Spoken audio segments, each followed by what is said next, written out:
Great, glad to be here. Like I was mentioned, my name is Dan O'Farron, and I'm a core engineer at Tectonic Labs. And what we're doing at Tectonic Labs is we're really focused on the issues of how quantum computers are going to impact more things in life than you're going to realize. And the first thing they're going to impact before they start folding proteins and predicting the weather and doing all sorts of amazing calculations is they're going to solve hard math problems. The kinds of hard math problems that ECC, elliptic curve cryptography, depend on. And anybody who's deep in the industry knows ECC is everywhere in blockchain. It is everywhere in there. And recently, the way things have been developing, elliptic curve cryptography has an expiration date. It's going to start aging like milk. So why is it developing this expiration date? Why is it a problem? The problem has to do with something called a cryptographically relevant quantum computer. And this is, they've got quantum computers, they've got them doing the qubits, they're using them already in a few places to improve their algorithms. But this is one that has gotten to the level that it can actually crack things like RSA and ECDSA cryptography, the kinds of cryptography that's happening. And it's kind of a mouthful to say CRQC. So I like to use the phrase I learned from one of the other people in the industry, just call it a croc. And being a crocodile is kind of what's going on. It's underneath the surface. It's just kind of lurking, and you don't know when it's going to get up and snap at you and bite you, but it is a risk that you really need to plan your visit in the swamp around. So some of the more aggressive credible claims say it's going to happen within about 2 to 3 years. Some of the more realistic claims say it's going to happen sometime in the mid-30s. And the pessimistic claims say it's going to happen in 2050. But nobody's saying that these things are impossible and are never going to happen. And today, it's really been accelerating. This past year, there's been a lot of breakthroughs with, if you're into it, noisy bits, physical qubit numbers going up, error correction rates going down. If you know a lot about quantum computers, you know why it's a risk. But just if you don't have a PhD in quantum mechanics, know that it is a risk that's going to affect cryptography. So what's the threat of having a machine that can crack these keys? It's a more generalized threat to all of our secrets in a process called harvest now, decrypt later. So nation states listen to the internet. They grab everything. People who infiltrate and break into companies, sure, they find your encrypted text. They just take your encrypted text and they hide it. Yes, it's hidden behind elliptic curve cryptography, and it cannot be cracked by conventional means, so they sit on it until they get a quantum computer that is fast enough, and then they harvest the stuff that they need out of there, and they go through it. It's a bit different with blockchain. The reality is the harvest has been done. It's been done by websites by the names of blockchain.com, Etherscan. It's kind of a problem because publicly sharing our public keys so we can verify our transactions is a foundational feature of blockchains. So knowing these public keys and these signatures that are out there, this is the basis that they need for a quantum computer to extract the private key. So how is this a problem to blockchains if they can extract your private key? Well, it's pretty simple. Not your keys, not your crypto. It doesn't matter if you gave your keys away or if some computer that looks like a chandelier figured out what the private key is. If they can get your private key, they can impersonate you online, they can take your funds, they can move it elsewhere, they can vote on your DAOs the way you don't want them to. They can do all sorts of goofy things that you didn't expect would happen. And this is because they can reverse your keys. And you're doing absolutely nothing wrong. You're using the blockchain the way it was intended. This is kind of an acceleration of what they were expecting with the quantum computers, and now we're kind of in a hard spot because everything is locked in pretty hard to elliptic curves. So we need to step back a bit and figure out why people have been worrying about quantum computers for so long and why in some ways we're actually prepared for this eventuality of things accelerating. This is something called Mosca's equation. Mosca is one of the preeminent people in quantum mechanics, and he did a little bit of the back of the envelope math. So X represents the shelf life of your data. How long do you need this to be secret? Y figures is the amount of time it takes for you to create and standardize and distribute new cryptography, to re-encrypt this data. And Z is how long it's going to take for these quantum computers to show up that are going to go through and are going to reverse this key. Now you add up the equation, X plus Y, if it's greater than Z, you're in trouble. It's a bit different for blockchain though. Because the distribution is pretty easy on the nodes. It's going to distribute on the nodes, especially if it's integrated to consensus. The availability of this is going to be instant. The forks, you get it out. But X is the real problem. X is more of a diffusion crisis. It's not the core computers we're worried about. It's the people who have their smart wallets and who have their cold storage that are locked into old addresses, that are locked into old ECDSA values. If they don't move their coins, then your coins are still at risk. The risk isn't over when they deploy quantum cryptography on the blockchains. No, the risk is over when your money is out of elliptic curve signatures and into post-quantum signatures. So people out there who are keeping their little metal tablets in their firebox and they lock it away in a storage facility in some place in Montana, if they're not going to go to that and retrieve it for 8 years, then that is 8 years that the blockchain is at risk. And what is the risk of keeping an insecure key on the chain? It's secure now, but it might not be secure in 8 to 10 years. What is the risk of keeping that key out there that other people could take? The problem is something I call the zombie coin apocalypse. And this is something that like blockchain, that Bitcoin in particular is facing a crisis of because of how long it takes Bitcoin to make changes. If it takes more time to change the coins and for people to go retrieve and move their coins than it does for a quantum computer to get around and resolving this data, then you have the risk of people taking that money and doing what they will with it.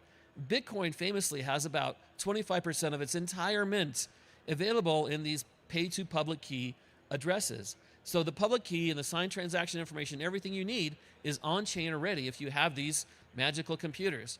They don't exist, but they will.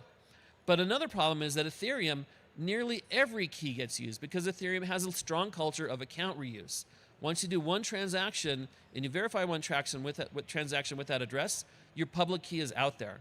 Now, if quantum computers didn't exist and we just had classical computing, that is a perfectly fine security assumption. But the rules of the road are changing, and we are trading one world of security with another world of security, the pre-quantum and post-quantum. But who should we really be afraid of? Do you think the US government and their defense departments can use their quantum computers? They're most likely going to decode messages from other nations. Similarly, China is probably going to go for public national security information. But what about Lazarus? What if people like that get a hold of this? What about other nation-state actors who want to attack some of the economic powers of America? Are these the nation-state actors we should be afraid of? Is this what we should be concerned about? Well, I do think we should be afraid of nation-state actors. I think we need to think of a different kind of a nation-state actor that is really the biggest threat to the current state of elliptic curve cryptography in blockchains. These nation-state actors are banks and their regulators. If you're not concerned about quantum computing and the impact it's going to have on encryption, don't worry. These banks have thought about it for you, and they've made the decision for you that if you're going to use a banking system, in 5 years, you're going to be using systems that involve post-quantum cryptography, and in 10 years, you will not be able to use elliptic curve cryptography in your banking systems. Now, this is going for the regulated level. This is talking about your Wells Fargos and your Citicorps.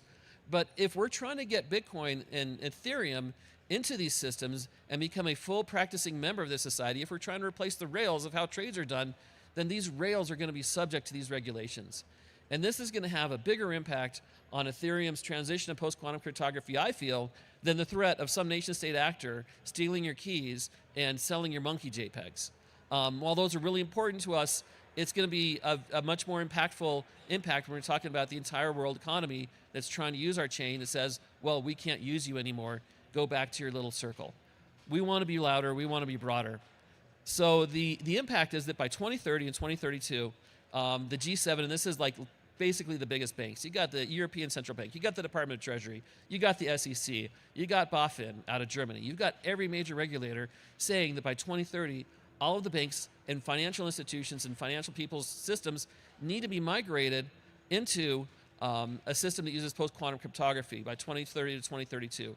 And then by 2035, it's a straight-up ban. If you're not migrated by then, you can't use the system.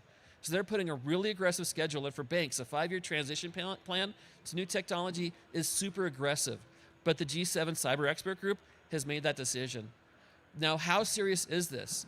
And I give this next slide to give just how serious the context is behind this.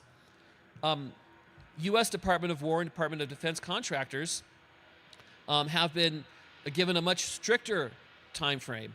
At the end of the year, if your piece of hardware, wow, that gong is really loud. That is not very zen.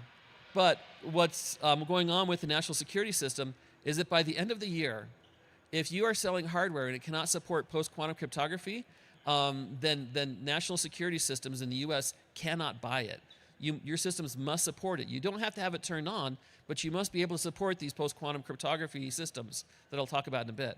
And by 2030, you have to shut off elliptic curves. Not only do you have to support it, you have to use it.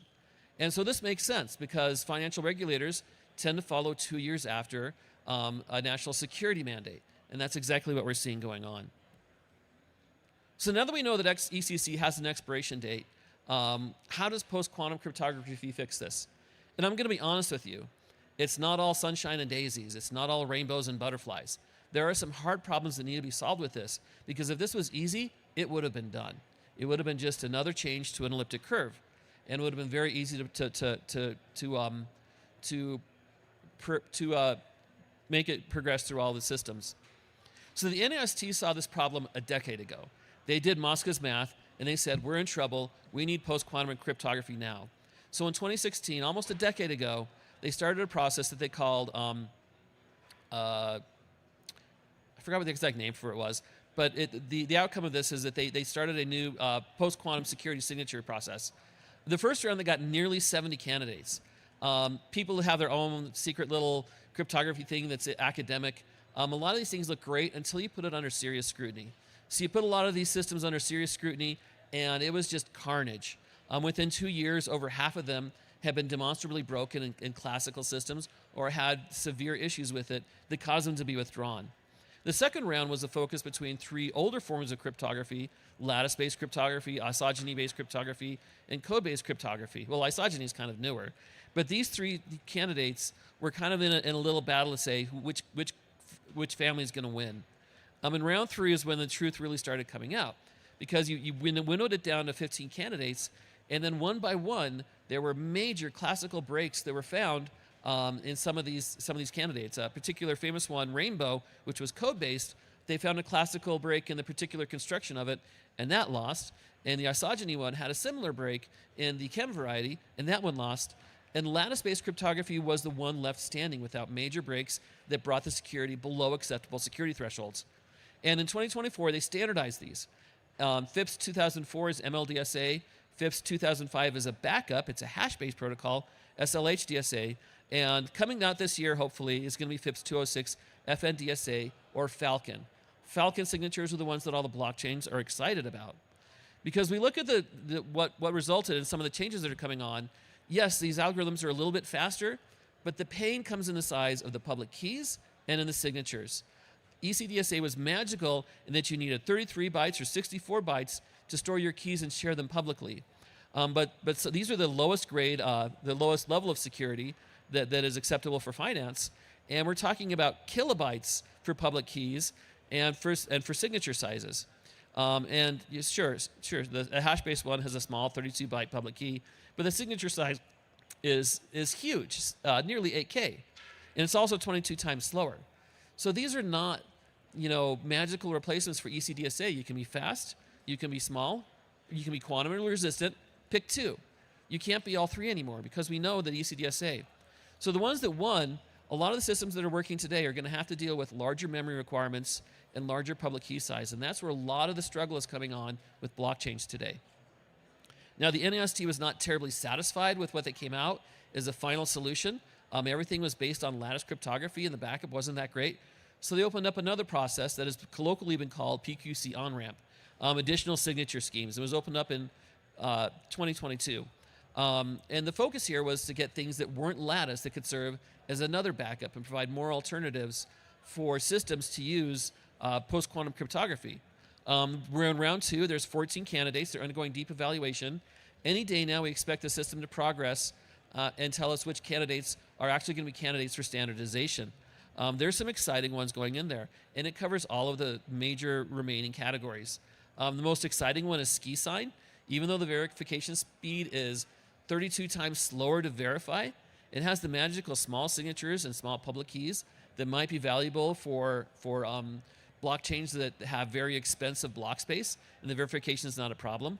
But there's a multivariate solution with mayo and unbalanced oil and vinegar. The problem there, large to gigantic keys. There is one that is very friendly to ZK processing called Feast, based on symmetric multi-encryption. The problem is very large signatures, 10 kilobyte signatures. But it's just amazing when you look at ZK provability. So people who are serious about ZK systems, if this gets standardized, should look at that. And finally, we got a code-based system that was kind of like Rainbow. Again, large signatures and small public key sizes, but it's got a lot of support. I mean, the signatures are gigantic. Not nearly as big as the public key as unbalanced oil and vinegar. 43 kilobyte public key, that is just, but 96 byte signature. If you can store your public keys, it can get pretty amazing. But that's not where the problems end. Hardware wallets also are facing a problem with post-quantum cryptography.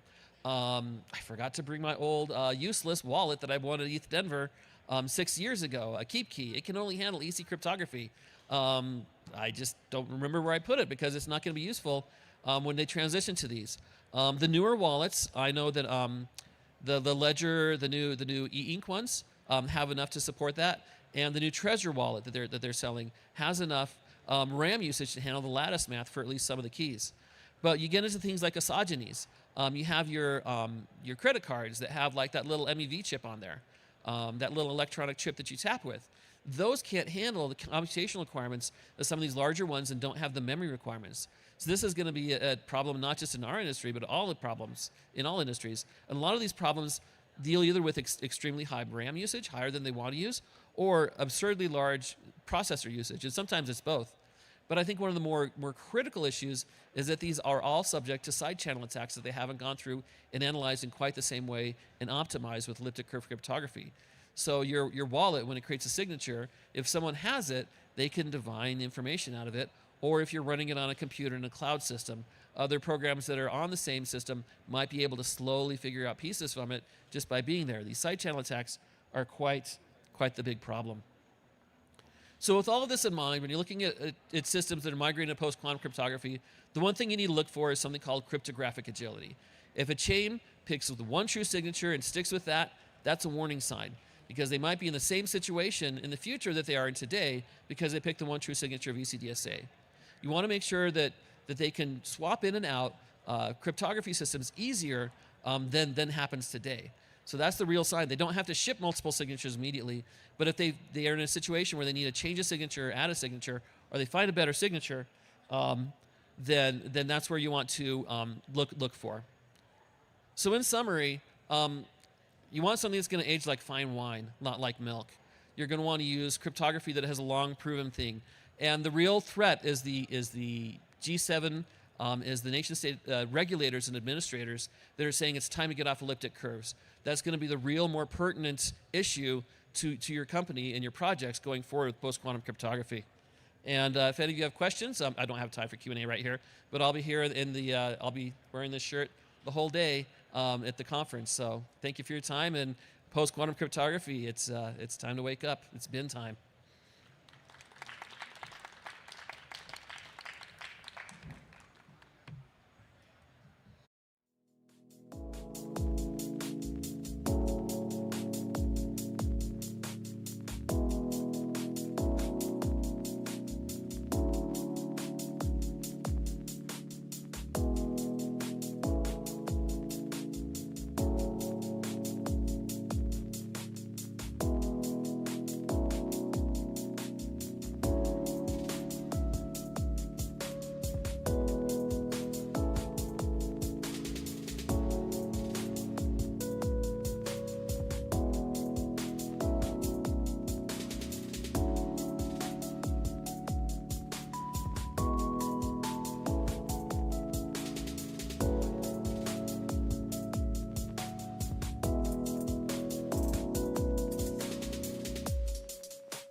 Good morning, everyone. So this talk is kind of funny following the first talk that we just had. Sounds like what my topic is going on over today is going to be, useful for about the next 10 years, and then you have an expiry. We're going to talk about approaching secure signature validation in smart contracts. And security for signature validation in smart contracts is largely context-based. And we're going to see that through these 4 topics that we focus on for today. So let's start with just what is signature validation? What does it look like in smart contracts? And to give us context, we are mainly focusing on EVM-based signature validation.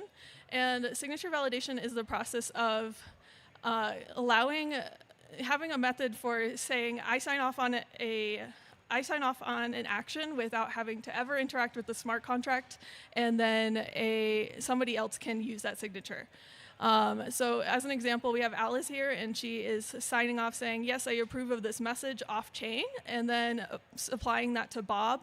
Bob goes to the smart contract on-chain and performs an action that was okayed by Alice. Now, where is this useful for us? This is useful in the context of onboarding first-time users, or bridge validation, or token movement, or just generalized centralized actions within smart contracts. And the way that I feel like this is like getting into the context a little bit more of like what the last guy he glossed over at a higher level. We're going into the lower level part of it at this point. So the public signature recovery depends upon the fact that externally owned accounts are both public and private key pairs here. We have the public address part that everybody sees on chain, and then we have the private key part that obviously we keep to ourselves, and we keep it to ourselves because this is what allows us to determine whether or not we have okayed an action on the blockchain. And this, the underlying mechanics of this is ETHDSA. When we are looking to sign something, we can do so off-chain with tools like Ethers.js, Web3.js, or Foundry. And the cryptographic process that's underlying that in the implementation is that a message gets hashed, we'll call that H. And then we generate a random X value that we call R on the elliptic curve. And we use that along with your private key to calculate a signature proof that we'll call S. And this signature is this RS pair, along with a V that we'll talk about in a little bit. And the important underlying part that, again, is the part that is going away with quantum computing is that knowing the generated signature doesn't reveal the private key. That it's easy to go forward, but not easy right now to go backwards. And if you are on the other side, if you are the person that is then taking that signature and using it within a smart contract, what that's going to look like for you is that you're going to hash the same message on your side, and then you're going to put this through the precompile EEC recover along with the provided signature. The output will be an address or address 0 if it's an invalid message signature combo. And then we have things like OpenZeppelin and Solidity that are libraries that are helpful for doing this. But we have this screenshot here of like what it will generally look like within your smart contract, right? And again, like from our side, within the purpose of this talk, we're not going to worry so much about exposing the private key. From our side, we're not going to worry about whether EC recover is implemented correctly within the EVM. What we worry about from this side of things is how we're using it within the smart contract. And I want to break that down into what we see on within this line of signer equals EC recover. We have this part where we have this output of a signer address. We want to make sure that this is validated. We have a message hash that we want to make sure can't be manipulated. And we have a signature that we want to make sure can't be adjusted. And then beyond that, context plays a super important role. You want to make sure you are qualifying who can use the signature, where it can be used, and how many times it can be used, for instance. So let's get into this. First off, with recovered address comparison, when you use EC Recover, it doesn't automatically revert if you give it an invalid signature. It returns address 0. So if you don't have any checks within your smart contract that check to see that it's not address 0, then you're now allowing a invalid signature to be passed through your smart contract, which can allow basically any message to be passed. Even further than that, though, you don't want to just check that it's not address 0. You want to check that it's the intended address. And so the solution for this, when it is relevant, is to check that the returned address is a specific address. So here in this example that I have highlighted that, let's say within an initialize, we have no address 0 check, and we accidentally set the signer to be address 0. Then further down, when we have this requirement that the recoverer is the signer, we've actually now made it so that you have to have an invalid signature in order to pass this check.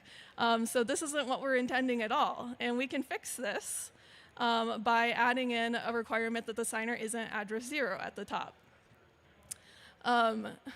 And again, so just to note, some ECDSA libraries do have the 0 address check, but like a lot of the times we want to specify the signer. So it would oftentimes go beyond just what's inside the library. Let's get into replay here. And so when we're considering replay, we need to be asking ourselves, what is our signature meant to be used for? What smart contract, what function, what chain, how many times, who benefits from it? These are all relevant questions. So if we first consider what we have here that a message is being composed of a recipient, amount, and an nonce. And this nonce gets increased later on. This guarantees that we can never use the same signature again for this particular nonce. That is an example of function replay protection, that we have it protected from being replayed again within that exact function, right? But we have other things we need to consider. Sometimes we'll have signatures that are used through multiple functions, right? It's not just one particular function. Maybe we have a deposit and a withdrawal that both require signatures. In that case, we want to include type hashes that specify which function it is we're actually interested in providing the signature for. So that's what we have highlighted here. Beyond that, we also have, within the same chain, what if we are looking at 2 contracts that do the same thing and have the same signer. That's when we need this inclusion of address this within what's called a domain separator. It's just a larger context of looking at what contract you're looking at, and then for cross-chain replay, what block you're on. So say you have 2 contracts that are the same address on different chains with same signer. You want to make sure that the signature includes the blockchain ID to prevent reuse across chains, unless that's what you mean for it to happen. One other thing to consider as far as sort of like a replay thing is to include who the signature is intended for. For instance, in this example here, we have a message composed of a voucher ID and a discount amount. And let's say that in a scenario, we have a user that goes to apply this discount voucher that is legitimately supposed to be using this. But then an MEV bot sees this in the mempool and front runs. And then because of that, the original intended user is no longer allowed to use that signature that was meant for them, because there was no protection saying it was meant specifically for them. We can fix this by including within the message who the authorized user is and requiring that that be who calls this function. So that's some replay consideration. Going on to hash collision, we're going into the input part. Oftentimes you'll see ABI encode packed used, and this becomes a difficulty and a challenge when dynamic variable types like strings or bytes are used, because if we use encode packed on string AB with C, and we also use encode packed on string A with string BC, there's no difference in that message. And this is because there's no padding in the encoding of those values. As an example here, let's say we have two strings. We have a username and then a token symbol.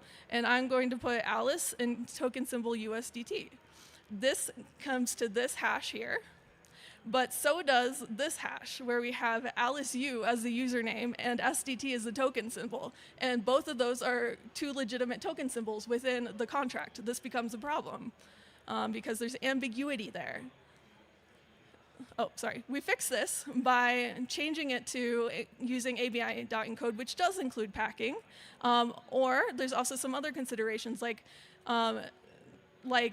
making sure that do you really need the data types that you have used, for instance? Do you need two strings to specify the type of data that you're looking at?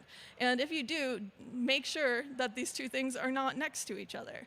So we can see in the example now that once we have used ABI.encode, that we now get two different hashes with those two different uses there.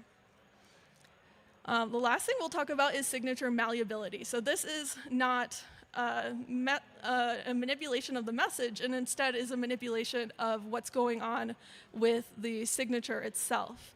And so anytime you have a VRS combo that represents a signature to use an EC recover, then you also have this corresponding V prime, R, and S prime that uses the same R that will also work as a signature for the same message. And that's important to know.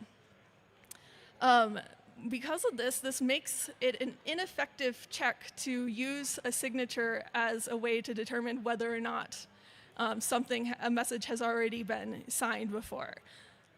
What's going on behind the scenes for this? What's really happening is that on an elliptic curve, you really have 2 points that have that same X value R that is randomly generated when you are making a signature. And so when you have this VRS combo, the way to determine one of those is to pick a V, and that V is described by a 27 or a 28, and this determines which of those points you're talking about. But then there's this other point that's going to correspond to V prime being the opposite value. So if V was 27, then V prime would be 28, for instance, or vice versa. And then S prime would be this value subtracting S from it. So this V prime and S prime, along with the original R, will work the same as that VRS original combo. The way that we prevent that from being a problem within smart contracts is to require that S is no more than half of that value that we talked about.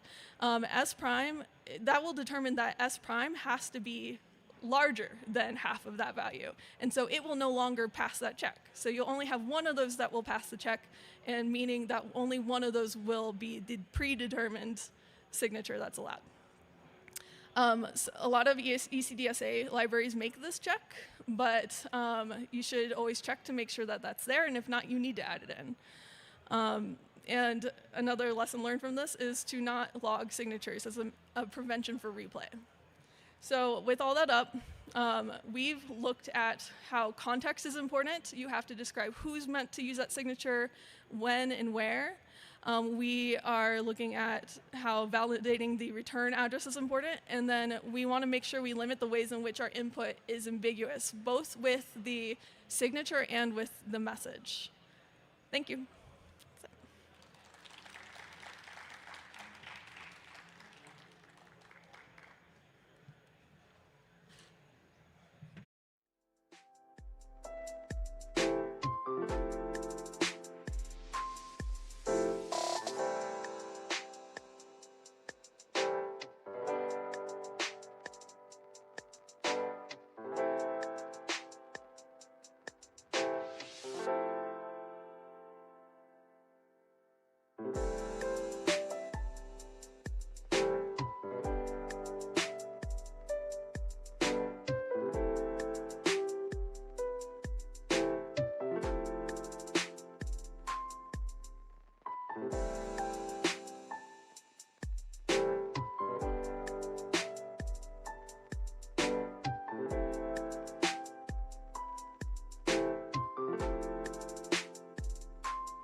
Hello, everyone. Welcome to my talk. Thanks, ETHDenver, for having me here. So, I'm Rodrigo, staff engineer at WebAssy, and today we are going to talk about behavior analysis based for security for the next billion on user chains. So, first, let me introduce you how a token can be launched, the first 60 seconds. So, at t plus 0, the token is deployed. T plus 3, you get in the 5 wallets buying in the same block after the token has been launched. 8 seconds later, 12 more come and buy it. The ones that were before are bundlers. The next ones, as you will see here, will be like snipers. And now the developer wallet will get the mints to his wallets. Now, after 30 seconds, social media link is posted. So 50 retail see this link posted, pumps gets up, everyone's buying the token, so they see opportunity. So after they see it, the liquidity gets pulled. So 50K, it's gone. So here you can see a draft of how a token might be working, like where it gets deployed, all the pump is coming, and when the retail enter, everything gets dumped. So 89 wallets have been affected by the time the user checks and it was over. So everything, you will see this after and it's reactive response. So the problem here is how to compete against reactive or a predictive market. So normally you see this type of attacks, if everything is reactive, like a user posts like, okay, I have been rag pulled, or after that the hacker gets on a blacklist, so you see the same hacker on a known exploitable website. So everything that is reactive and is after the incident happens. So our approach is detect this before it happens in less than 60 seconds of all the things happen, so the retail doesn't come to enter in this. So if there is an average rag pull every 2 minutes, more than 10,000 tokens deploy every day on Solana, and as you see here, the first user report will be after 30 minutes. So instead of seeing the report, why don't we look at the evidence before anything happens? So I will tell you a little bit how we work with 6 signals. This is not everything we do, but just to give you an idea. So we build a confidence score. This confidence score is built by a lot of signals. Let's start about timing. As you saw, the first 2 things that happen at T3 at T8 is who has been buying. Is it the same person, where the funds coming, then the coordination. Are these the same people that are buying, or are there like random people? Then rotation. How long have been the person holding this the tokens after they have bought it or written it? Then institutional filters. What do we mean about this? Like the idea is always you will have like false positives, and wallets will work as we detect, but sometimes you have to filter them because it's normal behavior for them. We'll talk about later. Then we analyze the deployer. It is a known hacker, a known person that have done already a rag pull. And then where the money is coming, the fund flow. This one is very funny. So you can see where and who is moving the money. So with all this, each one of these signals are per se nothing they will tell you about, but if you put them all together, they will give you a probability very good if you are going to get it racked.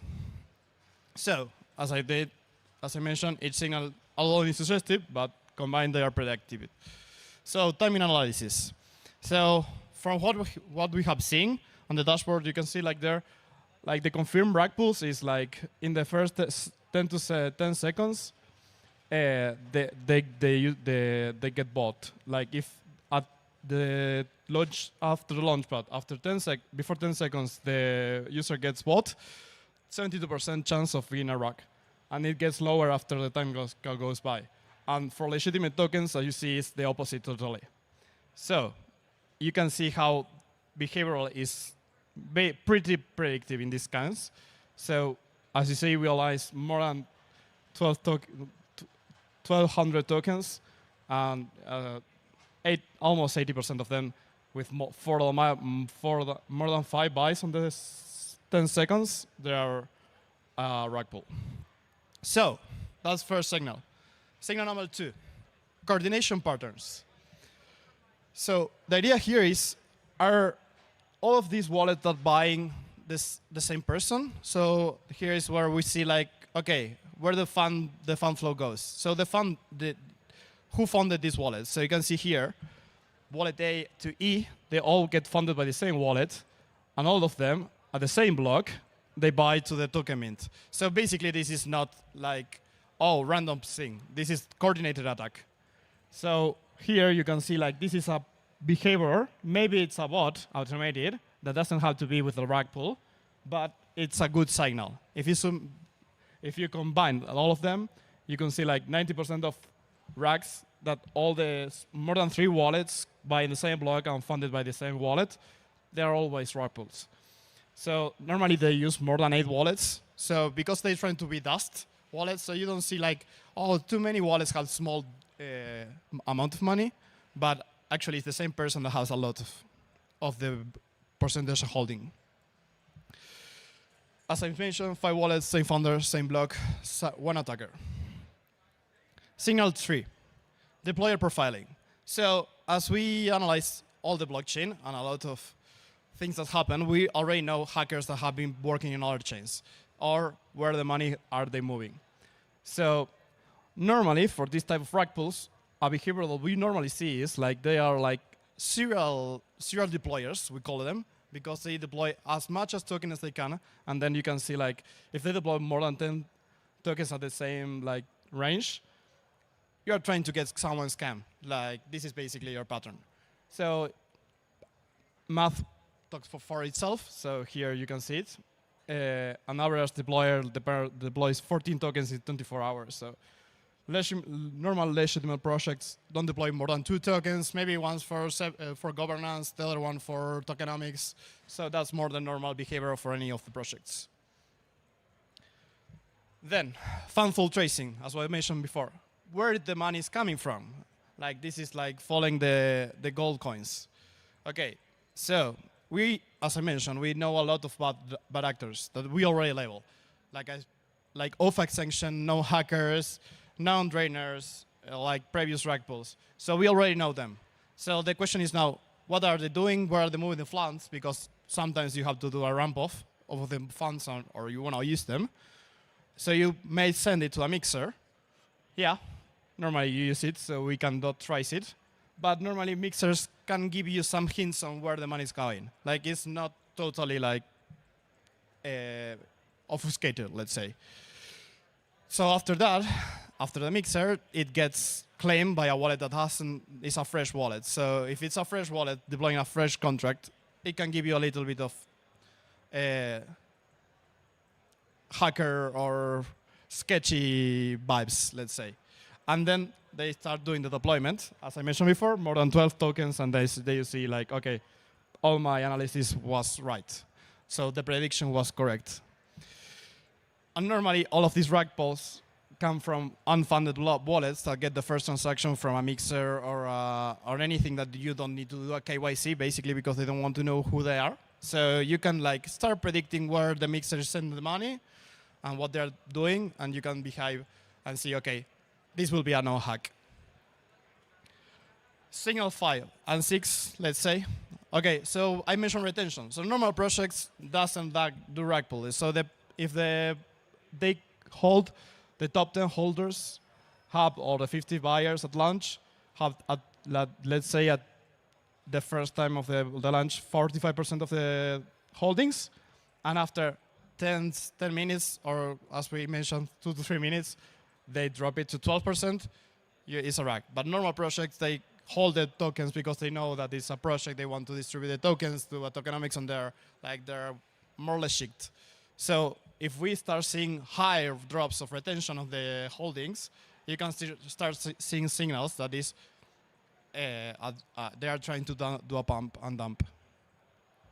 So I also mentioned noise removal. So some of the behaviors and patterns I already mentioned, they are normal behaviors for some of known institutional things. For example, launch pools like Pump and Fun, they do launch a lot of tokens through a same wallet, but this is normal because we label them. So they are not trying to do rag and pulse. Rag pulse. So the idea is to check all the sex wallets. For example, they send it to do transactional wallets, so they send to in the same block. So you can start like, okay, this is a known breach, and you can like remove them from this analysis. So now, what you can build with the API that we work, for example. So with all the risk that you do, for example, if you are building a block scanner, like EtherScan, for each one of the tokens, you can see a transaction simulation, give a transaction risk, a token risk, they call the deployer risk, and everything. So you can show the users before analyzing which token to buy, or analyzing all the tokens they have in the wallet. Then another thing that is cool that we built with all this information is the deeper risk. So you can see beforehand if a token will be depegged. So the idea is like all these stablecoins we can predict in the market, like, okay, don't buy this coin because it's going, or don't use it that much because it's gonna be depegged and you will lose value in the money. Then, as Revoke Cash, Mintlify, they use it, and you can see like this is real time, less than 200 milliseconds, and before the user uses, the idea is to prevent them to get hacked or racked and sign any weird thing. So, what do we suggest? So here is more complicated, but yeah. For your users, if you're building an API, an app, or anything for a retail, please analyze whatever token you're launching, trying to see like, okay, I'm building a DEX. If I am listing a token, let's analyze all of these patterns before listening. If you want to have a DEX that doesn't get people racked, let's say. But if you are a normal buyer, please check these 5, 6 signals so you don't get racked. And here you can see our partners. And my question was, knowing all of this, I have given you, what are you going to build with it? So thank you very much. I'm Rodrigo. That's my information. Any questions?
Okay, hi everyone. Thank you for your patience. Sorry about that. I'm John Toman.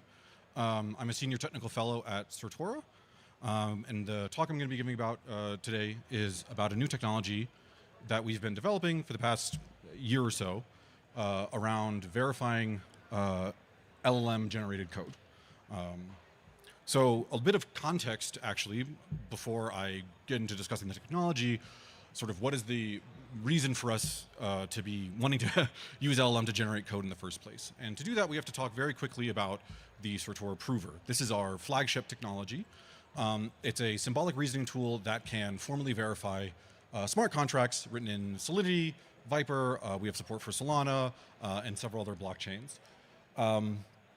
This relies on something that's called static analysis of memory and storage, how the smart contract is accessing dynamically allocated objects, how it's interacting with the state variables, and so on.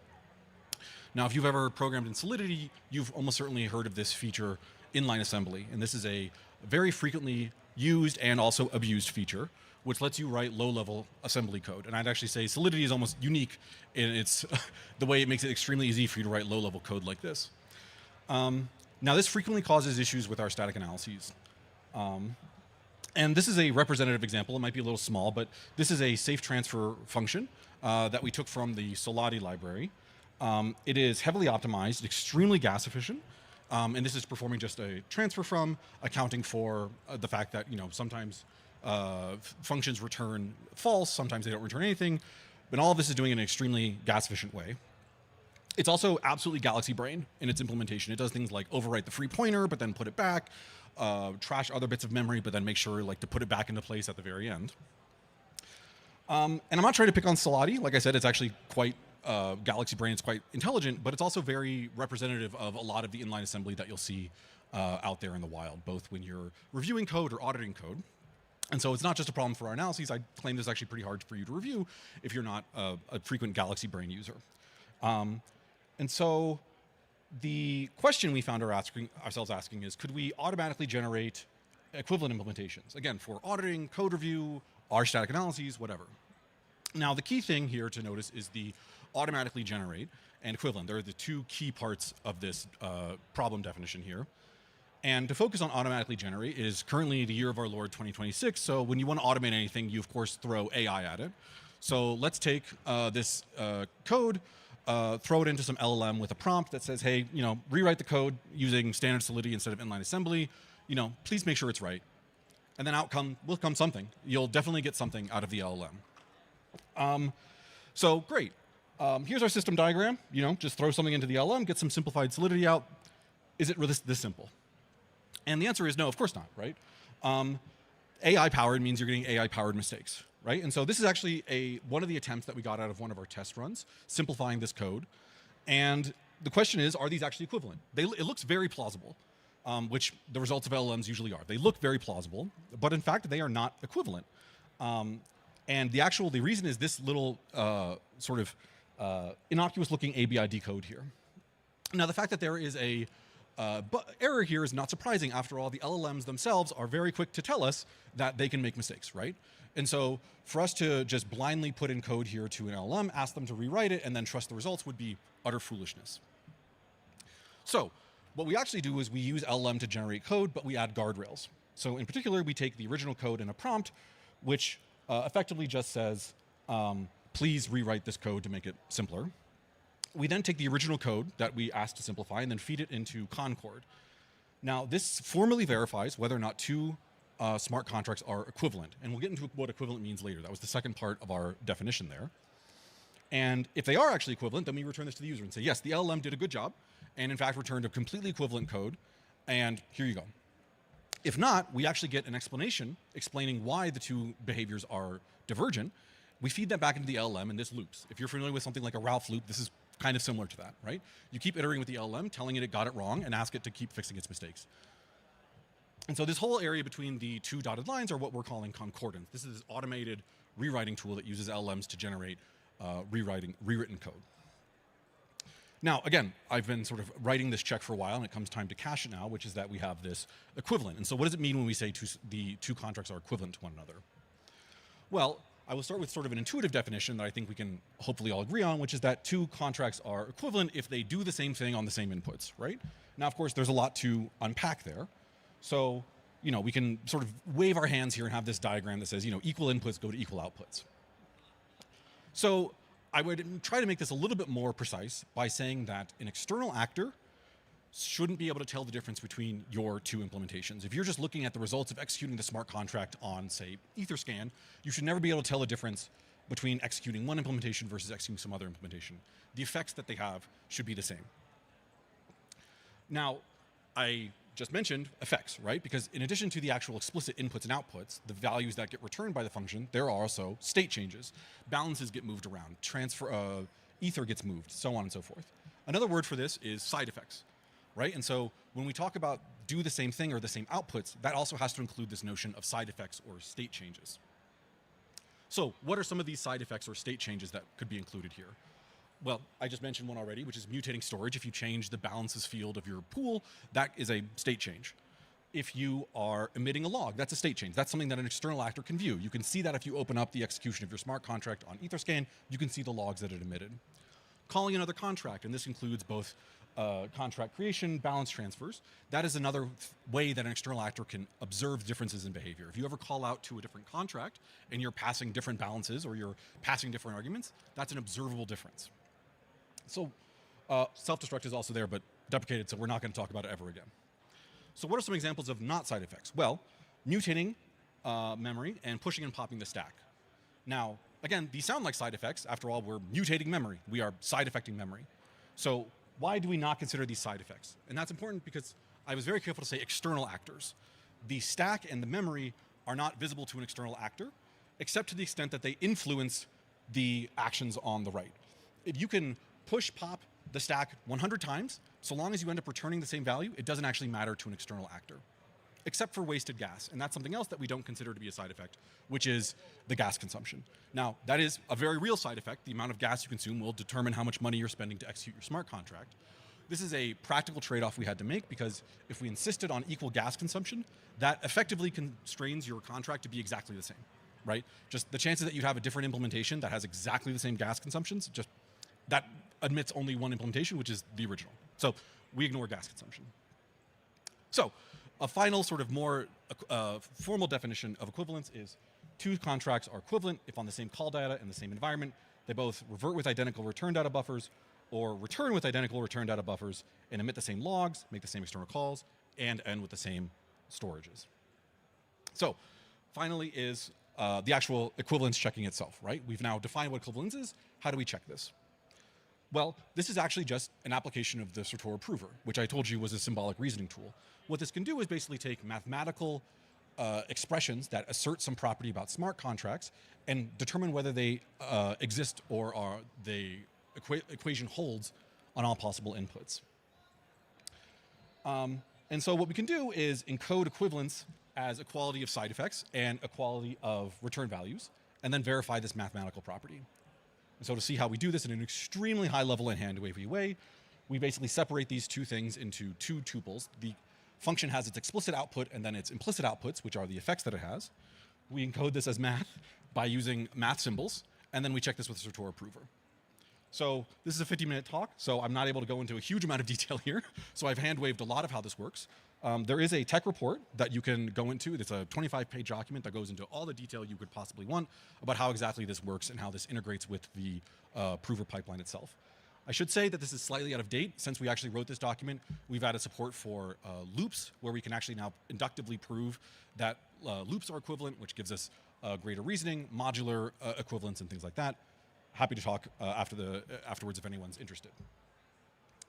So quickly, to give you some idea about where this has been successful, I said we use it for verified rewriting. We can also use it in other contexts, like verifying compiler optimizations. And in fact, using Concord, we were able to independently discover a bug in the Viper experimental code generation pipeline. There was an optimization that caused it to completely trash the local state of variables, and Concord actually managed to detect this and say that, hey, the behavior is diverging here because the optimization pipeline did something wrong.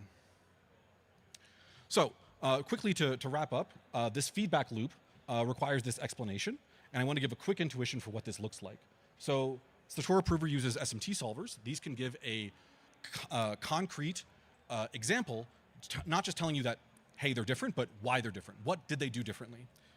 And so to return to our example, I told you this ABID code was the reason that this was not actually equivalent. And so it's actually, this is the explanation we get out of the SMT solver. It says, what happens if the contract you're calling transfer from on return 2, like 00002?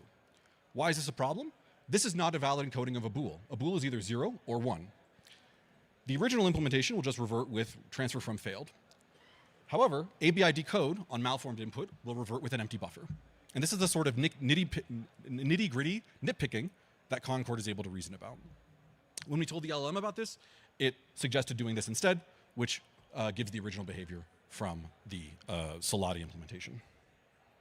So so far I've been talking about this to use LLMs to simplify code, but of course, as I hinted, you can use this by simply tweaking the prompt a little bit, optimizing code, porting code between different languages or frameworks, and so on, refactoring.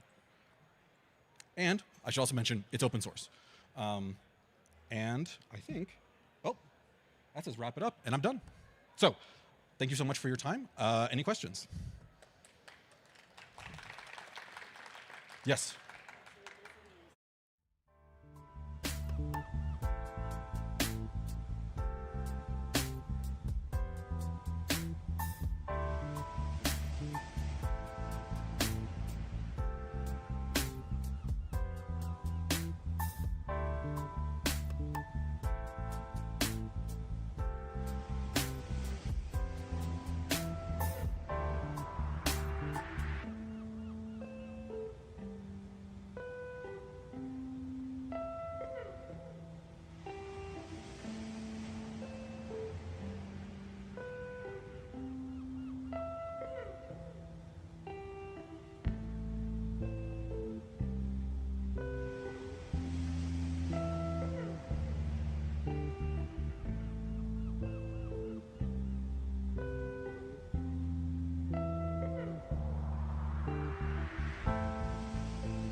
Hello, everybody. Welcome, and thank you for being here. My name is Colton Dillion. I'm the CEO at PostQuant Labs, and we're building Quip Network, the worldwide quantum computer which will solve jobs which no other platform in the world will be able to solve. A little bit about me. I'm a crypto native. I've been in the space since 2017. Did degen token on Base last year. Worked on multi-party computation wallets, and did fintech back in 2012. My co-founder, Rick Carbeck, he was one of the co-founders at XX Network, did the first post-quantum double ratchet protocol, which is the protocol that Signal uses if you use the Signal app, and worked in cybersecurity with Charles Stark Draper Labs. Formerly, I was also doing electromechanical engineering for Intel and Nike's wearables division, but ended up in finance after grad school, and it's really good to be back in quantum computing. A lot of you are probably here today because you're worried about quantum computers affecting the cryptocurrency ecosystem. You may have seen back in 2021 that Craig Gidney published a paper that said you could break RSA 2048 as long as you had 20 million noisy qubits. Last year, he published a paper that said you could break RSA 2048 with 1 million noisy qubits. So over 4 years, we had a 20x factor improvement in how many physical qubits would be required to break RSA 2048. Last week, there was another group, Iceberg Quantum, that published a paper saying that they had reduced this to 100,000 physical qubits in just 1 year. And this doesn't just affect RSA 2048, it also affects elliptic curve cryptography. So as you, I'm sure, might be aware, ECC 256 is what we use in a lot of our cryptocurrency networks today, and quantum computers can just as easily crack these keys with the same number of physical qubits. So how close are we to actually getting there? Well, Atom Computing has a 2,000 qubit computer to do gate operations on. If you use quantum annealing, which is a different type of quantum computing, D-Wave features 10,000 qubit computers at their state-of-the-art laboratory. And so we have multiple efforts occurring across Google, across Microsoft, Amazon, IBM, all trying to increase these number of qubits and making progress every year. In addition to these algorithmic improvements and these manufacturing improvements, we also have research improvements in terms of having better error correction. So your qubits are more likely to get a correct answer and you don't have to go back and try the whole computation again. But what I'm here to tell you today is that we've already solved this problem on Ethereum. You can actually use quantum-resistant wallets today, and for the vast majority of cases, you can just use these quantum-resistant wallets. And so the technology that is used to protect against quantum computers is commodity. You can literally pull algorithms off the shelf that we believe are resistant to quantum computers today. And so what I really want to talk to you about is the opportunity that quantum computers represent. Because you have all of this excess compute capacity that quantum computers enable you to solve highly connected problems, you can essentially apply them to many other domains, like creating molecules, simulating different materials in the lab, creating drug candidates, and getting more certainty about the behaviors of those drug candidates before you invest a lot of money in a trial. Doing logistical optimization, trying to create better supply chains, more efficient manufacturing processes. All of these things are very high combinatorial spaces that quantum computers can help us to analyze more efficiently. Doing weather simulation, starting to think about problems that it would literally take longer than the lifetime of the universe to analyze on a classical computer, you'll be able to do in hours or days on a quantum computer. So why do we get that? What is quantum computing? The fact is that it's lateral computing. In the same way that we talk about lateral thinking, you're trying to use these properties of quantum mechanics, of having probabilistically entangled systems, where if you have one event on one system, then that affects the likelihood of the outcome on another system. If you have interference, where the states of two systems can cancel out, and the symmetries around those systems can essentially reduce the exploratory space that you need to crawl, you can get huge performance improvements by using quantum computers instead of a classical computing cluster. And so in reality, we are saying that all of these problems that were not solvable on a classical cluster will be solvable on a quantum computer. And we're just starting to hit that inflection point where quantum computers do have applications that they can either get time to solution, solution quality, or energy cost advantages over existing computers on problems that matter to industrial actors. The problem is that right now, each of these machines can cost up to $20 million. And so it's not exactly easy to get access to them. They're very finicky machines. They have to be isolated. They have to be kept near absolute zero temperature in many cases. And so if you don't have full utilization of the machine, you're just wasting energy.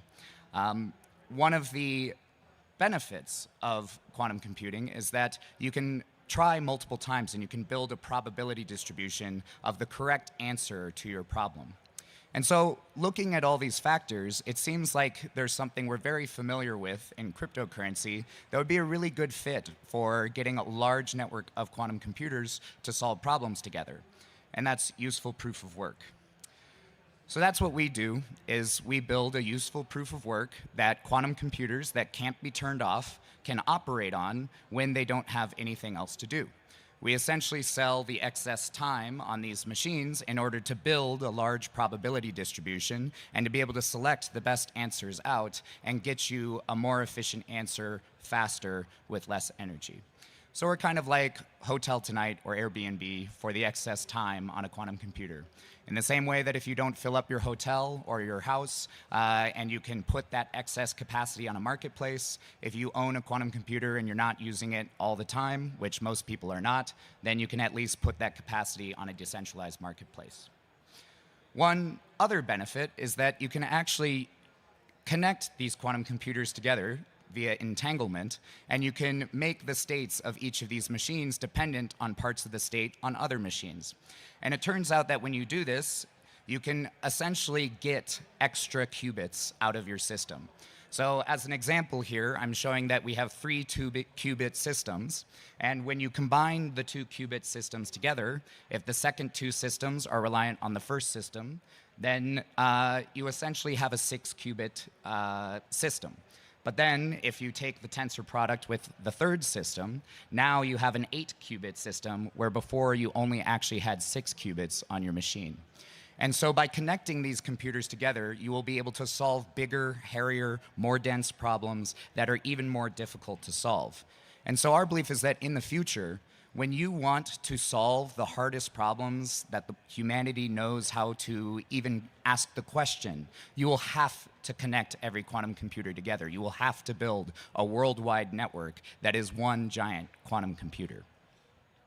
So that's what we're building. We build the infrastructure for that quantum internet and for that worldwide quantum computer to make sure that you can share work, you can ensure that the people who participate get paid, and that bad actors can be punished.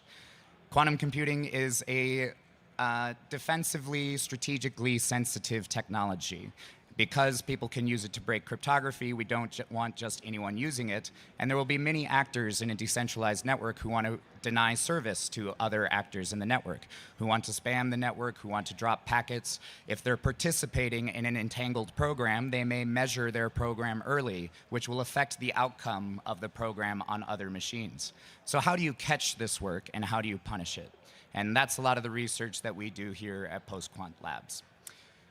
One of the things that we're focused on is that there aren't many quantum computers in the world right now. There are maybe 200 in the world total that people are operating on different labs. And so if you create a decentralized network, there's not really a lot of decentralization there. So how do you actually create that confidence in the trustlessness of that network?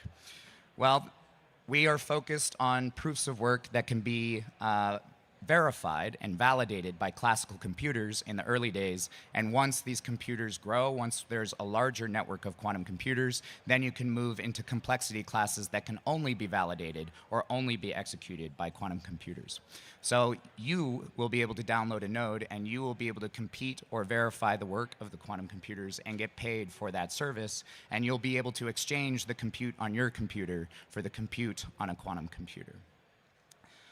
The way we're building this network, we want you to be able to focus on the parts of the problem that you care about, right? If you are not a quantum developer, you don't need to learn exactly how quantum computing works. You don't need to learn about complex analysis and tensor products. You should be able to focus on the things that you're good at. And so we have separated out the different layers of this service so that the quantum algorithm designers can focus on the useful proofs of work and the most optimal ways to execute those proofs of work to make sure that they compile to the different types of quantum computer targets. And then there are essentially transformation smart contracts that take your industrial data and transform them for the useful proof of work. And it may be that in some situations, going through the proof of work doesn't make sense. You might have a more efficient algorithm where you can act directly on the data and get an answer for that end consumer, and that's great. We think that the chain should be a benchmark, a living benchmark of every possible application and every possible processor to see which platforms actually perform on the problems that matter to industrial actors. So who are these ecosystem participants? Well, it's all the largest quantum computing manufacturers in the world: D-Wave, IBM, IonQ, Quantinuum, Quera, etc.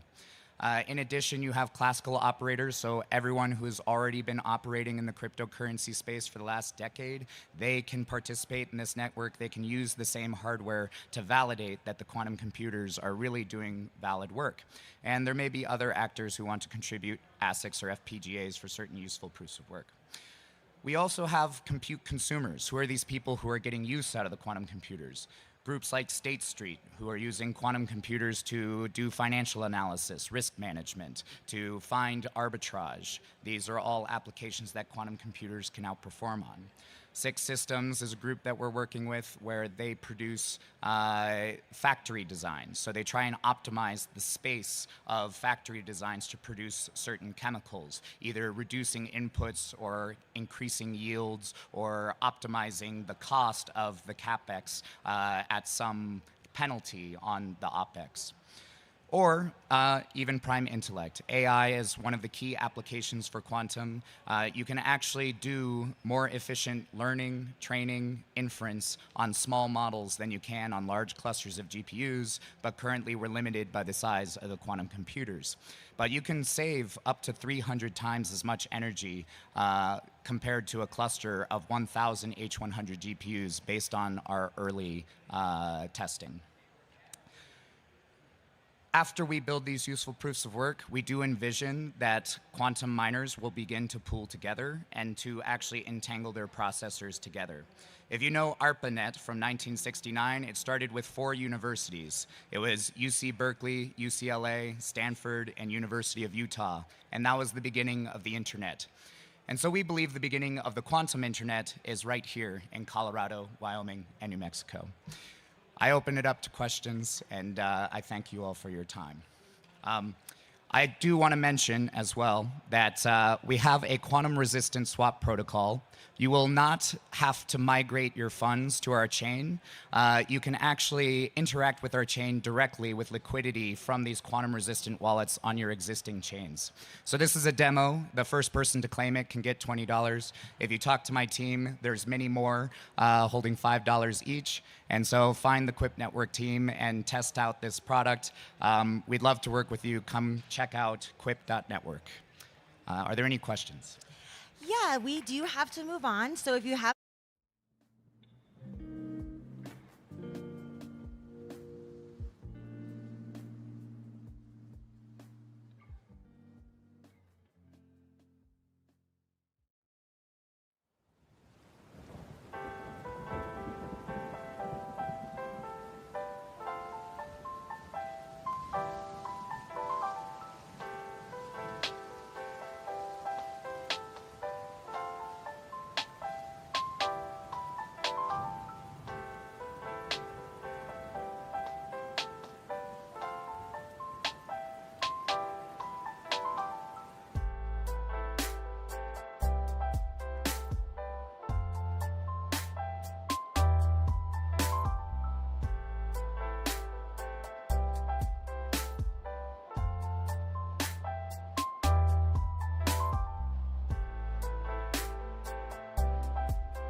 Awesome. Super excited to be here today at ETHDenver talking about the future of crypto security. Before we jump in, we'd love to do a quick round of introductions. I'll start. Alexis Johnson, co-founder and CEO of Lightnode Ventures, been around in the industry for the past 7 years, based out of New York. We help companies grow and scale and ultimately commercialize their technology. Hi, I'm Francesco, founder and CEO of Almanax. We've been around since 2024. We built a product that does AI security audits. We continuously scan code pushed by companies for security vulnerabilities to find issues before bad actors do. Do a lot of work with Solana, Aptos, Stellar, and Privy. I'm Ito, one of the co-founders and CEO at Blockade. Blockade works with some of the biggest companies in crypto to protect them, their users, their infrastructure from fraud, phishing, different kind of hacks.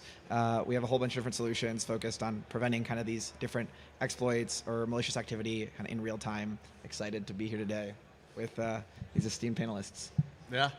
Rob Benke, Executive Chairman and co-founder over at Halborn. Halborn today is the leader in all things enterprise Web3 cybersecurity.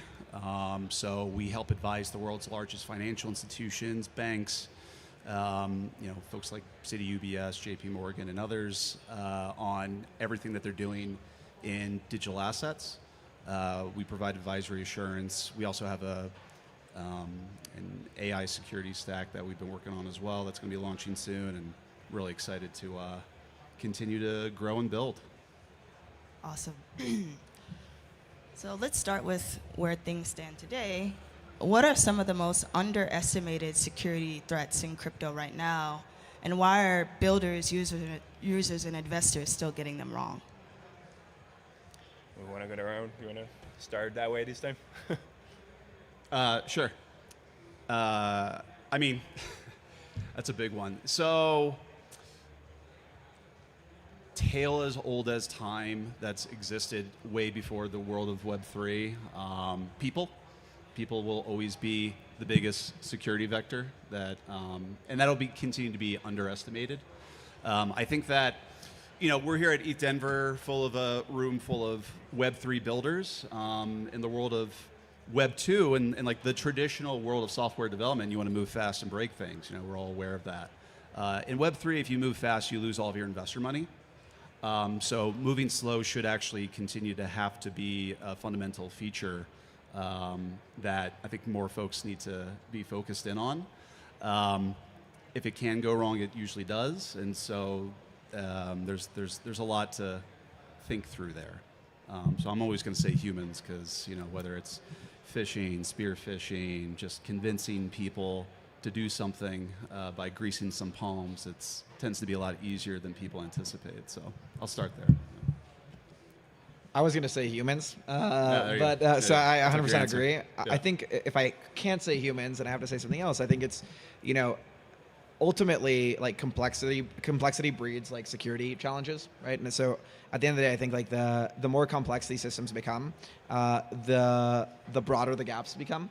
And I think ultimately, one of the beautiful pieces of kind of building infrastructure across smart contracts or all sorts of these different things is you have this kind of interoperability. You have this kind of programmability that you can just go in and kind of configure things in kind of a really free and permissionless way.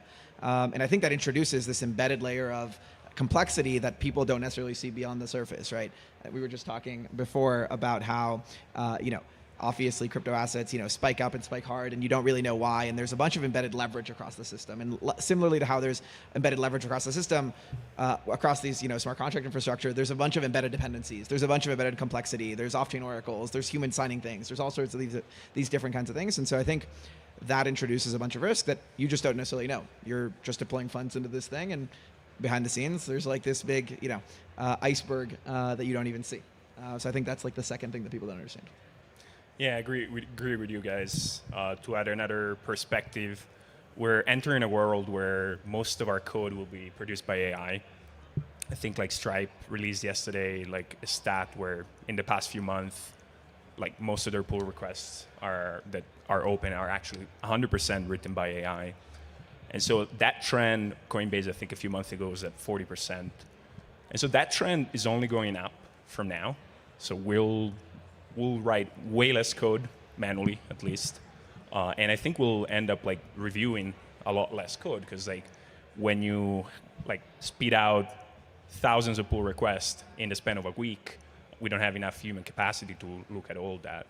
And so how do we ensure and put guardrails in place to make sure that, especially in crypto when like you have some like smart contracts with immutability, and so if you actually push in something that is vulnerable and an attacker finds it, like you can't say we'll fix it in the next sprint. You need to put a lot of like that security focus up front before you go and deploy. And so one of the big challenges that we're facing is like how do we ensure that we have the right guardrails in this world of AI producing so much code, and making sure that we do all of these up front, because in crypto obviously there's no fix in the next sprint. Got it. And now that we've grounded ourselves in today's security threat landscape, let's take a step back. How have crypto attacks evolved over the past 3 to 5 years? And what does that shift tell us about where security is headed? Sorry. How have crypto attacks evolved over the past 3 to 5 years? Yeah. And what does that shift tell us about where security is headed? Yeah, we at my previous company we used to do a lot of like investigation work on how hacks happened and where the money was going. Obviously, as Rob was saying earlier, like humans are always like the weakest link in the chain, and so a lot of like social engineering that isn't new, that happening in Web 2 as well. It's still happening in Web 2, and obviously in Web 3, we're seeing some of, like I think it was last year that like a maintainer of a popular like library like in the XRP ledger sort of like ecosystem, his account was like compromised, and an attacker was able to inject malware in like this widely used dependency. That might sound like, hey, there's like vulnerabilities in code, but like that is social engineering. I think that hasn't really changed. I think what we're going to see now, and we've seen it with OpenClaw. If you guys have been following the OpenClaw saga, a lot of the skills that people were like using and installing had malware in it, right? So that supply chain risk has moved from like just like libraries to actual like skills and tools and MCP servers that like people are using when like producing so much code. So I think we're going to see like North Korea and state-sponsored hacker focusing a lot more on like these hidden things that are still part of like supply chain risk, but are like slightly differently nuanced compared to just like injecting malware in like in a dependency. I think, again, you asked between over the past kind of 3 to 5 years. I think in the past we've seen that the overwhelming majority of kind of exploits or hacks across the space have ultimately been a result of private key compromise. I think like if you go way back like 5 years or so, like that's where the overwhelming majority of risk kind of existed. And I think as we've kind of trended into present day, we've seen that shift. And I'll say like private key compromise has also been like a result of course broader supply chain attacks, broader cyber operations. What we would consider also to be key misuse, where someone is convincing you to sign something that you probably shouldn't. And I think that's like trended in the direction of that continues to happen and continues to be incredibly popular. Like the largest hack that happened last year, like Bybit, is like a result of key misuse essentially, right, through like a broader cyber operation. But I think that what we're also seeing, just in terms of like the not necessarily the denomination of value that is stolen, but the quantity of hacks, is of course like bleeding into smart contract vulnerabilities, is of course bleeding into and continuing kind of increase across kind of key misuse, and I think less so around kind of actual key compromise, right? Like I don't think we're seeing as many private keys get stolen beyond kind of these cyber operations. Wallets have become really, really great, I think. So that's kind of the evolution I've seen over the past couple of years. In a lot of ways, things have never changed. In a lot of ways, things are changing. So, I mean, with what Almax is working on, it's like AI will continue to gobble up all of the development, and it's a constant cat and mouse game, the world of security. So as technology evolves, people are using technology for good and people are using technology for bad. Of course, there's plenty of on-chain attack vectors that continue to evolve. I mean, Ito just did a great job of going over specifically which ones. I think that when you look at all of technology that's being built, and especially all of finance, so on-chain and off-chain finance, banks don't mess around. They have massive risk departments. They have massive security departments. They work slowly because it is money. In Web3, when code is money, security is the single most important thing in the world, right? So things will always continue to evolve. But at the end of the day, if you are building in this space, I think you're doing yourself and your customers a great disservice by not focusing on security first and foremost and kind of leaning into that. So that's kind of how I would think about it.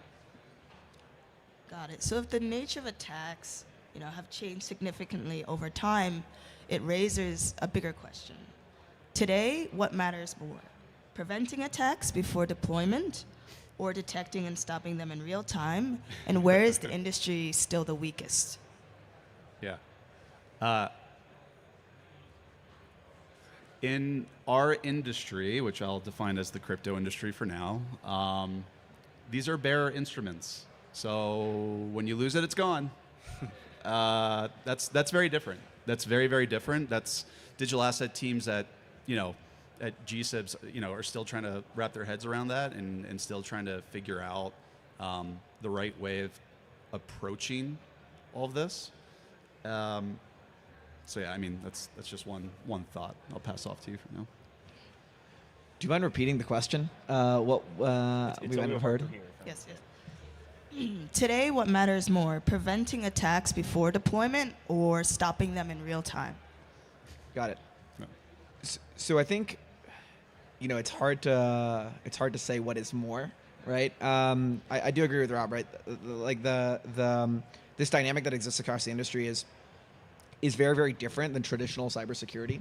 In traditional cybersecurity, if you can, detect a hack that is taking place even a week after it's happened, maybe data's not gone. Like maybe the breach has not reached its full potential, right? The person is just the threat actor has just breached the network. They're now pivoting. They're moving laterally. They're doing all sorts of these different things, but you actually haven't experienced like the sheer loss or harm that could affect users, right? And even after that happens, the loss of data is not necessarily financial harm to the broader organization or the users themselves. Obviously, there's fines and things like that in these regulated industries, but high level, I think that there's like a fundamental difference where just the liquidity of these incidents is like so vastly different when it comes to stealing data versus stealing crypto, which is virtually stealing money, right? And so I think Rob said this in the beginning, right, where it forces developers of specifically smart contracts to almost be developers of like hardware, right? Mm-hmm. Where it's like you have to really, really, really make sure that nothing is going to go wrong. And so I think that's critical, right? And then I think the second piece to that is you deploy something, there is so much complexity across these networks. There are things that change post-deployment. And so having kind of detection in real time is obviously critical. Yeah. But it's not just a matter of detection. You have to have these like layers of kind of incident response and kind of real-time responses to actually go and kind of stop and contain these things as they happen. And I think that fundamentally is very different than any other industry. And so it almost like makes securing things in crypto like require this level of attention that other kind of security practitioners just don't really understand yet today, which I think is fundamentally different. Yeah. We focus mostly on prevention at Almanex, because obviously in crypto, as you guys mentioned, once the money is gone, it's gone. It's not a loss of data. It's a loss of like money, and it's not revertible, that transaction. And there's a reason why a lot of like most companies like do several audits and they do like several security reviews before you go and deploy, because of all we just said. But what Ito works on the like continuous monitoring and real-time detection is like super important, right? And I remember some of the hacks that we were investigating in like 2020, 2021. There weren't a lot of like tools for real-time detection at the time.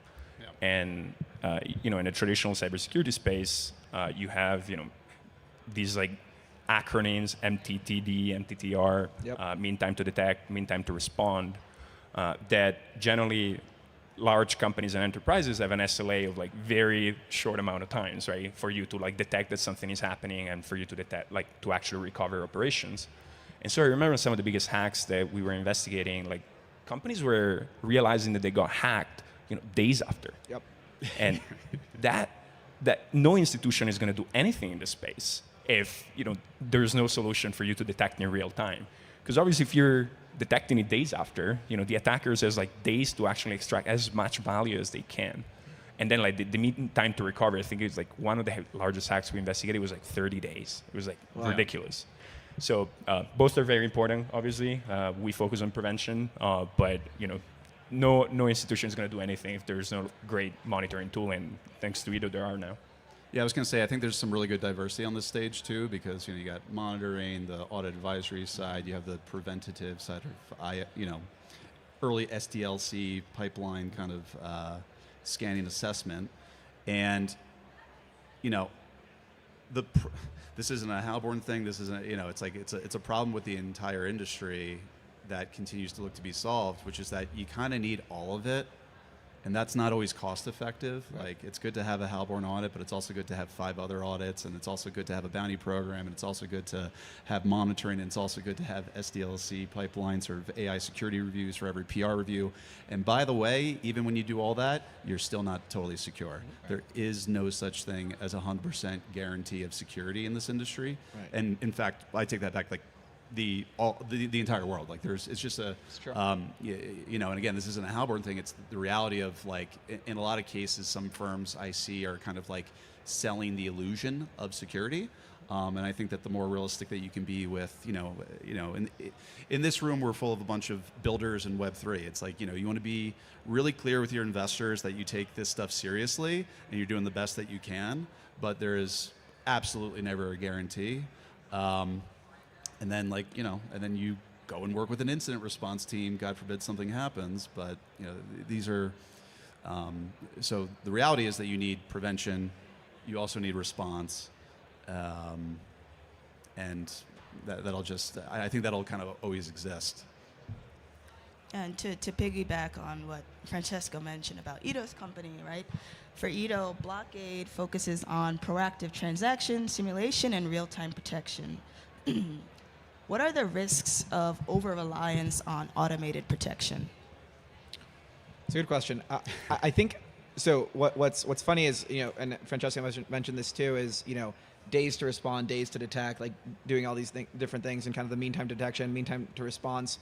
I think that, again, what's interesting about this is it's not that reducing the time from days to minutes even matters. You have to reduce it from days to like 0, because, you know, like Rob said, the money's gone, right? And so if you don't have prevention that is real time and automated, you actually don't have anything at all, right? And so it fundamentally, again, changes these things, like, right? In traditional organizations, you have, you know, these security operation centers, and they're online and on call in real time, and real time for them means you have a person that'll review an alert and respond accordingly. And in crypto, if we have a person that reviews an alert and responds accordingly, it's probably great, but it's probably too late. And so I think automation is not an option. It's like a requirement. You have to have these the capabilities to go in and kind of deploy these things and kind of remediate in real time. But to your question, like, more directly, is, like, you know, what is the problem of having, like, reliance on these things? Is that you have false positives, and that security obviously across all industries adds friction. Right? And so if me as a user, I have an EDR in my system and it has a false positive, then I can't run some piece of software. But in this case, right, then I could potentially be stopping, freezing, doing all sorts of things that could cause financial damage to users and people. And you know, and we have seen, like, competitive solutions and things like that, like have these like false positives across the space and ultimately like occur downtime or things like that for their users. We thankfully have not had something like that happen, but it could. Like Rob says, like nothing is 100% perfect. I think the trade-off then becomes is like, would you prefer having a little bit of downtime for a lot more security? And then I think the question then becomes, right, which providers offer what guarantees across that downtime and across these different things, or I'll correct myself, not guarantees, but statistics across like, their resiliency to some of these different things. So I think it's like a trade-off that every team has to have with themselves, honestly. Got it. And even with smarter tooling and real-time protection, we're still seeing major incidents, which brings us to audits. And for Rob, Halborn has audited some of the biggest crypto projects in the industry, yet there's still high-profile exploits. What are teams' misunderstanding about what an audit actually guarantees? Yeah, I mean, you're always going to need more sets of eyes and ears on a code base. So I think that one of the fundamental features, as well as one of the fundamental bugs of providing human beings to manually comb through code bases, is that it's a point in time, and teams move fast. So, we're always going to be here to be your point in time, advisor and assurance partner. But development teams used to work in sprints. With the age of AI, no one's doing sprints anymore. You're just like, okay, is this ready? Has it been checked? Great, push it out. Like my development team's pushing 3 updates to our code base, a week now. So this is the speed of which everything's moving, right? So this is why you need to just continue to build up that stack and continue to work with people in the space that really know you. I think that one of the things that you can do is, if you work with any, I don't consider this necessarily an audit firm, but if you work with a quote audit firm, is to always interview the actual engineers that are doing your project and doing the work. Make sure that you're asking the right questions. Basically, you need to be able to interview. Now, granted, in this space, I'm not going to say is known for the best hiring practices, but you got to go back. You got to go back to basics here, right? Like when you interview people to work at your company, you should be doing the same thing with your security providers, and you want to work with the people who have worked with trusted people as well. So, I think that there will always be a need, even in the age of AI. So the reality is that the whole world is changing. Our entire industry is changing as well. But as there's this continuation of AI everything, automate everything, I'm still convinced that you're always going to need the human in the middle to comb through and do the manual code reviews along the way. They can do it a little faster now, even a lot faster now. But you're always going to need that sort of extra pair of eyes and ears. And hopefully you can get dozens of those extra eyes with all the major updates, is what I would say. So. Awesome, and that's a great segue to the next topic. With rising complexity and scale, many teams are turning to AI as a part of the defensive layer. And for Francesco, where is AI actually delivering real-time protection today in crypto, and where is it still mostly hype? Yeah, it's not. I mean, we're getting to superhuman capabilities, right? In a lot of fields with AI, and security has made tremendous progress in the past year. When we work with teams, we always recommend that after the users, they go talk to people like Rob and Halborn, because having a human in the loop is still required.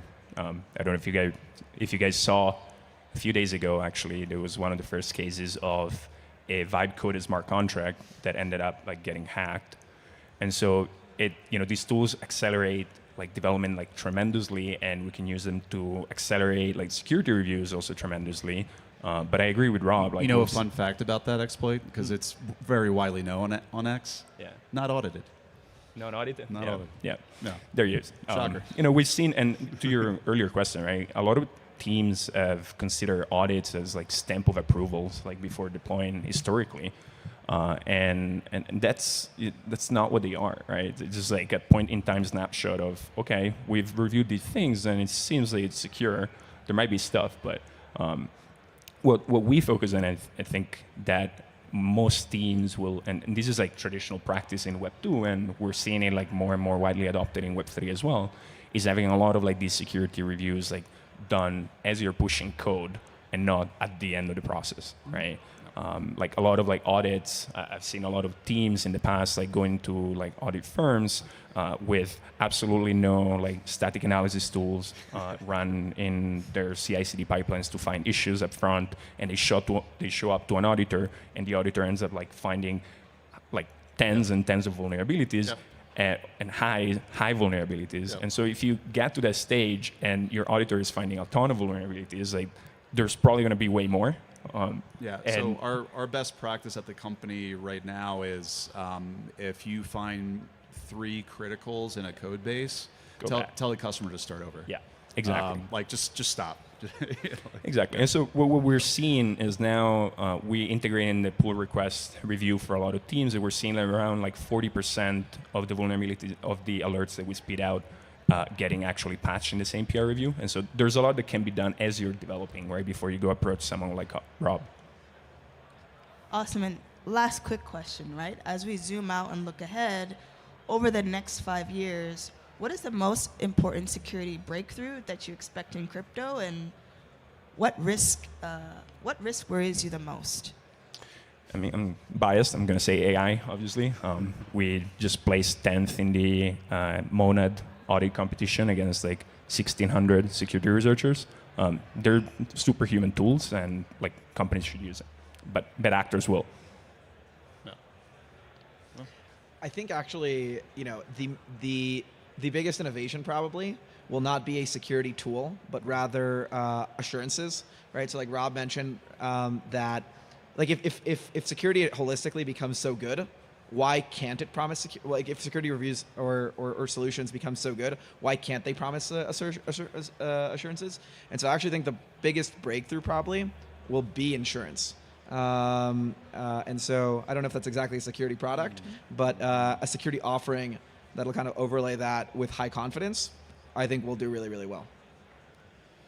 I think that where we sit today, 5 years from now, is going to look really funky, and in the best way possible.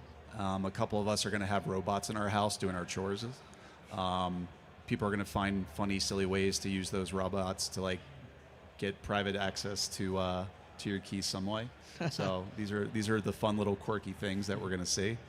Obviously, AI is progressing at a rapid pace. I think we had the ChatGPT moment in 22. I think right now we're sitting through the OpenClaw and the Claude Opus 4.6 moment. It'll be 4.7 next month. It'll be 5 soon.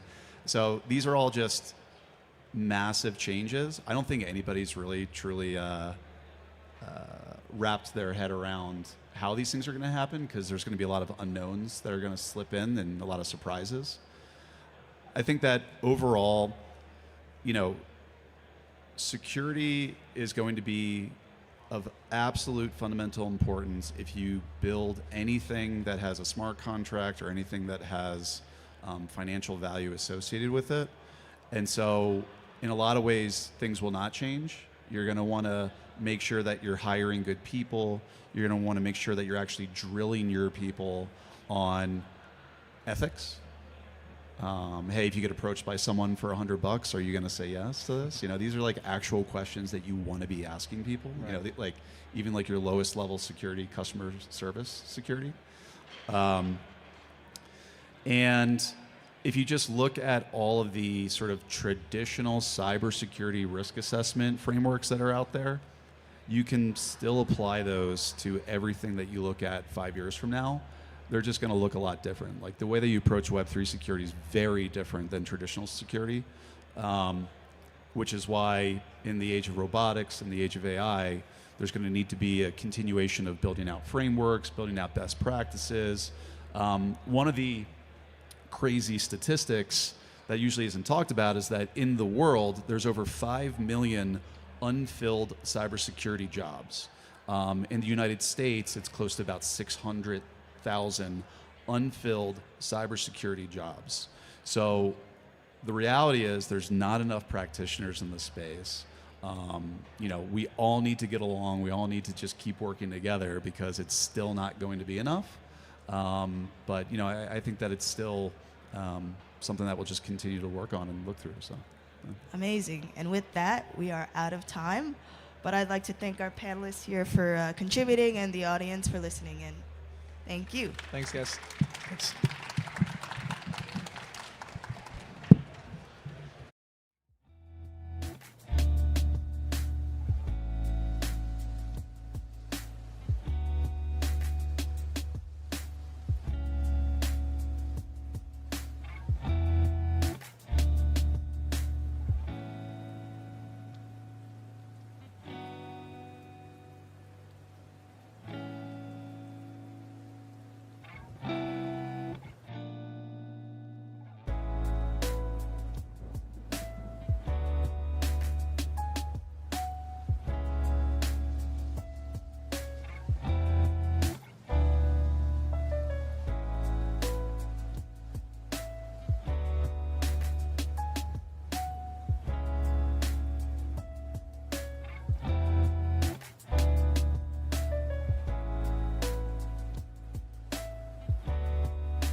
Hey everyone, I'm Luca. I'm head of research at L2Beat. And today I will talk about security blind spots outside of the L2s. So I'm going to talk about, we mainly focus on L2s, but today I will talk about what is going on outside of the L2s. So if you're not familiar with L2Beat, the thing that we do is risk assessments and metrics for all the L2s. We have over 100 projects that we track and monitor on the website. And we've been live for 4 years, maybe more. And over time, I think we did quite a good job to raise awareness of the risk of using these L2s. People are kind of familiar with the fact that there are centralized sequencers that can censor you, that the need of forced transactions, the fact that there might be a proof system or not, that this proof system might be permissioned. But in general, people are kind of well aware of the risks with L2s. What is less obvious today is the risk of the bridges outside of the L2s. So for example, when you see announcements like this one, that you can bridge the Stark token to Solana, like I'm pretty confident that very few people have idea of actually what's going on behind this. Like what bridge is being used and what is the security of this bridge. Another example is this one. You want to bridge Zora is now live on Solana. Zora is like an Ethereum L2. The token is on Ethereum. So like how trading and holding the Zora token on Solana, for example, compares to holding and trading the same token on Ethereum, which is the origin chain, right? What are the additional risks? A lot of people have no idea. Another example is Base that launched this Base Solana bridge. How is this different from the Ethereum Base bridge, which is a canonical L2 bridge? I saw this announcement where you can now bridge staked ETH to Binance chain. And there are many examples of this. So what we do today at Altobit is we track the L2s. But the L2s are a subset of a larger class of bridges, which are the lock and mint bridges. So a lock and mint bridge is a bridge that locks assets in an escrow on one chain and mints assets on the other chain. All the L2s do this, but there are lock and mint bridges outside of the L2 canonical bridges. Some examples are the one that I show here. There are Chainlink with CCIP. There is Layer 0, D-Bridge, Wormhole, Axelar, Hyperlane. Then there are another class of bridges, which are the burn and mint bridges. These are sometimes called omni-chain bridges. And this includes, again, Layer 0, CCIP with Chainlink, Wormhole, Axelar, Hyperlane, or CCTP for USDC. And as you can see, some of these projects appear both in lock and mint and burn and mint. And the security properties of a bridge, if it's lock and mint or burn and mint, are different. And usually those projects do a good job at abstracting the UX, which sometimes also implies abstracting the risks, which is not great. The other type of bridges that exist are the non-minting bridges, or sometimes called intent protocols or intent bridges. These are bridges that make use of liquidity providers or intent solvers, where tokens are not minted, the liquidity is already there. And these include stuff like Stargate, Relay, Across, Gas.zip, Squid, and Near Intents. And I want to explain a little bit more what all of these means. So when you see a lock and mint bridge, the thing that you should get used to do is to ask yourself a few questions to understand the risks. So for example, there is a locking mechanism, which means that there is an escrow somewhere, right? And you should ask yourself, who controls the locking escrow? Is this escrow upgradable? Who can release the tokens, right? You should ask yourself, who can mint the tokens? Once you lock the token, who has the permission to mint the token on the other side? Because this actor that can mint the tokens had also the potential to rug you by minting tokens out of thin air that don't correspond to the funds that you locked. What are the properties of these minted tokens? Because it could be that maybe the amounts are respected, there's no overmint, but the minted token is, for example, upgradable. It's a proxy that is upgradable, but by some actor that is outside of the original token. And who can unlock the tokens, right? So if I'm on a chain, if I want to go back, I need to burn and unlock. So once I burn the token, what guarantees I have that those tokens will actually be unlocked? And one very important thing that is not obvious at all, I think, today, is that we have stages for L2s that assess the security of canonical bridges that are lock and mint.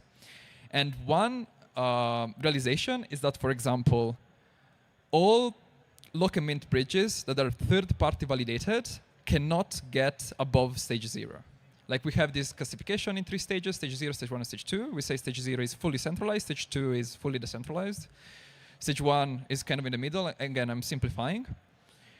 There are a lot of projects on L2 Beta that are stage 1. And one thing that people need to realize is stage 1 bridges are already much more secure than any other third-party bridges that I listed here, for example, at least theoretically, theoretical guarantees. So what about burn and mint tokens. Again, you should ask yourself, who has the permission to mint those tokens? Is just the issuer itself? So for example, I list CCTP here. CCTP is the bridge that is used by USDC to move the token around. CCTP, the bridge, is controlled by Circle itself. So the risk of using CCTP over just holding USDC, there's no additional risk because the entity is the same, right? But it might be that this is not the case. So who can mint the tokens? Who can burn the token? And then another thing that can happen is that the burn and mint token that is bridged by burning and minting is created out of a token that is locked in an escrow. So one example of this is USDT 0. You might be familiar with that. This is a token that is that uses layer 0 to move across chains. But these tokens is minted like before becoming burn and mint. It is minted out of a lock-in escrow that contains USDT. And this is cool because if you don't trust layer 0 to move USDT 0 around, you have an escrow where you can unlock the original USDT tokens.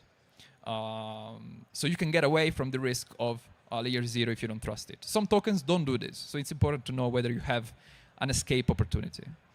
And another thing that is important to know is what are all the token instances, where they are, because if one of them is compromised, then all the tokens on all the chains can be compromised.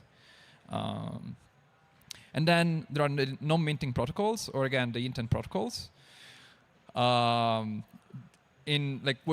happens in intent protocols is that you send tokens to someone, and someone else on the other chain, or like the same actor most of the time on the other chain, is supposed to give you some tokens. So first you should know who I'm giving the tokens to. Is this like a contract with some guarantees, or am I giving token to an EOA with no guarantees? One example is Relay. If you ever use Relay, which has amazing UX, it's super cheap and super fast, you're sending tokens to an EOA. You're trusting fully an EOA to give you tokens on the other side. Can I get my tokens back if I don't get the tokens on the other side? So if I send the tokens and I don't get them back, can I withdraw? How are solvers reimbursed? So if I send my token and I receive my token, what are the guarantees of the solvers? This is important because they might account for risks and the price might be different. But one important thing is, if I'm using a non-minting protocol to get a token on another chain, this token on the other chain has been minted by someone. So it's not true that with a non-minting protocol you get away with this issue. It's just someone else is minting this token, and you might not be aware of who this actor is. One example is this that I presented before, right? Stark token is live on Solana. Stark token is the token of Starknet, like an Ethereum L2. This token lives on Ethereum. It's originally minted on Ethereum. And they say you can bridge the Stark token on Solana using near intents. And you should already feel a red flag, because near intents is a non-minting protocol. So who is minting the Stark token on Solana? They're not saying this, right? It's not obvious. Near intents cannot mint. So who is minting? And if you investigate a little bit, you will figure out that this entity is Wormhole.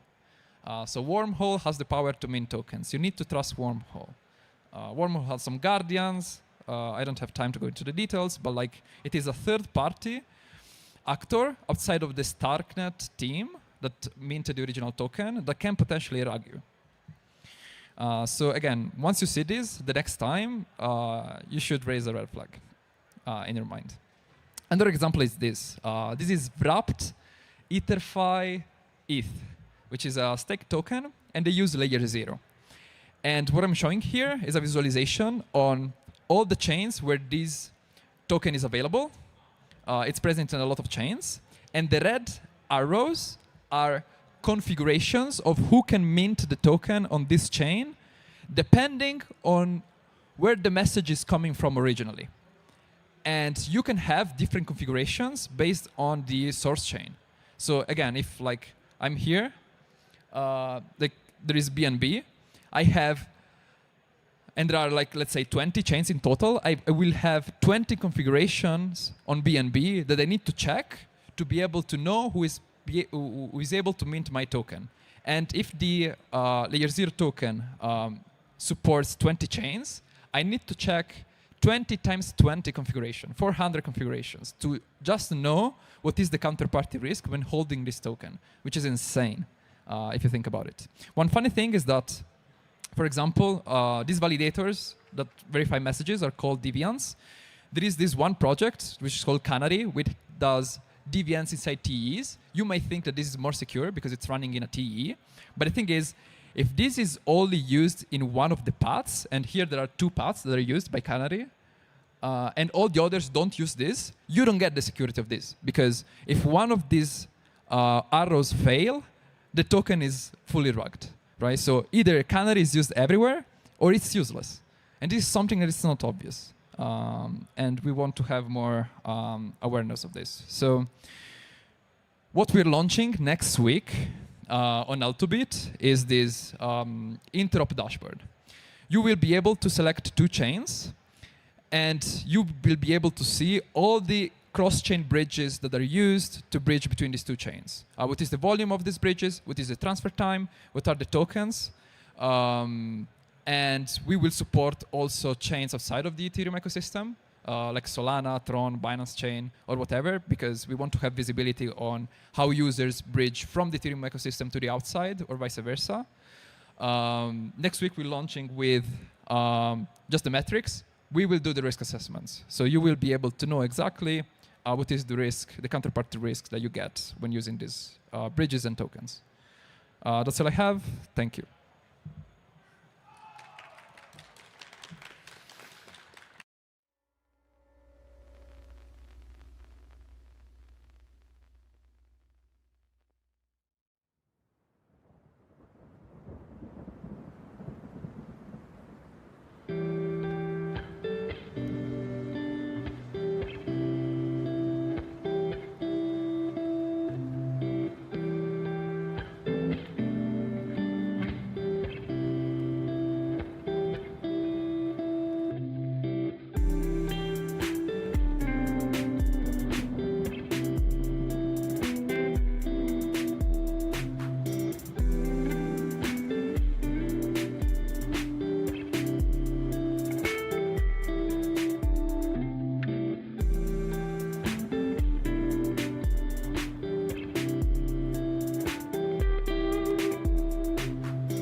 Thanks everybody for joining. My name's Ben. I'm the CSO at Veradice.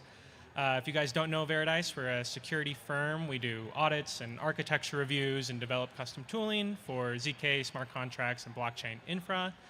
But I'm not really here to talk about that today. Today I'm here to talk about who pays for security and how this affects audits, bounties, and incentives in the space.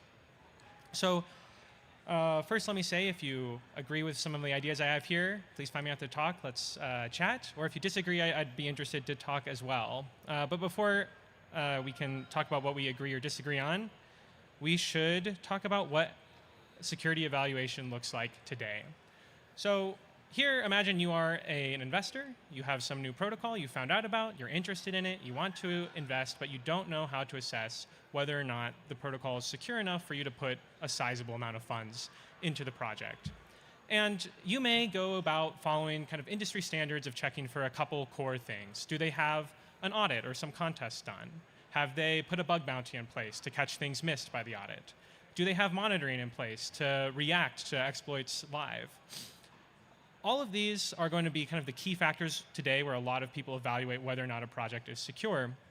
And I'm going to focus a lot of complaints today on how people use audits and bug bounties. Now, there are some kind of well-known complaints that everybody is aware of. Things like audits are run by third parties in a time-limited setting and limited in scope as well, often excluding things like previously audited code or integrations, highly permissioned actions. Bug bounties also are run by external researchers and are passive disclosure channels which rely on discretionary payouts and can be uncertain. But I really think the core issue with using these to assess security is not actually from these points, but rather from the view of how they provide security as a status to a piece of code. So before I talk more about what I mean by that, let me ground this discussion by picking out a couple of exploits that have happened recently on to teams that are doing their best to follow these industry standards and would kind of pass any reasonable evaluation against these standards. So these are two recent hacks that happened last year. If you're not aware, I'll provide a very brief summary. So Yearn suffered an exploit due to some unchecked underflows and rounding errors where around $9 million was stolen. They did have a bug bounty in place, and they did have an audit done on this code. This was legacy code, actually, running safely for many, many years, managing millions of dollars until an exploit happened years down the road. In kind of similar fashion, Balancer was also exploited last year, leading to hundreds of millions of dollars lost. Also had a large bounty in place and had multiple audits from multiple firms over a course of years during which it was managing significant funds, even applying formal verification efforts, which unfortunately, and as mentioned in the reports, did exclude kind of rounding effects. And rounding was noted by different analysts as they continued to analyze the project. But at the time of the audits, they did not realize that rounding could be exploited in the ways that we know now that it can be. And my point here is not to pick on any particular protocol, but to point out that these are projects following industry standards that were audited, that did have bounties, and were exploited years after managing funds successfully. Now you may say I'm picking on edge cases. I can do the standard security talk of putting some big numbers on the screen. It has also become industry standard for multiple billions of dollars to be stolen every year in the crypto space. Of these, only about 350 million, I'll say only about 350 million, which is kind of a funny sentence, come directly from smart contract exploits, which are covered with these so-called industry standard security assessments. And 190 million thereof come from people who have audited or maybe had changes after an audit, but are generally trying to follow these standards and maintain security in good faith. And there are two things we should note here. One is the industry standard is not nothing. It's still good to get audits. You know, it's a smaller fraction of the exploits that are happening on projects that are audited. But there are two interesting things. One is $190 million is still a lot. It's still a lot of funds getting stolen. We can probably do better. I believe we can. And the second thing of interest is that these audits generally cover smart contract implementations. And if you compare, $348 million to $2.2 billion, that is a lot of threats that are not getting covered when we are evaluating whether or not a project is secure. So let's talk about why we're doing these things this way. If there is a better way, or if this way is not sufficient, why are all these smart people who are working together approaching security in this way and assessing security in this way? The standard has evolved over time with our approach to blockchain. When we first thought of and conceptualized smart contracts, we pictured immutable code, operating transparently, managing funds, and it made sense that if this isn't not going to change, we just really need to work hard to get it right the first time, and then the code itself will be secure. But this does not really match modern practice. We see that upgradability is very common and often even necessary so that teams can respond to bugs which are not found by audits. And as noted in these case studies, new exploit classes continue to be discovered. Code that is secure today under kind of all known threats might not be secure in 3 or 4 years as attackers continue to come up with new lines of attack. Now, this kind of first myth has led us to the second one, which is that audits can let us buy security. We can kind of contract this out because as long as the code is secure, the project is secure, so why not bring in the best experts we can find to do this for us? Now, this has lots of problems in itself. Obviously you have to trust security firms.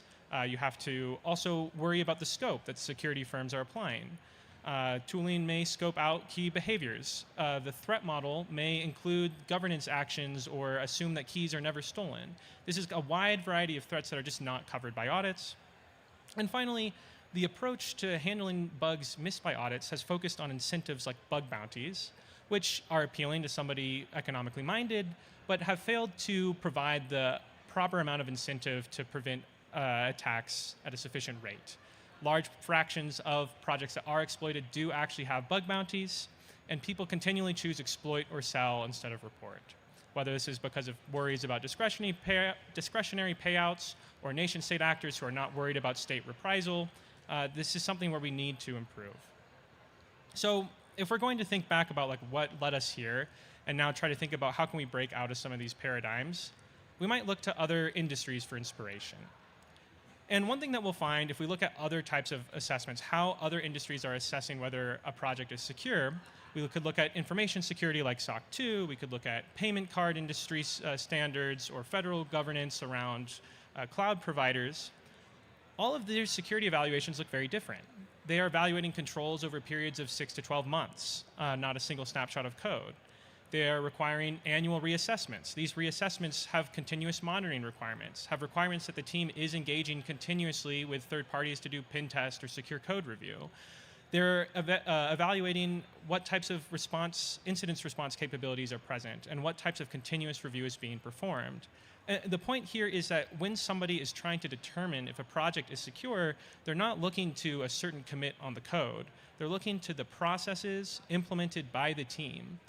That security, as assessed by these other industries, is something maintained by the developers, not a property of the code. So we solved it, right? We're done. We just need to do these assessments, and then everything will be great. All the hacks will disappear. This is, of course, not the case. First of all, even a perfect process may not produce perfect results. Even if we are checking for internal security teams and ongoing security budgets and are doing continuous reviews and testing and monitoring, things may slip through the cracks. 0 days will still exist and be found. But there's a bigger issue here of who is going to do these assessments? How can we actually get people to work this way? Why aren't people already doing it this way if this is something that could actually reduce the frequency and magnitude of hacks? And to this, I think we have to look to incentives. And this is where we'll start talking about security funding. Before we can start talking about funding, we need to talk about risk. For funds to get stolen from you, you've got to get funds first, all right? So if you're an investor and you're investing and you're evaluating the security of a project, you're worried about the risk from a hack. If you're a developer building a project, you have another risk that you have to work on and worry about, and that the hack risk is conditional on, and that risk is whether or not your project itself blows up. There are no hacks without survival, and in an area with network effects where first to market can dominate and liquidity can determine protocol viability, this risk can be often the primary concern for developers, where if you spend the extra resources that could have been spent on marketing or faster development or more AI credits, you might not make it to market first, so your protocol might not survive, your secure protocol might not be securing any funds. Added to this is that developer funds and protocol funds are often separate pools. The funds that are kind of fully, wholly at risk are not the same funds that developers have raised from their VCs and are operating off of in their day-to-day development lifecycle. If we look instead at investors, there's just a different risk profile. The people who are putting their money into the project bear the immediate downside of theft. When the money is stolen, that's their money, and now it's lost. And even worse, as we've seen, for code that is completely stagnant, completely immutable, after launch risk still continues to accumulate. Obviously, mutable code may change, integrations may ship, but as exploits continue to develop and attackers continue to become more advanced, risk to a project continues to accumulate over time. Now, those risk profiles alone are not a problem. What becomes a problem is when you mix it with how security funding is managed today. Primarily, devs are the funders of security. Devs bear the cost of audits, and so when they are working against this first-to-market risk, security spend has to rationally be capped. On the flip side, auditors are competing for these clients, the devs, and so they need to make sure their product provides the most ROI possible to their clients, which means that much of the focus of the auditors is directly on finding bugs. This is just a different thing than assessing the security of a project from the point of view of an investor, because the developers are focused on getting to launch and primarily worried about this first risk, this first way that they can blow up. Additionally, these separate funds make bounties much less effective. Protocol funds may be much larger than the pool of funds that developers have access to set aside for bug bounties. This makes, in addition to discretionary payouts, the financial incentives of bug bounties much more difficult to make effective as an alternative option for gray hat researchers. And so with kind of all this in mind of seeing where assessments are not going to happen just from developers naturally, where they're not going to go straight to this process-based approach that is going to take more time and leave them behind on the competition, we need to turn and look at the people who are bearing the most risk. And I'll talk for a minute just directly to investors, people who are putting their funds into these protocols. First, you should know that you're already funding security. If you're deciding to put funds into a project, deciding how much, you're kind of implicitly pricing the risk in some way. If you're funding developers and you're funding those pools of developer funding, you are indirectly funding the audits. And if you're ever invested in a project that gave a so-called white hat bounty, those protocol funds are the funds funding that bounty. So investors are already dealing with and having to fund security.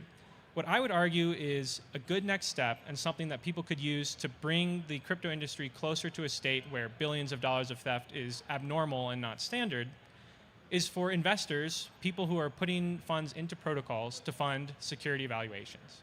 Now you might think here, oh, the auditor wants more people to pay for audits. That's not what I'm pitching. I'm not saying investors should pay for audits. I do think the developers should still pay for the audits of the protocols to find those bugs, to help them make the code itself more secure. What I'm talking about is in a different type of an assessment of the developer's security process. An external party focused on process evaluation, making robust and continuous security process a requirement to receive large amounts of funding by only putting their funds into projects which are able to pass these assessments. This radically changes what the incentives are for developers by setting an external standard that they must play against.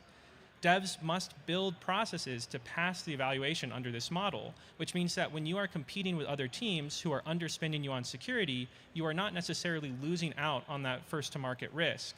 You still have an advantage because the security process that you build out is something they are still going to have to build out too eventually in order to obtain the funding that is necessary to have sufficient protocol liquidity for the project to survive. So, this is my pitch. If any of you are investing in protocols, think about how you are deciding whether or not a project is secure, and consider not looking to audits and bounties as a serviceable and sufficient way to assess project security. If you're interested in funding process over artifacts, please reach out to learn more about Audit Hub, Veridice's approach to continuous security and how we integrate that into the regular development workflow of some of our clients, or just find us online or find me after the talk. Thanks.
Hi everyone, I'm Peter from Nethermind Formal Verification. I lead our ZK Constraint Verification team, and I'm here to tell you some things about where the industry is at the moment when it comes to hardcore formal methods and what does it mean to formally verify the basic technologies that underpin Ethereum.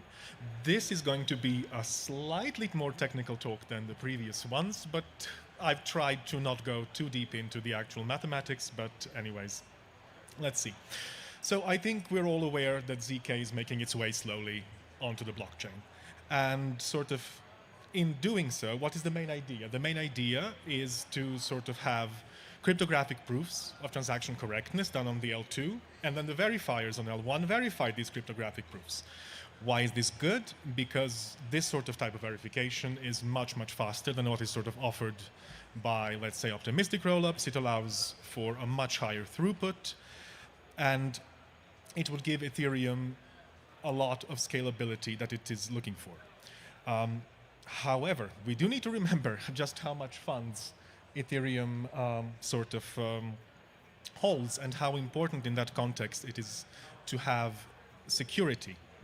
And basically, the security of all of these assets that Ethereum holds rest on the correctness of these ZK cryptographic properties, provers, verifiers, and how do we guarantee that? And at Nethermind, we believe that the only way to actually guarantee this is to have these properly formally verified. And sort of this is what we do. And our method of choice is interactive theorem proving in the lean theorem prover. What is lean? Lean is sort of a proof assistant that allows you to mechanize mathematics. And then you can think of it as sort of a programming language that you can use to generate formally verified programs.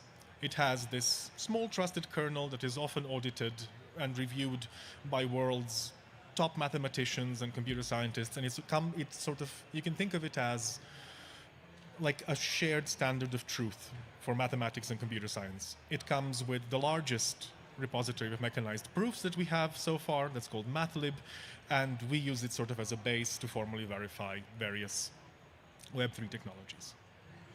What have we actually done so far? For example, we have verified several real-world ZK VMs. With Succinct, we verified SP1 Hypercube. We have recently worked with Axiom to verify OpenVM, and we're currently working with Brevis. More are in the line. With Matter Labs, we were the first to verify a property of a real-world ZK verifier, and thanks to various grants from the Ethereum Foundation, we are currently mechanizing some cryptographic protocols that underpin ZK, such as Fry, Stir, and Whir. And I'll tell you a little bit more about our work on the Fry protocol in that context. Fry underpins a number of ZK proof systems. It effectively secures billions of dollars in transactions. It's used by Starkware, RISC-0, Succinct, etc.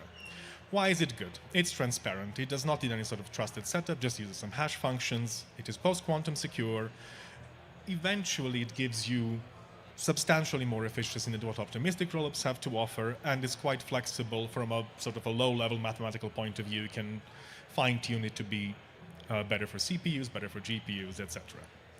So a slight tour of what Fry actually is and some of the principles of ZK. So how does ZK actually work? You have computation that you want to prove is valid, and ZK, through something called arithmetization, allows you to take this computation and transform it into polynomials.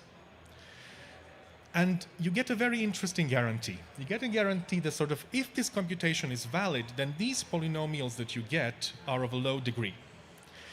And if a prover tries to cheat in any way, it will actually get polynomials of higher degrees. And now, the Fry protocol gives you a mathematical mechanism for checking that this degree bound is not violated, meaning that if I give the Fry protocol some information, and it is able to check whether or not this information comes from a low degree polynomial.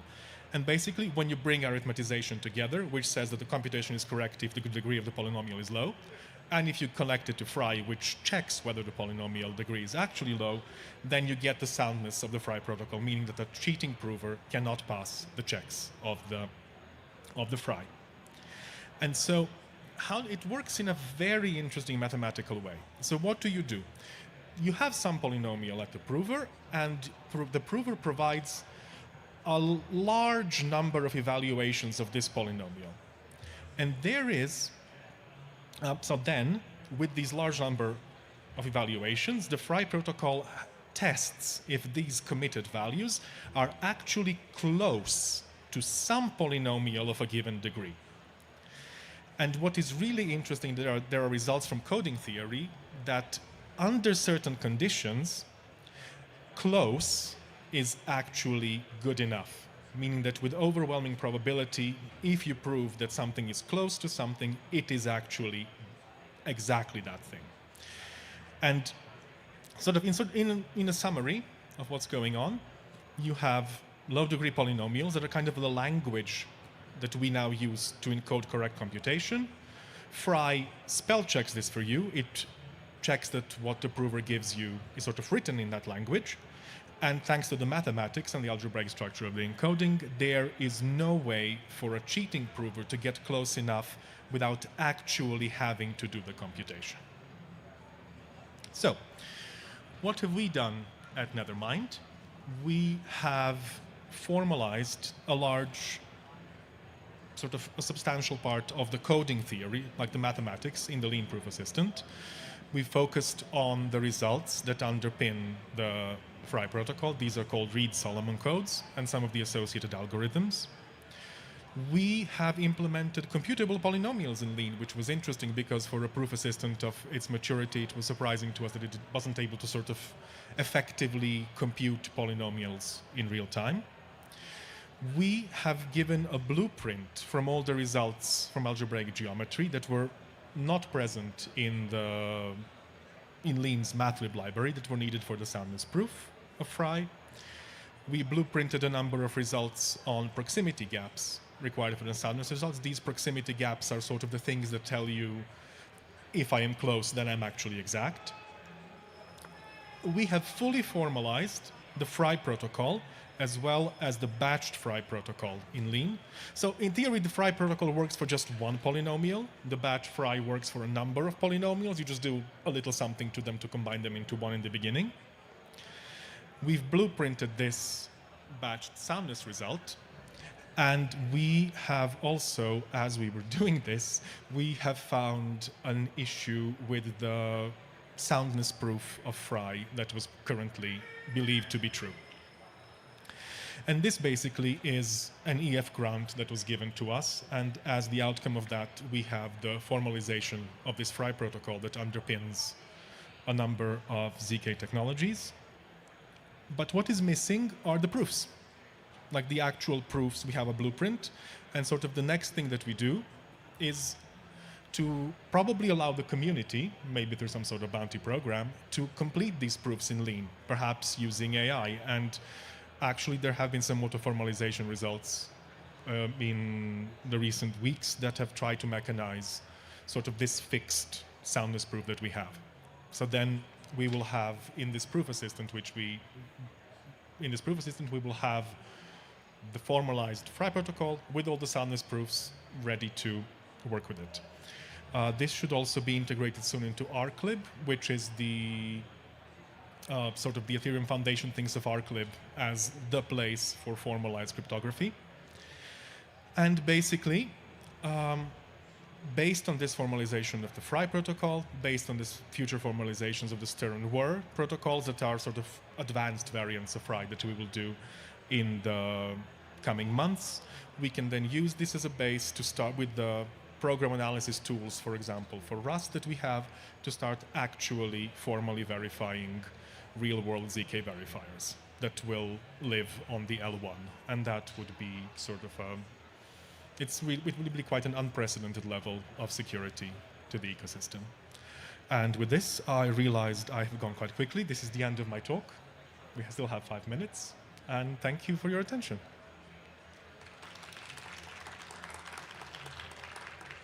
If you're interested in working with us, if you have some questions for us, come to me. I'll be around. Come talk to us. If you want stuff formally verified, you know.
4 computers now have primary control of critical vehicle functions.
Hi guys, hello everyone. Thank you for coming to East VC Summit and Pitch Fest. Yeah, I'm very happy to have all of you today, and it's great. I'm very honored and very excited. So yeah, today is actually not about competition, and also not about prizes. So what's that? So it's actually learning and connecting and also feedbacks. So through all the session, you will meet and VCs from worldwide, and also like we will have amazing the pitching session, and plus that we will have the ecosystem presentation, which is our valuable partners. So yeah, today I'm very excited to be here, and thank you for coming here today. So yeah, before starting, I want to ask everyone, who is founder here? If you're a founder, oh, a lot of people. That's amazing. And who is a VC investor? Yes. You know, this is a moment to connect. Later on, we have a networking session. It's a great opportunity. And who is from ecosystem? Yeah? Yes. Guys, this is a place to connect everyone. So I'm very excited to see all the sparks, right? It's okay. Before starting, I would like to, let me just check. Yes. So I'd like to explain about the overview. So first, we will have the ecosystem presentation. That is a session to know about ecosystem, each ecosystem. Today we can see like Pharos and SuperNet and Alio. So with them, if you are looking for something to build, that is going to be a great opportunity. Yeah. And next, second session is going to be VC part. You will see the panel discussion from VC. That is a great opportunity to learn. And the last, third part is a most exciting part. That is a pitch fest. So today we will see who's having a great opportunity to pitch. And if you're founder here, you know, you guys are founder a lot here. So and you guys can learn how to pitch as well. Right. And yeah, without further ado, let's move forward for the next. So yeah, today I want to welcome the founder of Akindo, yeah, and who is actually start the whole journey today. Yeah. Yeah, please welcome the Kinjo. Hello. Hi, everyone. Hi. Yeah. Welcome to the ETHDenver 2026 and it's BC plus Pitch Fest. Actually, my name is Kinjo, founder of Akindo, which is organized this program. So it's very honored to collaborate and stand here on the Futurllama stage with Buffcom Ventures and founders and investors and ecosystem partners. Yeah, I believe today is about the real founders. And today is about the startups. And today is about the next wave of the crypto. Yeah, actually, I believe that. So yeah, before the main program, let me explain what we do as a organizer. Yeah, Akindo is the world first founder success platform. We exist is one simple reason to help founders win. Yeah, not just build, not just pitch, but actually succeed. Yeah, over the past few years, so we've collaborated a major conference around the world. We create opportunity where founders can connect with investors, users, and ecosystem partners. Yeah, because success doesn't happen in isolation. Yeah, it happens through connection. Yeah, this is the last 2 years. We also organize a showcase event as well. Yeah, as you can see, we partnered with leading global conferences.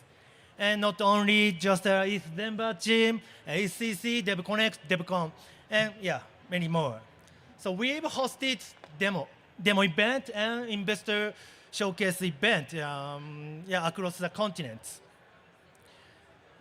Yeah, so and today, yeah, we are proud to collaborate with the ETHDenver team. Yeah, this stage represents global momentum.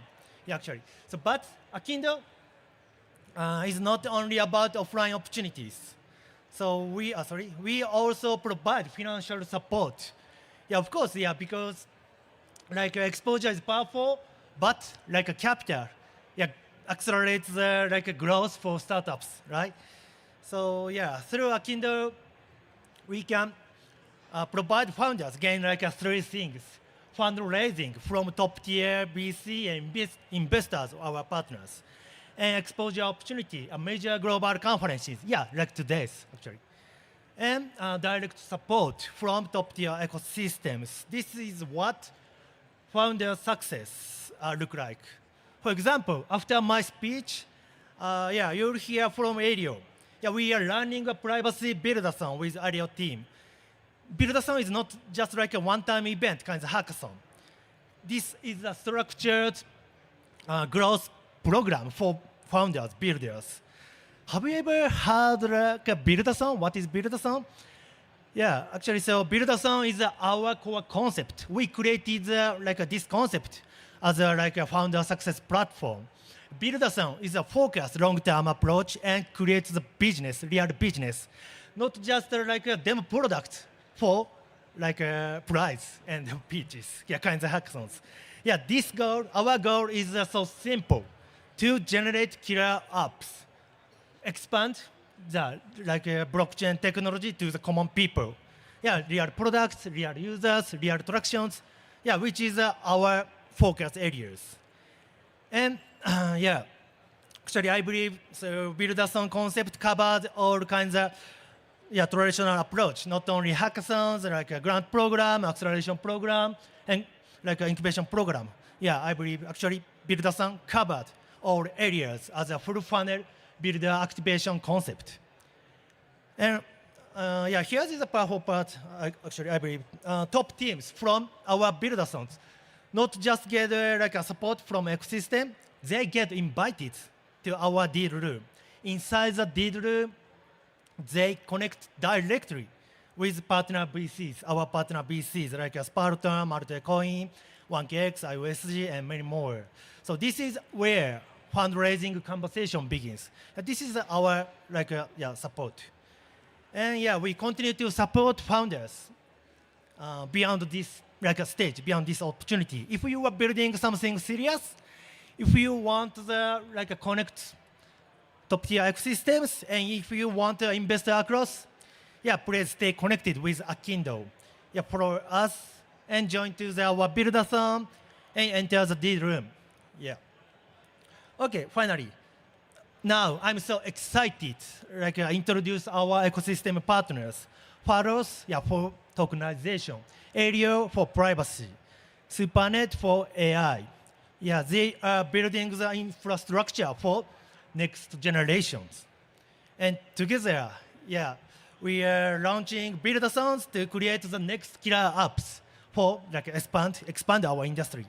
Okay, yeah, please welcome our partner. Thank you. Yeah, next is Pharos. Thank you.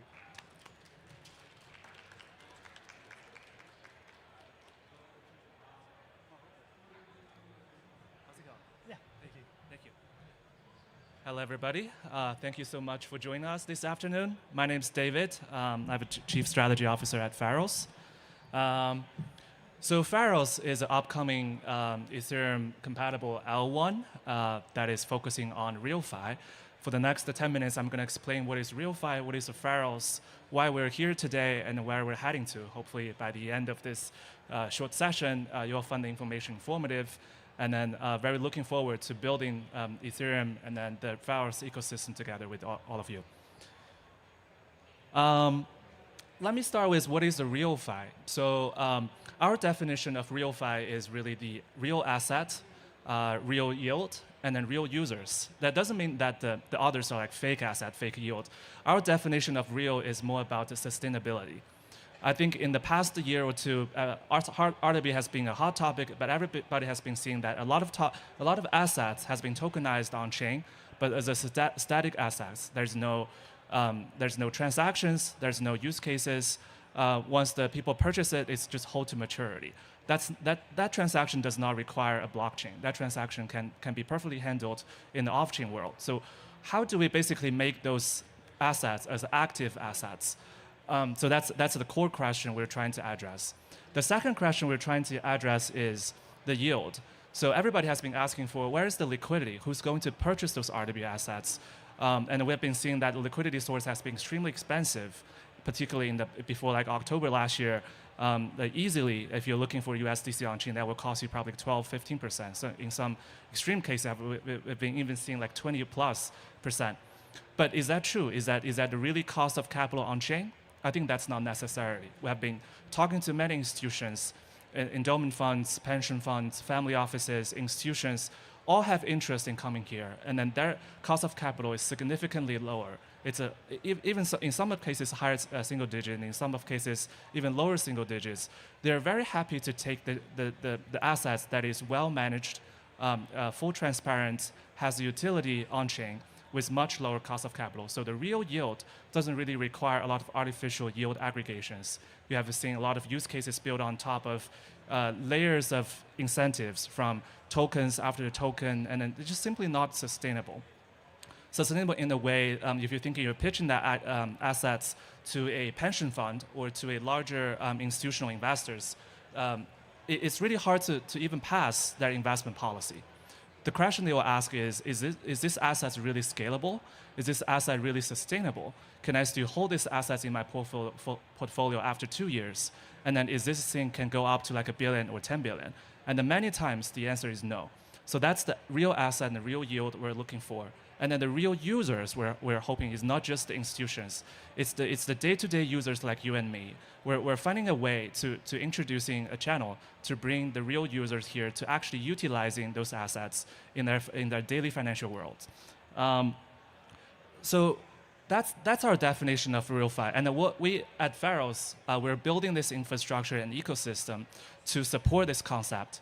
We're certainly starting with a high-performance chain, which I won't go into every single details, but just wanted to highlight a few things. One is it's a EVM compatible chain. It has up to 300K TPS. We can actually do transactions less than 1 second. This thing is built on top of the End tech stack, which, if you're familiar with End and Alibaba, their technology is actually capable for e-commerce. So this chain is actually today is ready for a larger e-commerce type of transaction settlement. So it's a high-performance chain. In addition to the chains, we also have a robust ecosystem, even before we have launched the public chain, mainnet today. So I'm definitely not going to go into the name by name, and this is just the selective of the partners that we've been working with today. But we will have the native USDC, we will have the institutional custodians, we will have MPC, we have the multiple major bridge providers, we have all the major, basically the DeFi players that partner with us, Morpho, for example, and then the asset issuer like Centrifuge, wallet like OKX, wallet like Topknot. So we have all the top tier ecosystem partners that are building with us on this RealFi concept in this Pharos ecosystem. Since our launch of the testnet back in 2024, May, we have been able to get 2.9 million of authenticated users. We've been able to have over almost like 3 million website monthly visitors. We have had over 200 million unique addresses, and then the block time is at 0.2 seconds. Now, this is why we are here. So Pharos, as an open ecosystem, we have our incubators. We have set aside $10 million for our incubators with our partners, with Draper Dragon, with Faction, with Hack VC, as well as with ecosystem partners like Centrifuge. We wanted to build this ecosystem with you. We set aside capitals, resources, manpower, tech stack to help to build this entire system. And not only just on the capital and resources perspective. I think at the end of the day, Pharos is a demand engine. Whatever you build, we hope to find the demand on this chain. And the demand, what I mean by that is the liquidities, is the users, is the use cases. We have wallet to introduce in the users. We have institutional partnership to introducing the low cost of capitals. We have our partners to providing the various tech stack, and then all the institutional toolkits you need to build your use cases. And then I would encourage you to scan and apply through that QR code on the lower right corner. we have a team that will be dedicatedly reviewing all the requests, the information, applications. We're eager to hearing from you and wanting to build together on Pharos ecosystem. And then lastly, we're heading to in the 2026. We certainly, first of all, we're going to open up our public mainnet by the mid-April. And then our goal is to be the #1 RealFi, WealthFi layer 1. We're targeting at least 1 billion TVL by 2026, with most of the active or active RWAs with the real users and real utilities. We're going to onboarding at least 50 plus institutional players globally. We're almost there already. We're going to have multiple stablecoins issuers. We're going to start with the native USDC, and we have been partnered up with multiple other stablecoin issuers. So again, this is just the start. We're hoping to build this ecosystem with you. And let me just flash back.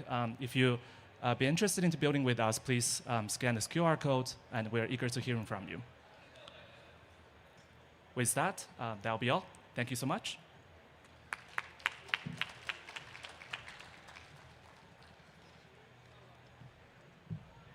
Thank you for the amazing presentation. If you want to build on Pharos, that's a moment. And actually, like there's a Pharos team here, so feel free to connect after that. So the next one we have Aleo. So let me prepare for that. Yes. Okay. So Aleo is a privacy-focused chain, and it's our great partner. And we actually have a build-a-thon of Aleo. So if you want to build it, yeah, feel free to come. And I want to welcome the Aleo team, Alex. Yeah, please welcome.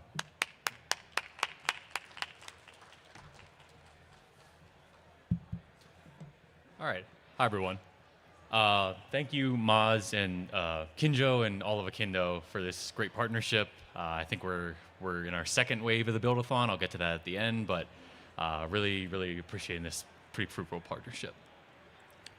So like I said, I'm Alex. I'm the developer relations lead at Aleo, and I'm going to give you a little bit of talk about who we are and what we do. Oh. Sorry about that.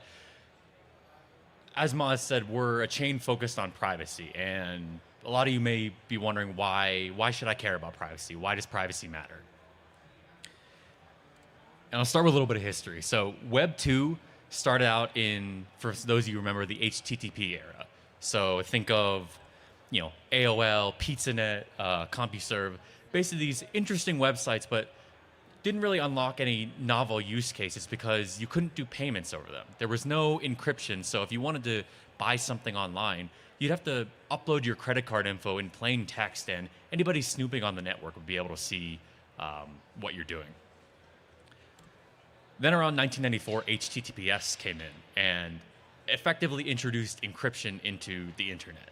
And that unlocked a huge $19 trillion market cap industry of e-commerce and social media and everything in between. Web3 is here. We are in our HTTP era right now. We have no encryption. All chains are transparent ledgers. So all transactions and holdings and details are fully public. Let me put it another way. Web3 stablecoin payments are over $1 trillion, or accounted for over $1 trillion last year. Less than 0.01% of those were encrypted.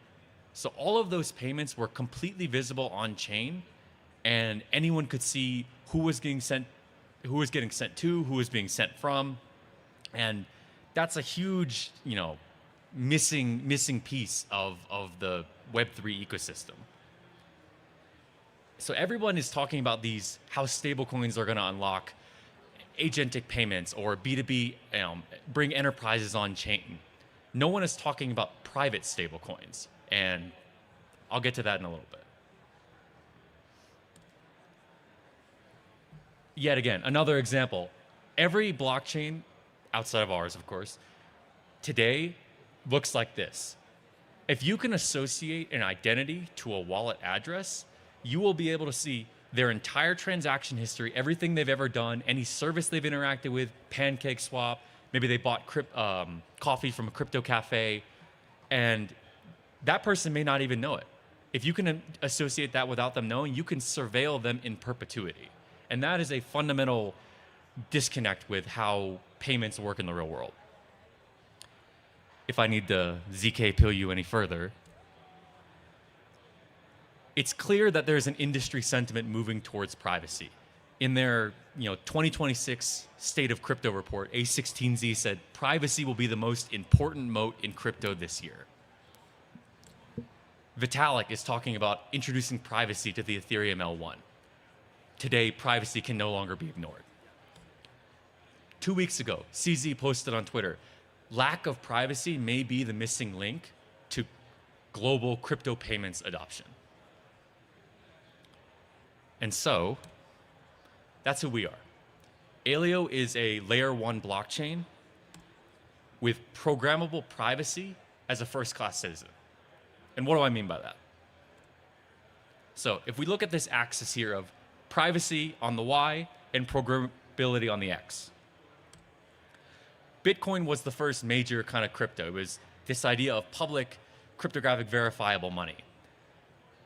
Even to this day, it is very kind of limited in the scope of what you could do with it. It's restricted to pure transfers. ETH came along and introduced this idea of public apps. So programmability, smart contracts, everything on there. And that opened up a huge industry for DeFi and on-chain payroll and things like that, or attempts at on-chain payroll. Separately, the idea of Zcash came along and took Bitcoin and said, what if we could make it private? What if we could take these simple transfers and simple store of value and add a layer of privacy to it so people's balances and transactions wouldn't get leaked? And the idea was, what if we could have a chain that took all the great privacy features pioneered by Zcash, so private transactions and balances and accounts, and add this smart contract functionality and unlock things like private DeFi and that kind of explosion. And that's who we are. We are unlocking programmable privacy, allowing you to keep your transactions and balances and everything private, but still build any kind of custom application you can imagine.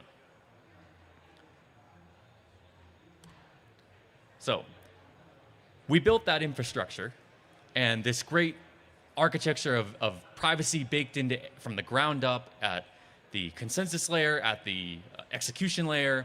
And the original thesis was, if you build it, they will come. If you build this great infrastructure with privacy, of course developers will come and start to build all these great things on there. That thesis was proven incorrect because that may have worked at a time for Ethereum because it was the only option available. But because there are so many chains now with their own language, their own tech stack, their own use cases, it's not enough now to just build infrastructure. You have to build the core elements of infrastructure all the way up the stack. So the base layer was the settlement layer of the Aleo chain, which is what I talked about. The second element is the asset layer. So people need to be able to do things outside of just a native token. And so we, over the past few months, have announced and shipped partnerships with both Circle and Paxos Labs to launch the world's first private stablecoins. So stablecoins that have pegged to the real dollar and are issued via Circle and Paxos, but you can do private transactions with them. And so unlocking another use case for the asset layer. The third layer is one that not a lot of people want to talk about, but it's the compliance layer. So big story in the news right now is Discord, effectively requiring you to upload your passport or your ID to their quote unquote secure servers in order to access all their features. And this is fundamentally kind of an outdated technology. We have the technology now to prove certain things about your identity. I'm over 18, for example, without necessarily revealing, uploading a picture of your passport to their secure server. And effectively, that's what, programmable privacy allows, is it allows you to program in compliance. So you can do a ZK proof that I have a passport that is legitimately issued and is over the age of 18 without needing to say, oh, this is my name, this is my date of birth, this is the country I'm from. And that's once again, that's only possible with programmable privacy. So the settlement layer, the asset layer, the compliance layer. There's one final piece that unlocks everything, and that's the one that is most neglected, and that's the UX layer. And so we saw this missing gap in our infrastructure and decided to build a custom wallet in-house that takes full advantage of all the privacy features. And that's what we launched here at ETHDenver. It's called Shield Wallet. And Shield is the most private way to move money cross-chain and on Web3. Within the wallet, you can send funds just as you would in MetaMask or any other wallet instantaneously and maintain full control, but you can shield and unshield your assets and transfer privately between accounts, either your own accounts or between users. And you only choose when you want to shield and unshield your assets, so you have full control over not just the movement of your assets, but the privacy of your assets. So if you're interested in checking this out, we have a booth over in Prosperia, I believe, and we'll be happy to walk you through on how this whole wallet works and get you onboarded. I have some of my teammates there in the back who are giving out beanies and cards for onboarding. You get 50 free Alio tokens if you do so. And we'd really appreciate, honestly, any feedback you guys have on, why is privacy important to you? Last thing I'll plug, again, from our folks at Akindo, we're running a build-a-thon competition right now. We just finished wave 2. The total prize pool is $50,000 in USDT in order to come build privacy-preserving applications on Alio. The developers in this competition actually got early access to Shield so that they could, as developers, could get first-class access to private transactions and private stablecoins. So, that being said, I think that's all the time I have, but thank you all very much.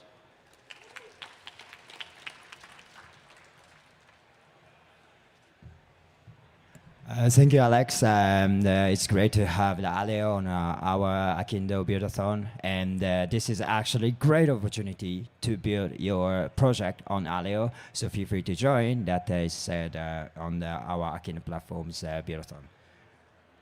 So the next we go to our amazing partner, which is SuperNet.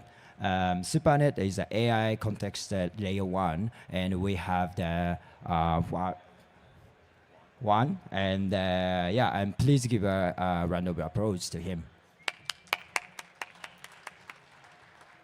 All right, I'm going to try to make this interesting and share a little bit about AI context, which is what we're focused on at SuperNet. But before I do that, let me give you a little bit of background on myself and my co-founder. So I got into the crypto in 2016. Prior to that, I spent over a decade as a Web 2 entrepreneur, doing a lot of work in marketing tech, ad tech, social, and big data.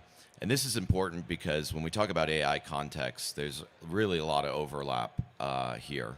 And, went to Stanford a few times, ended up building, going back and forth and being both an entrepreneur and investor over the last 25 years.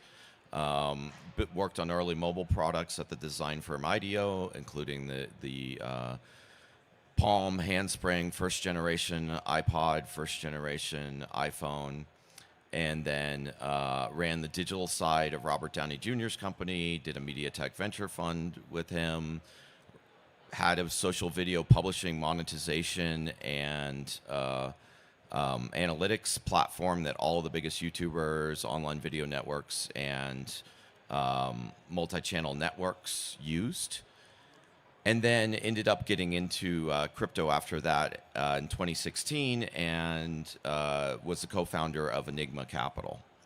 So my co-founder and I, Ethan, who's sitting in the front row here, have known each other for about 15 years. And Ethan has a background coming out of MIT, has been doing machine learning and AI for over 25 years, built an AI company with another MIT professor, built an ad tech company that he sold in 2013, and was recently architect of Audit Board AI. Audit Board's the largest auditing SaaS in the world, which had a $3 billion exit to private equity.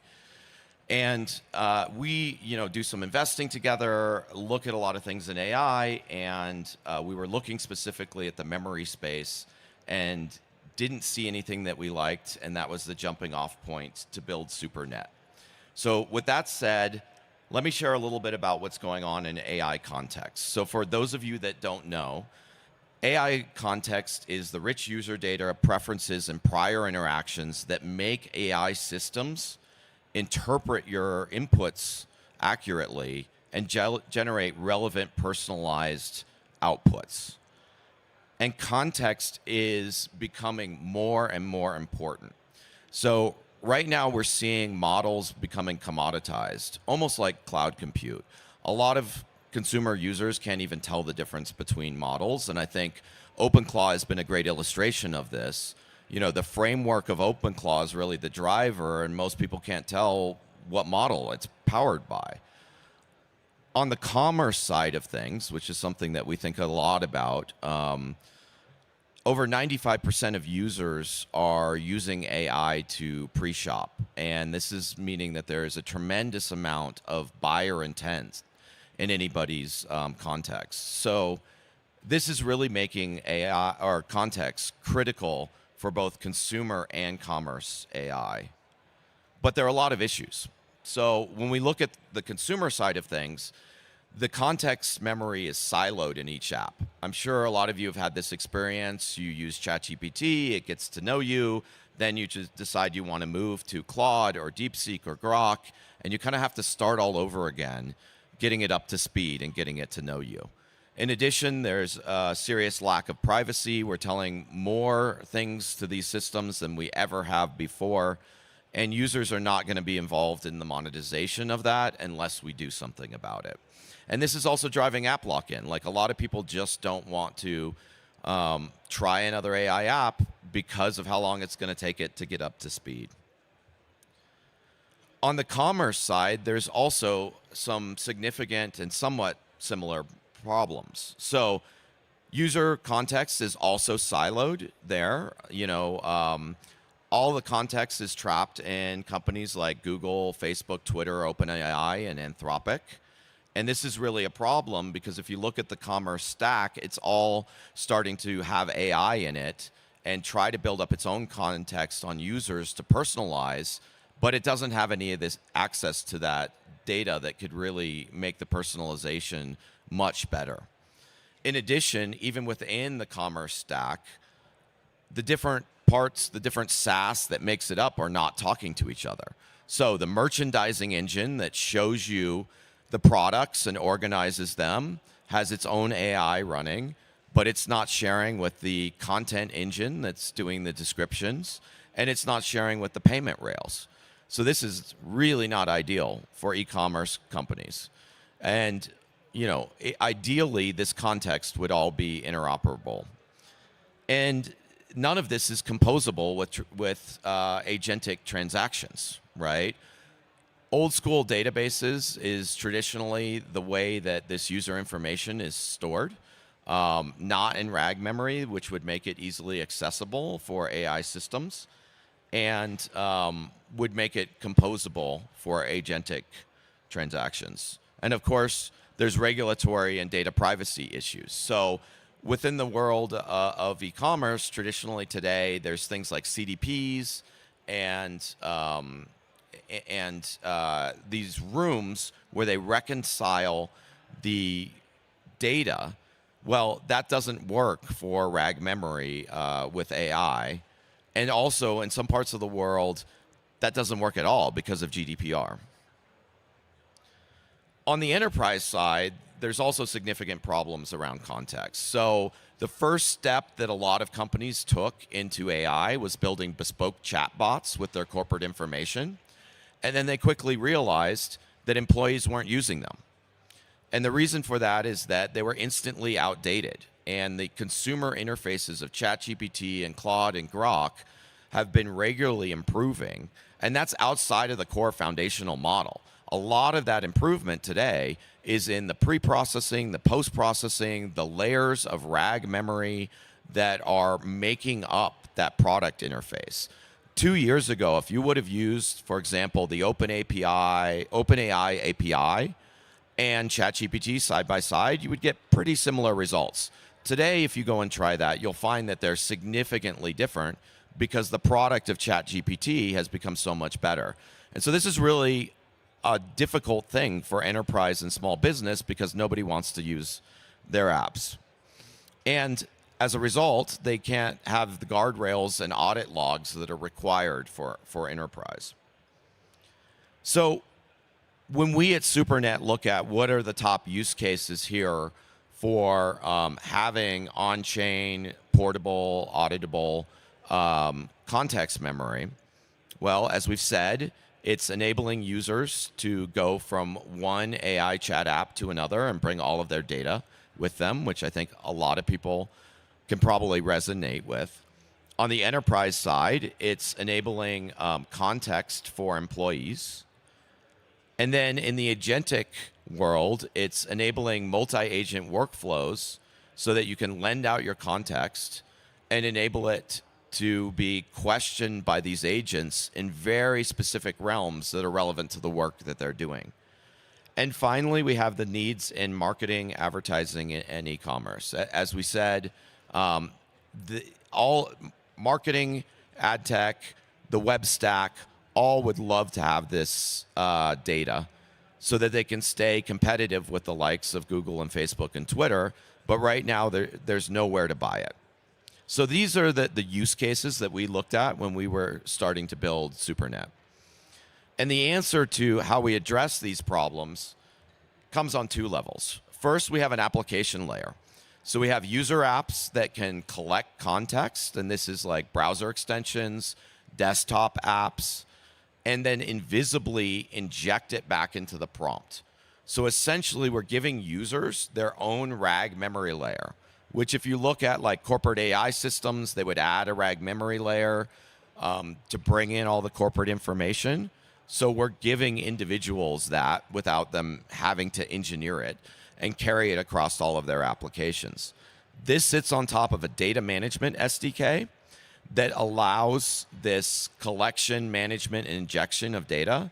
And that's important because any other application could do the same thing as our reference apps. So you could add this to a Web3 wallet, you could add this to Web2 browser extensions, and they can all manage user context data as a digital asset. And finally, we have a data access SDK. So this enables third parties to put out bounties as well as purchase user context or purchase the right to question user context for personalization. And this enables users to actually also monetize their context data for a personalized experience. So imagine you're going to an e-commerce site and it gives you the offer of, would you like a 10% off coupon or would you like a crypto transaction in order to share more about who you are so that they can personalize with products that you're more likely to like. So that's all done on the application layer. Now, this is stored on a secure L1 infrastructure. So essentially what we've done is we've created a RAG memory layer on chain. And so what that means is we have a chain that is both a compute chain and a data chain. And we go from the user's raw data, which is kept encrypted off-chain in commodity storage, to having it vectorized on-chain, doing the search, doing the post-processing, all in a secure pipeline that is then composable because we have data access transactions. So that means that the validators can unlock this secure and encrypted data and deliver it to third parties that the user chooses. And so we can do this for monetization. We can do this for composing with X402 for allowing your context to be used by agents. And then it can also, of course, be audited. And we built forkless upgradability into the chain because RAG memory, the algorithms for doing RAG memory are evolving constantly, and so we needed to be able to add new executables to make sure that we were keeping up with the state of the art. And so that's a lot of talk about, the market and how we're addressing this, but let's give you a demo of what this actually looks like in the real world. So I'll show you our SuperMem browser extension. All right, so what you see here is ChatGPT, and we're going to put it in incognito mode so that it's not going to know anything about you. Let's see if I can. There we have a temporary chat, and this is the SuperNet browser extension. And so if we see, we've seeded it with a piece of data about SuperNet, which is the ID, and there's no way that ChatGPT could know this. It's proprietary data. And the first thing that we'll do is switch off the browser extension. So you'll see that if we ask ChatGPT about this, it's not going to know. It's going to give us some generic answer about what the network ID might be.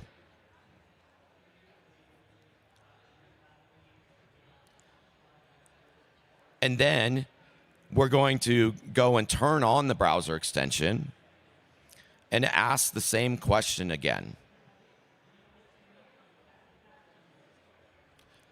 And we'll see that now ChatGPT knows because it's pulling from the secure context memory for this user. And now we'll show the portability. So we'll go over to Grok again in a private session, and we're going to tell Grok the definition of a nonsense word.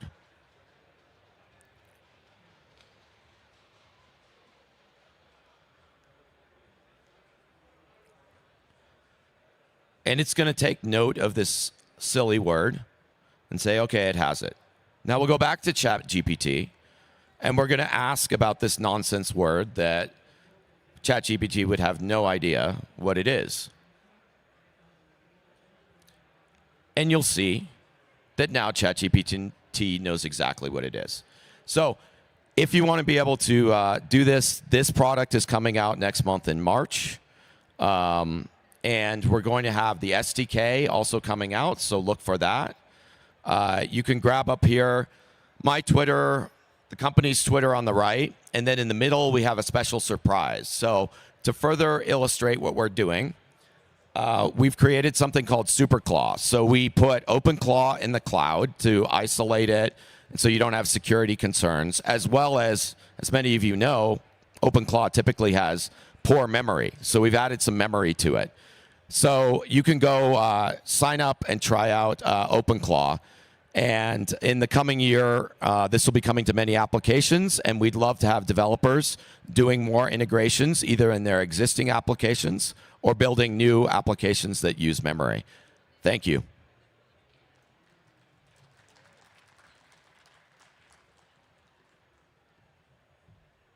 Yes, that was a SuperNet, and as a partner, it's a great to and also honor to have them. And in the future, like they will have the testnet and mainnet. So now probably you should be ready, because once it's live, you can be the first one to be there. All right, so that's basically for the ecosystem session part.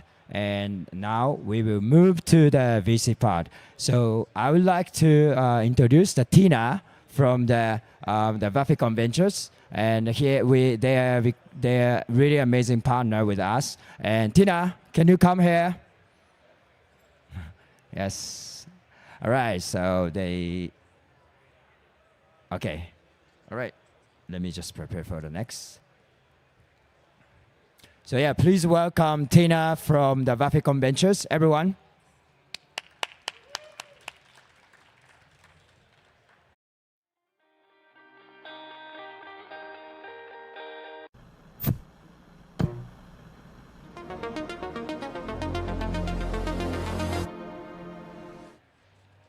So now we will prepare for the bit of the stage, because of the panel discussion is gonna start. So stay tuned, and it's a great opportunity to learn.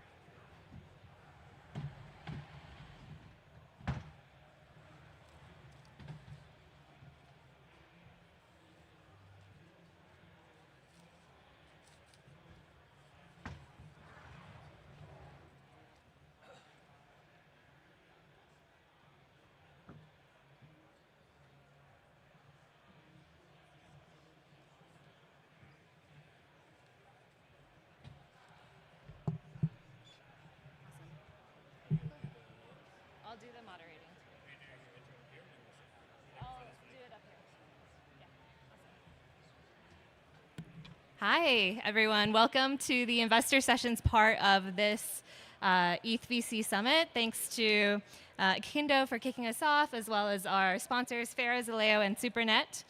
I'm going to kick us off with a quick primer on the state of VC before we dive into the investor sessions. So hi, everyone. I'm Tina. I'm part of Bufficorn Ventures. And Bufficorn Ventures is actually the investment arm of ETHDenver. I'm one of the investment stewards alongside John, who is the founder.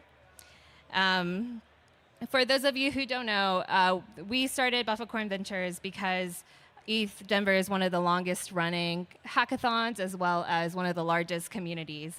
And we decided to come together with this small investment arm where we invest in early stage seed, pre-seed deals alongside other VCs. So we do follow-on checks up to 100,000, and we back founders with the reach of our global community. If you want to learn more about us, you can check us out, bufficorn.ventures. And with that said, I'm going to start us off with a quick primer on the state of VC. And this should be good context for our next series of conversations. So in 2025, where we were in terms of VC capital deployment, we deployed about $20 billion across 1,600 plus deals. And this is actually one of the better years of fundraising, aside from the heights of 2022. This amount of capital deployed was double that of 2023. So we are seeing an uptick in the amount of capital deployed. However, if you dig a little bit deeper into the actual number of deals done, you'll see that deal count in 2025 is actually trailing some of the prior years, which means that the amount of money raised per deal has actually increased by a significant number. And when you dive more into that, you can see that more money is actually flowing now into later stage companies than earlier stage companies. And this is true both by the amount of capital deployed per deal as well as the number of deals. And you'll see here in 2025 versus that of 2024, 2023, it's almost 60% of capital has gone into later stage deals, which is double, even triple that of prior years. And if we now dive into capital deployed by the actual category of what people are investing in, it seems like centralized exchanges and other exchanges are the perennial business model for crypto. And so that first large bar, it's really exchanges, lending, investing platforms, trading, and everything else is sort of more or less the long tail of investments. And just as a whole, I know I'm going through this all super fast. As a whole, it seems financial utility, right, including payments, including banking, as a whole is getting a lot more momentum in 2025, while you see a decline in infrastructure as well as consumer categories. And another interesting note for the state of VC in 2025 is we actually have a lot more M&A than we have in previous years. So you'll see that M&A count, it has reached an all-time high. And this is led by acquirers like Coinbase, Ripple, Kraken, Stripe, etc. So with that said, that is the primer for the state of VC where we were in 2025 relative to all the other years. We have two upcoming panels. The first is going to be fundraising across a capital stack. And this is going to be a crash course on what VC math looks like, as well as what it might take to raise in 2026. And then the second panel after that, we are going to have a request for startups. So this is an unfiltered look at what VCs are now looking to fund today. So with that, I am going to invite up our first set of panelists. We have Richard Chen from Varick. Please come to the stage. Kara Vogel from Sixpan Ventures and B. Fatsi from Faction.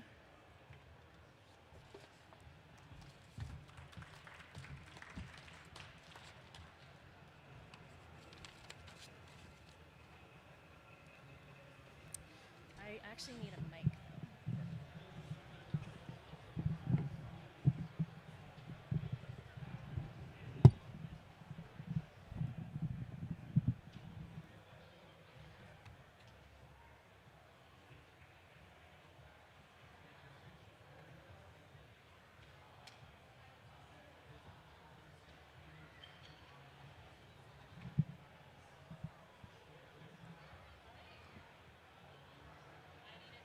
mic on, but then we'll get started. Oh, it is on. Perfect.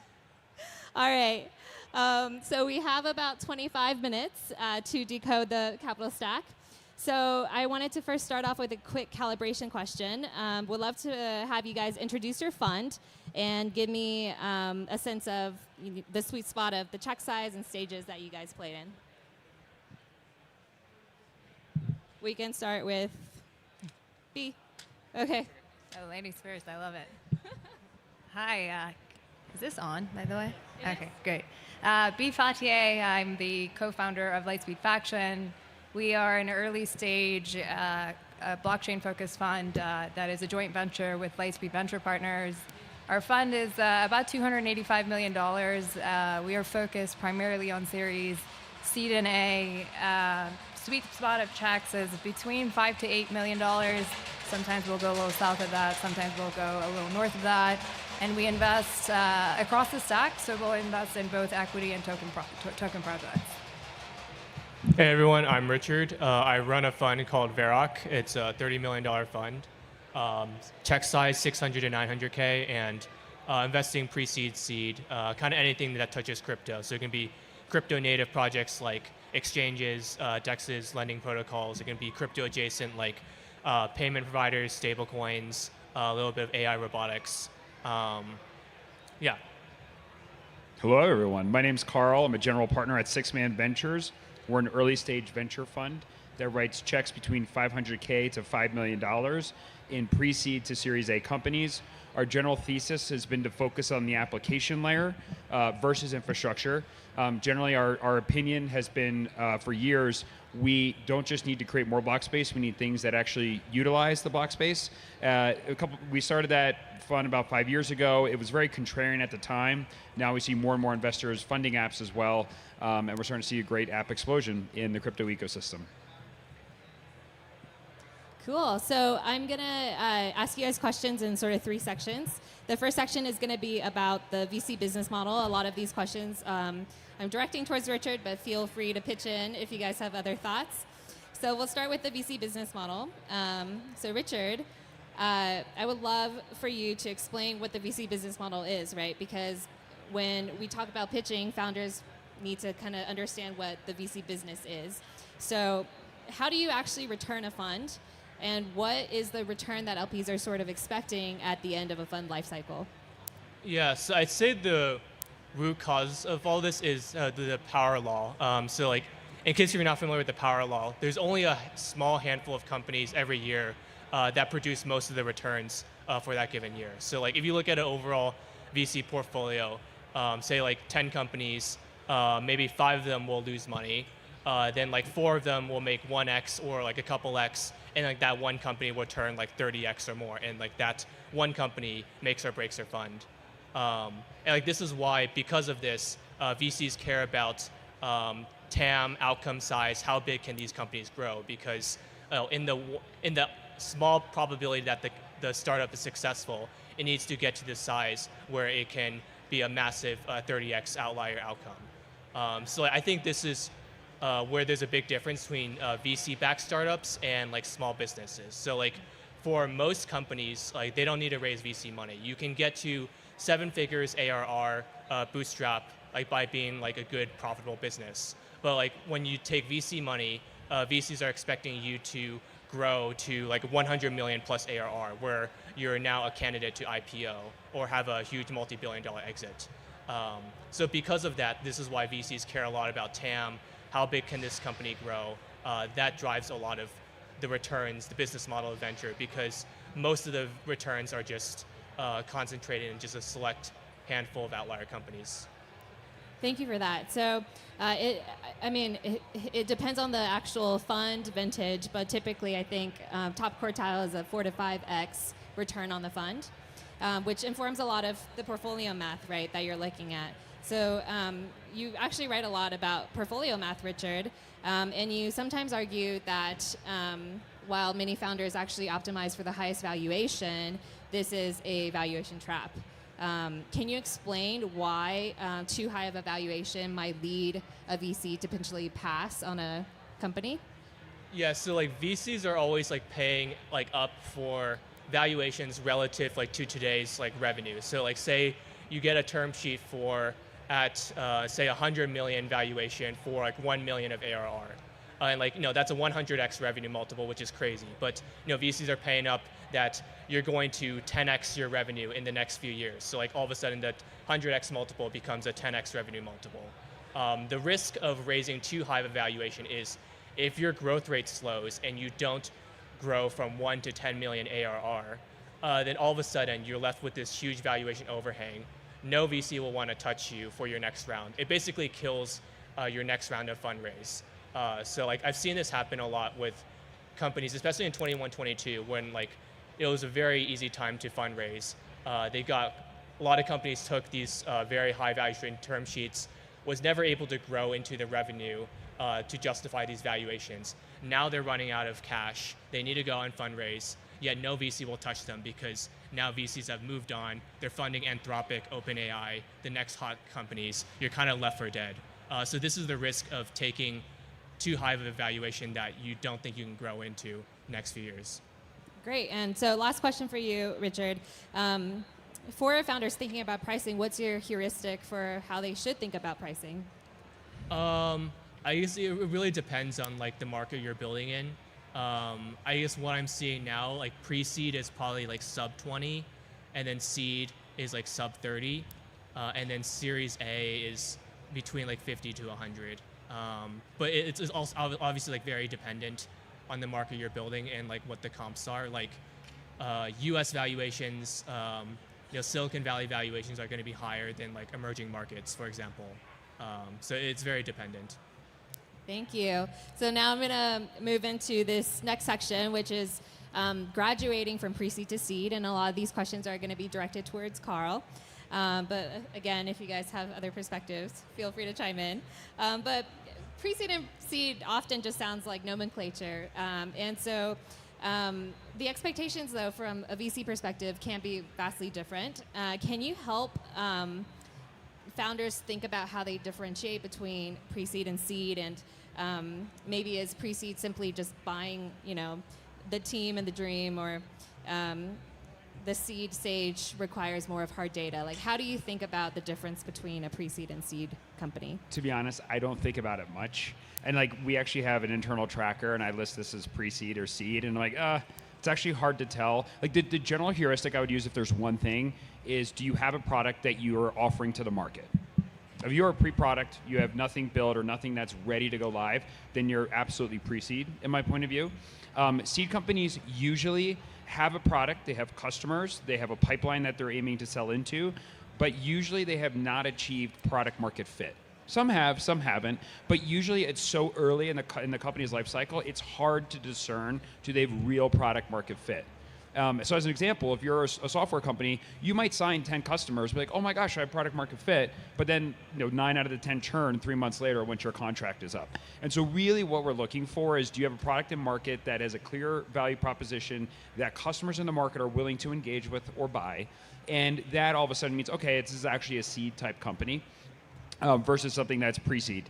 But at this stage, I think it's really collapsing. I mean, I look at it now, if somebody comes to me and has a deck but no prototype, in the age where I just rebuilt our entire CRM in 3 days, I'm like, why don't you have a prototype of this product? It's almost like pre-seed doesn't need to exist to the same extent it did before, because the pace to prototype and build and test hypotheses has absolutely collapsed with the use of agentic coding.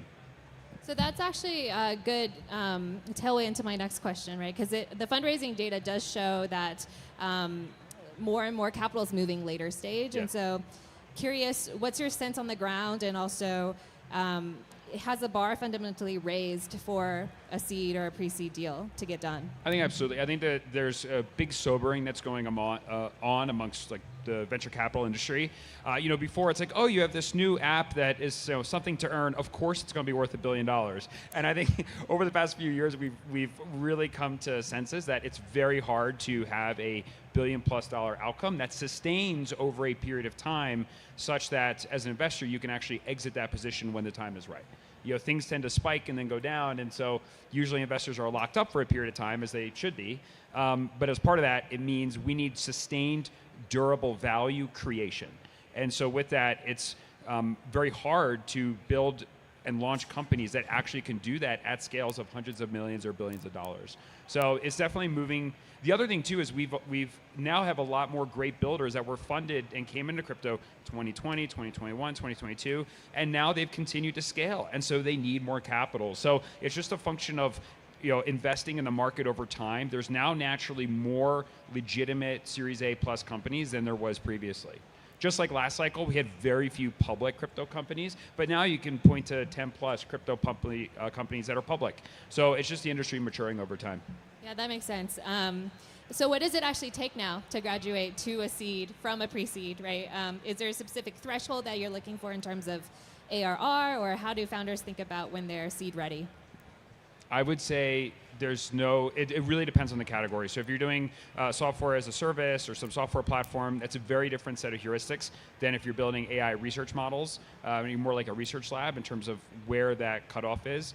My biggest piece of encouragement would be raise capital when you actually either need the capital to scale your business and you know exactly how you're going to allocate it, or the market actually suggests now is the time to raise capital. So this is something interesting for the builders out there. Sometimes the market, a certain segment gets really hot for 3 months. I mean, Bitcoin L2's had its moment, restaking had its moment. These are things that nobody talks about now, but there was periods where there was so much demand amongst investors, not us, but other investors for these categories. And so when the market is telling you to raise, absolutely listen to that signal and get cash in the door. Don't go spend it frivolously, but actually use the market volatility to your advantage as a founder to try to get a healthy valuation where you don't need to have a ton of dilution.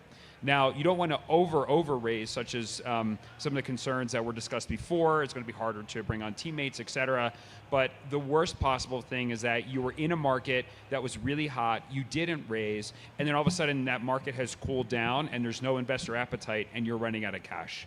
And so really it's just about, when do I need the cash? How am I going to allocate it properly?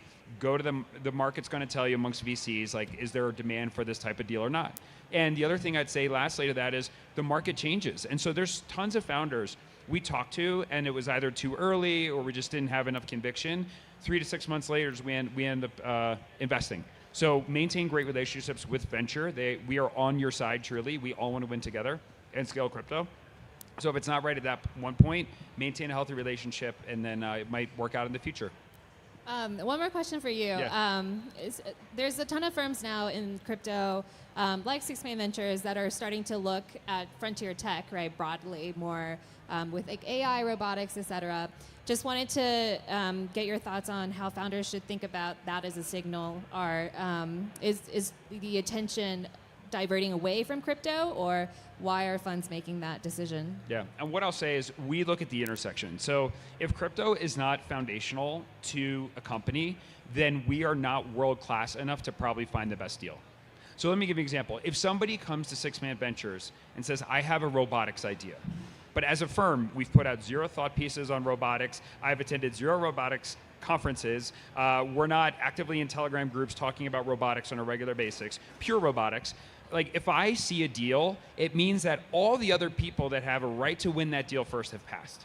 So we really try to stay focused on crypto, or where crypto intersects different categories, and try to be world-class there, because we know we have a good chance of seeing world-class deals. So if you see a firm that's chasing the next thing, again, robotics is hot right now. If you see a firm chasing robotics, chasing parts of AI, chasing other things, it's a really bad sign that that firm actually doesn't have a foundational thesis. So really look for people that have been writing, thinking, investing in a category for a period of time, because they're also going to be smarter and more helpful to you as an investor. They're going to have more connections. They're going to have more insights, et cetera. Thank you. So B, we're going to move on to your section, which is Series A and beyond. I think the first question here is really, we're entering a phase in crypto where there's more of a flight to fundamentals, right? And Faction itself is part of, or a partnership with Lightspeed Ventures, which is a very traditional Web2 fund. So when you look at crypto Series A and beyond today, have you completely reverted to Web2 metrics, or are you still assigning some crypto premium outside of those hard, strict ARR multiples? Yeah, I think it candidly very much depends on the complexion of the business and the category. I'll give you a few examples. We have invested in pieces of infrastructure that candidly have outsized strategic value. They are an N of 1 company, or they are an N of 2 company. And we have never valued them, even at a Series C, Series D, purely on their sort of monetization metrics, right? It's always with an eye towards what's the eventual outcome, and if that outcome is, say, a strategic acquisition that we think could be in the billions of dollars, obviously we're less focused on things like ARR, right? So that's just one example of when the ARR heuristic kind of falls apart. I think where there is probably, when you talk about a crypto premium, historically, people have looked at comps in the token market, right? And we knew that there was a outsized speculative bet that usually kind of threw some of those comps out of whack. I think, again, that gap has probably closed because the speculative bid these days has disappeared. So I think we are razor focused on more sustainable protocol revenues. We always say, by the time you're at our door, obviously we have the benefit of this, the pre-seed and seed investors and what they have kind of seen, but you have to be useful to someone.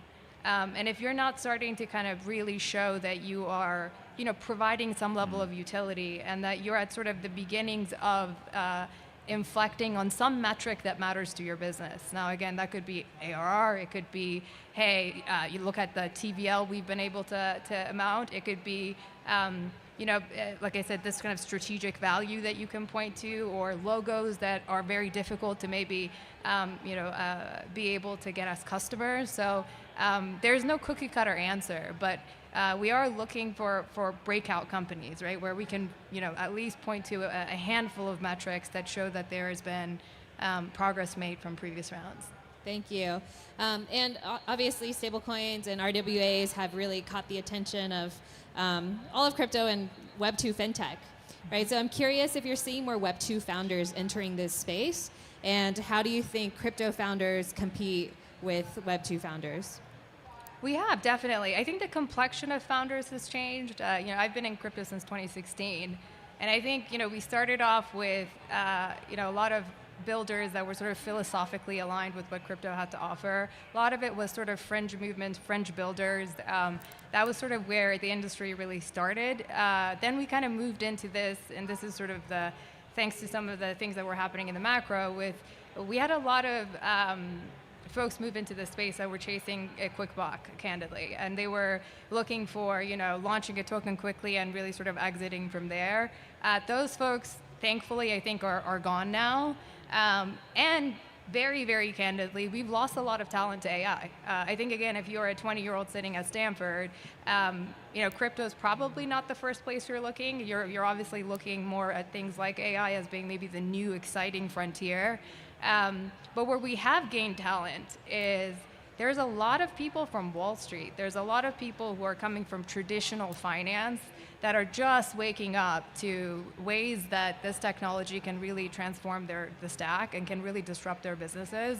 So I think, a lot of the infrastructure early phases of this, industry, some of that is behind us, and now we're moving more into, some of the more kind of financial talent, some of the people that are coming in from those more traditional industries to take us maybe more down the adoption curve. And on the flip side of that, right, then we also see a lot of Web 2 funds now starting to take interest in crypto or blockchain-enabled startups. So I'm curious, how do you think pitching to Web 2 funds might differ from pitching to a crypto fund? And how does this really change the crypto landscape? I will say it's unsurprising. I think as the industry matures, we started off as essentially a shadow system, right? It was, it was very unclear sort of where we fit in the broader sort of traditional markets. Regulation was highly unclear. There was obviously outsized risks, in those early innings. I think we're at that point where we're growing up as an industry, and more kind of traditional pools of capital, especially with some of the regulatory changes, are starting to pay real attention in terms of how, again, crypto can disrupt their various businesses. So I think we're at that point where if you're a fintech investor, you are paying attention to what's happening with tokenization. You are paying attention to what's happening with stablecoins. Because you're watching, likely in the next 2 to 3 years, the entire kind of payment stack completely collapse, right? And so because of some of those, again, competitive forces, they're almost forced to look into our space and take note of some of the innovation. I think broadly that's very good for crypto founders. I think there are deeper pools of capital in traditional venture capital. There is more plentiful upmarket capital that's going to be available to them, especially in categories like fintech. So I think broadly I view it as a win. Where it can be a little bit challenging is, obviously a more kind of traditional venture capitalist hasn't spent a ton of time maybe thinking about decentralized networks and some of the nuances that might be involved there. They maybe aren't used to this idea of opacity around sort of value accrual with different financial instruments. So you might have to do a little bit of educating when you're kind of interacting with non-crypto investors. That can be a little bit frustrating for some crypto founders. Whereas again, if you come to a more crypto native firm, I think all of us that are on stage here, you definitely don't have to kind of explain the history of crypto or kind of decentralized networks to us. So I think we're already bought in. But again, I go back to me, it's a net win to have these pools of capital available to crypto founders.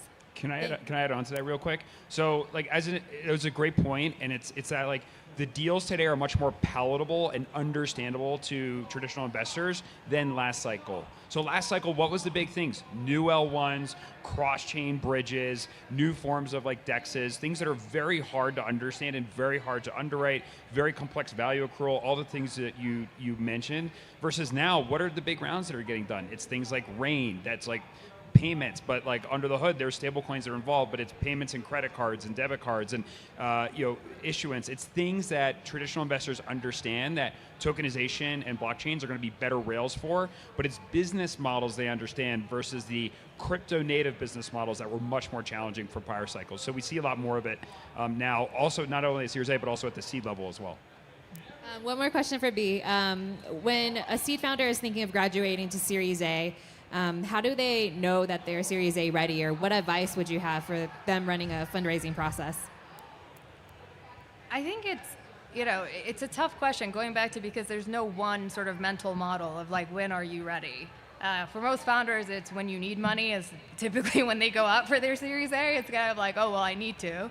But I think it's, again, I go back to the more proof points you can have around inflection, on whatever set of metrics, right? There are businesses who say, okay, we're making a very strategic decision actually not to monetize, right? What we're focused on is building network effects or building our user base or building payment volume, you name it. Again, depends on the complexion of the business. The more you can point to that part of the KPI being de-risked, the better you will be off, right? So I think it's, the more data points, the more traction, then the more, again, you can de-risk that for an investor, the easier the Series A conversation will be. There's also, I will say, again, we're making a lot of generalizations, but we've seen pre-seed rounds that are $100 million, right? It kind of depends. It depends on if you're a repeat founder, this is your fourth company, you have a track record of success. Your metrics can lag for a very long time because the bet is on you, right? That's the underwrite. If you're a business that, again, you went from 0 to $100 million of revenue in a very short period of time, the underwrite is the growth, right? That's what people are kind of underwriting, is that one growth metric that they can point to. So it's a little bit varied and a bit of a cop-out answer, but it is more bespoke than I think a lot of founders realize. That makes sense. So we have 5 minutes left, some rapid fire questions for the group. So think maybe single sentence answers. 3 questions. The first is, how do founders get in the room? So what is your top sourcing channel for pre-seed, Richard? For me, it's usually intros from founders that I've worked with in the past or other VCs. I'm usually 1 degree connected from like any founder in crypto, so it's pretty easy to get an intro. How about you, Carl, for seed? I would say that, and by the way, warm introductions are the #1 way. So find somebody who knows me or anyone at 6 Man Ventures or any venture firm. By far, your deal is going to get much more attention than if you just come in cold. But also conferences. I've met like 2 or 3 teams here that I thought were really interesting. I always try to make myself available and be present at developer hacker houses, conferences, any sort of event where developers are going to be is where I try to spend time. How about for the Series A and beyond Class B? Yeah, I think we co-invest quite a bit with a handful of firms. So if it comes through those channels, it's probably the easiest. I will also say we really love outbound, meaning if you hear from us, it's typically because we have a thesis and we have been paying attention to your company. So that, I would say, #1 way to get through the door is to be very thesis aligned with what we're trying to invest behind. Awesome. Second question. So historically, tokens really mattered, right? Because it was a quick path to liquidity. How important are tokens to you today? Or the having a tokenization path? Well, tokens have underperformed significantly. I actually keep a spreadsheet tracking every TGE. So there were about 160 TGEs in 2025. Of those, about 83% are below their TGE price, and about 1/3 of them are below the price that seed investors paid. So it's a very tough market for tokens. I think there's less appetite for tokens unless there's revenue backing the tokens. Like what we see with Aave, Morpho, Ondo, a lot of the blue chips. I think that's the state of tokens. I'm old school. I love tokens. I think that this whole tokens are dead is an overreaction per usual in crypto. I just think the token models need to evolve, right? And we're seeing the first wave. I think Richard's kind of alluding to it. Is you can't have a token that's basically just a governance or a utility token. It needs to tie back to something, right? There has to be some fundamental mechanism for why it has value. So I think the Uniswap sort of fee switch moment was a really big moment for our industry. There'll be lots of other attempts to tie back sort of the fundamentals to this financial instrument that is the token. And then I think we'll be in good shape. Cool. Any other thoughts, Carl? Yeah, I mean, tokens are incredible at bootstrapping adoption and bootstrapping community. And so they are very powerful, but if you don't have a reason for your token to exist that accrues value or creates massive amount of value to the protocol, then you probably shouldn't launch it. Awesome. Last question. Ton of founders in the audience. Name one specific business or model that you would love to fund, but you just haven't seen a good pitch for yet. I say probably my highest conviction non-consensus bet right now is non-USD stablecoins and on-chain FX. I think people write off the market for non-USD stables because it's very small today. But I think as stablecoins get used for stuff other than just crypto trading, so like cross-border payments, FX, remittances, we're going to see demand for euros, pounds, other stablecoins. Dollar dominance in TradFi is about 83%. In crypto right now, it's like 99.8%. So just a little drop in USD dominance is going to cause the market for non-USD stables to explode. I would say data verifiability, whether it's in the form of images or text-based data, et cetera. In an age where AI can create anything, and the typical rules we use to evaluate data, such as PageRank and things pointing to each other, that doesn't work in an age where you have hundreds of millions or billions of agents. So actually being able to prove data and its provenance is something that is very underappreciated, but it's the perfect use case for crypto in an AI world. I would say on-chain prediction market. I think we've seen what the Binance and the Coinbase version of them look like, which is these centralized versions of a prediction market. But if someone can crack the design space around essentially creating the Uniswap of prediction markets, I think it would be a really novel design. So would love to find that. Well, thank you so much. Would love if you guys could give a round of applause for our amazing panelists, B from Faction, Richard from Barrick, and Carl from 6 Man Ventures. And we will now move on to the next panel. Thank you all for being here and sharing all these insights. Thanks for the great questions.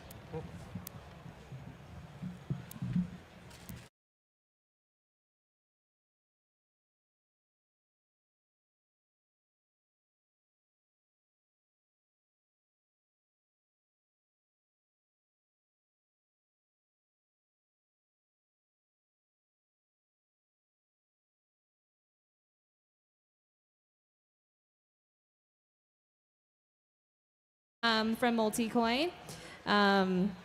Whenever you're ready, please join us on the stage. And Perrine from Nitro.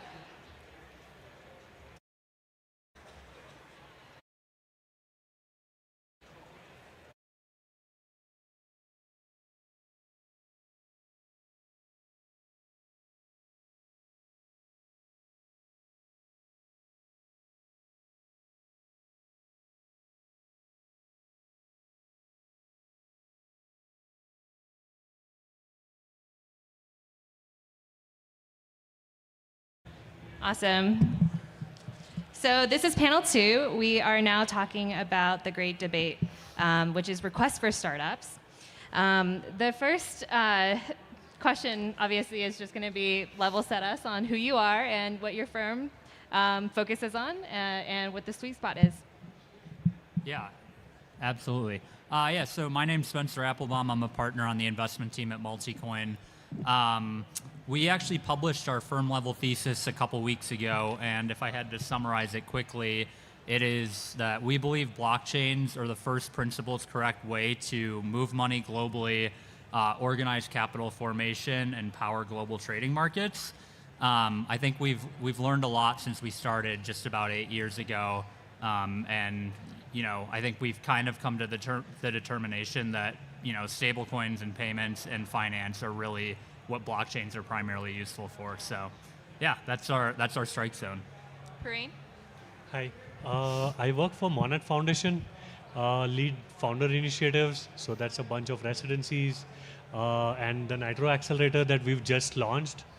To give you a quick one-liner, I think we agree a lot with what Multicoin thinks. Monad being a general purpose chain, we still see a lot more activity on the payment side. DeFi building blocks are still to be built in Monad, so there's a lot of competitive opportunities there. And ICM is one sector that we are pretty bullish on, apart from on-chain social. On-chain social is just my personal interest that I think was not very well done till now, and a breakout app that's consumer app would probably be an on-chain social app. So. Thank you both for that. So I'm going to start with Perrine because this is sort of the first week that he's announced the Nitro Accelerator, which is a brand new crypto accelerator that is chain agnostic. So we'd love for you to tell us a bit more about this accelerator. It's in collaboration with a bunch of VCs like Paradigm, Electric, Dragonfly, and more.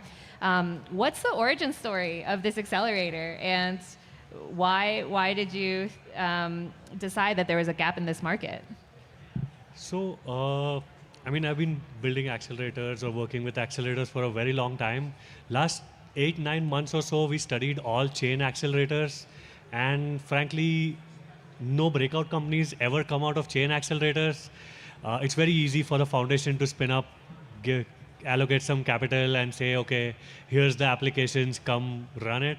Mostly it's run by chain people, which means that we are looking for founders to fill in gaps in our ecosystem. So let's say there's no prediction market on Solana, so they will get one in Colosseum.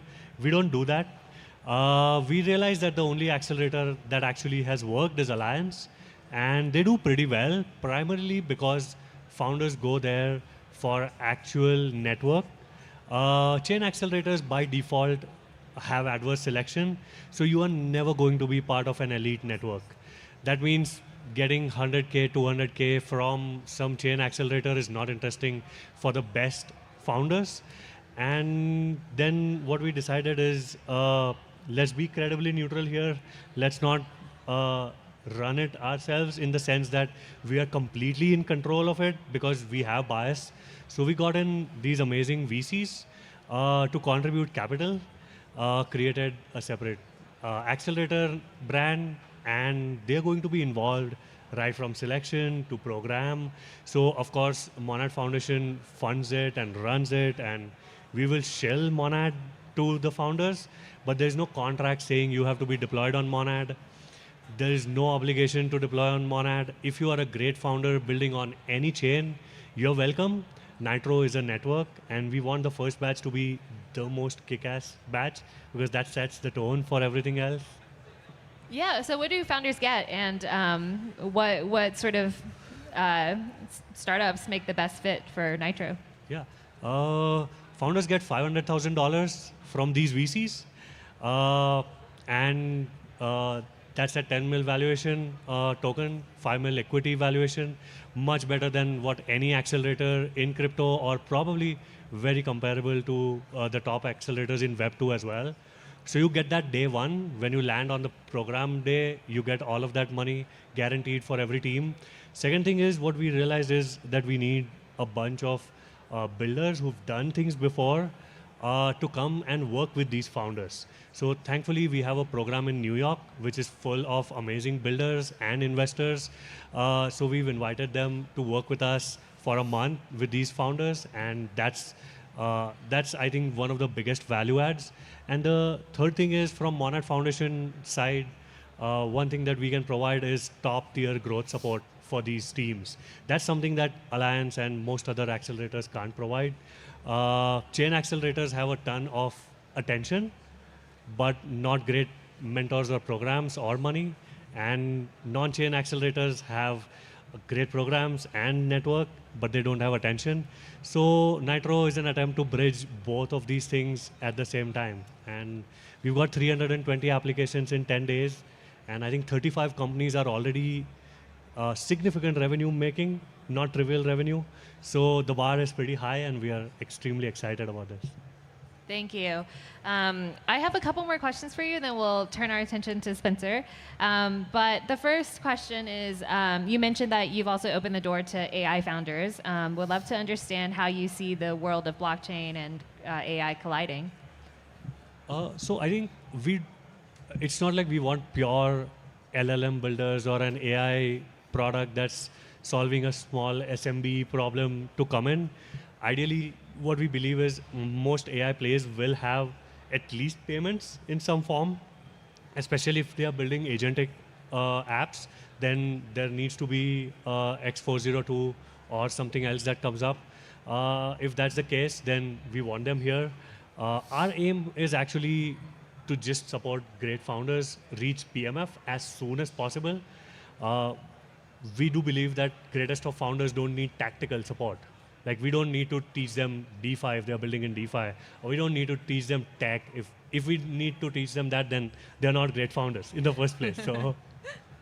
And you mentioned you're really excited about on-chain social, but obviously on-chain social has taken a huge hit, right, with the Farcaster acquihire and all these other apps sort of Lens. pivoting, yes. So we'd love to understand, is there a social 2.0 you're looking to fund, or what's your consumer thesis? I can definitely say I would angel invest 25K in anyone who's building something that's permissionless and has an open source client. It's a protocol. Farcaster's biggest problem was the protocol was sufficiently decentralized. It was not technically permissionless in the first place. And they killed all the clients by acquihiring them. The model to look at here is WordPress. If anyone has studied WordPress, is old enough as me, then you know the core is permissionless, minimal, and open source. And the innovation happens on edges. So if I could spin up a Farcaster client and say, let's use this for my college alumni today, actually that would have been way better. But somehow rest of the clients just couldn't compete with their core client, because core client was always evolving, and it was not open source, which is antithesis of a permissionless social network in the first place. And I do believe that the innovation is in the algo. Elon Musk, Nikita Beer, both have said this. Algo is what is pissing off everyone right now. We know it's polarizing. So on-chain social has the best shot at telling me, show me less Trump, show me more something else, less sports, something like that is very, very possible. Just couldn't build it on Farcaster. And I can say I tried it as well with a bunch of people 2 years ago. It just didn't work out. Thank you for that. So now I'm going to move on to a bunch of questions for you, Spencer. And this section I kind of like to think of as like the hard truths of what's happening in the crypto market right now. The first is about infra. Block space is obviously commoditizing, and funding for infrastructure has really dropped. Is the infra build out done, or do you think there's some missing layers still? Yeah, I don't love the idea of homogenizing infrastructure as a phrase. I think, as you alluded to, block space is completely commoditized at this point, and I think if you're trying to build a new general purpose layer 1 or layer 2, it's going to be really hard, and I think crypto capital markets generally have shown that they're not particularly interested in funding them anymore, and the public's not particularly interested in buying them anymore. I do think, though, there's a few exceptions on the chain side. First, I think, application-specific chains, the most obvious use case being a high-performant derivatives exchange like Hyperliquid and Lighter. I think there still are opportunities there. And then two, I think there's still a lot of infrastructure outside of block space that still needs to be built out. So, on the stablecoin side, there's a lot of stuff that needs to happen around, compliance, identity, like wallet abstraction, just a lot of things that still need to be built there. And then I think on the market microstructure side, there's still a lot of things that need to be built, like, on-chain performant order books and DeFi prime brokerages that can improve capital efficiency and, things that can combat toxic order flow on-chain, which has obviously become a huge problem. So I think, base layer or L2 scaling at this point is kind of table stakes. And like, if your pitch is we're really fast and cheap and we're a general purpose chain, I just don't think, I think we're past that in the cycle. Makes sense.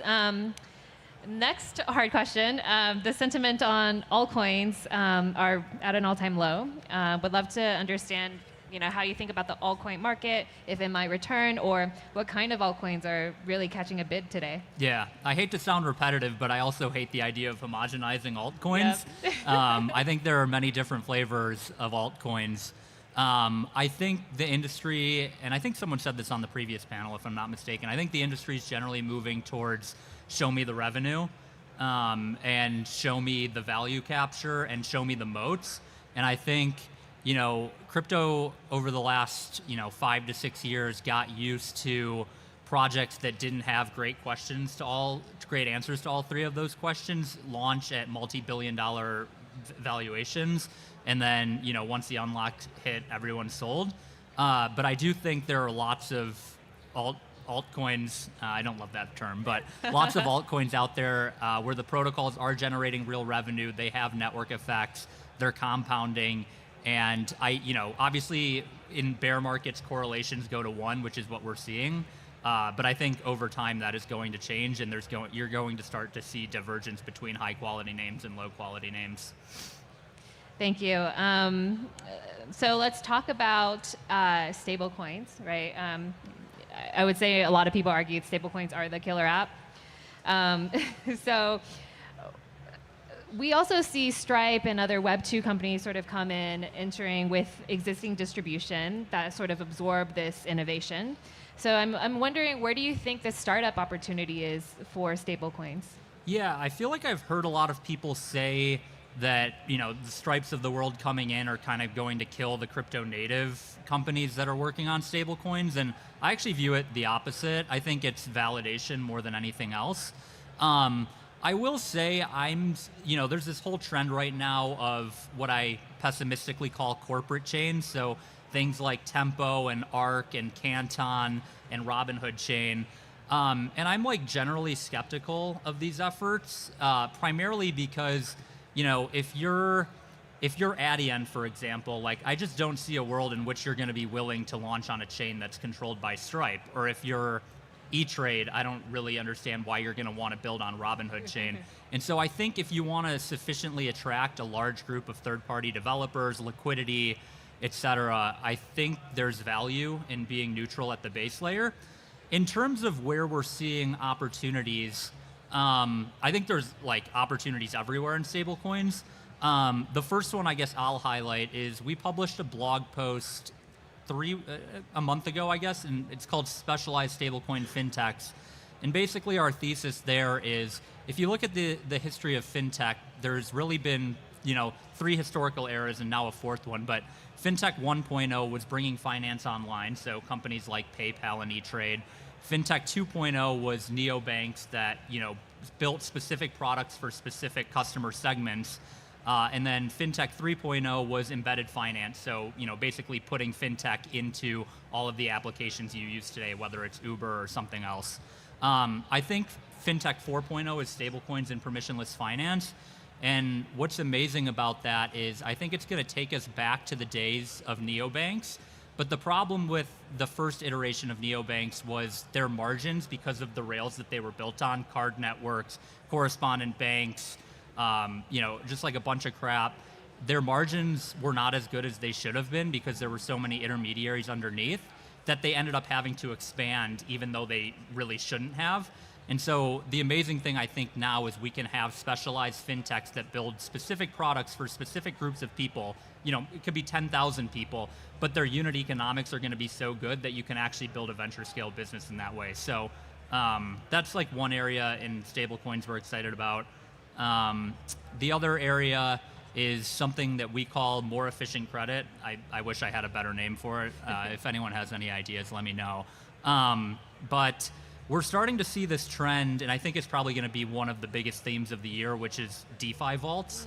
But DeFi vaults today are really just built in a very crypto native context. So therefore, giving leverage to market makers and doing, juicing yield farming and things like that.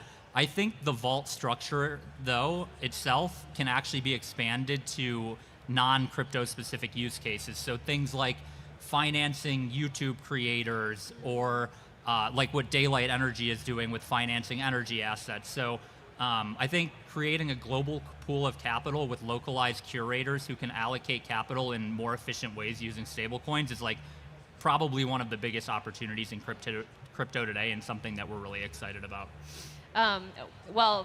Stablecoins, everyone's excited by, but what else is interesting, new primitives in DeFi today? In DeFi specifically? Specifically, sure, DeFi specifically. Yeah, I think this isn't going to be that specific of an answer, but, actually, I'll give you two answers. One, I think there's still a lot of primitives that need to be built out to support the next generation of assets that are going to come on chain. Like, if you look at the history of crypto, we created extremely over-collateralized borrow-lend protocols because the collateral was extremely volatile and it didn't generate cash flows and everything was fungible. So we ended up with Aave and Compound, which at the end of the day are great products, but I don't think they're particularly useful for a lot of the assets that are going to come on chain in the future. So maybe order book-based lending would work better, and that's interesting. Or fixed term and fixed rate lending still haven't really reached any amount of scale on chain. So I think there's new primitives that need to be built out.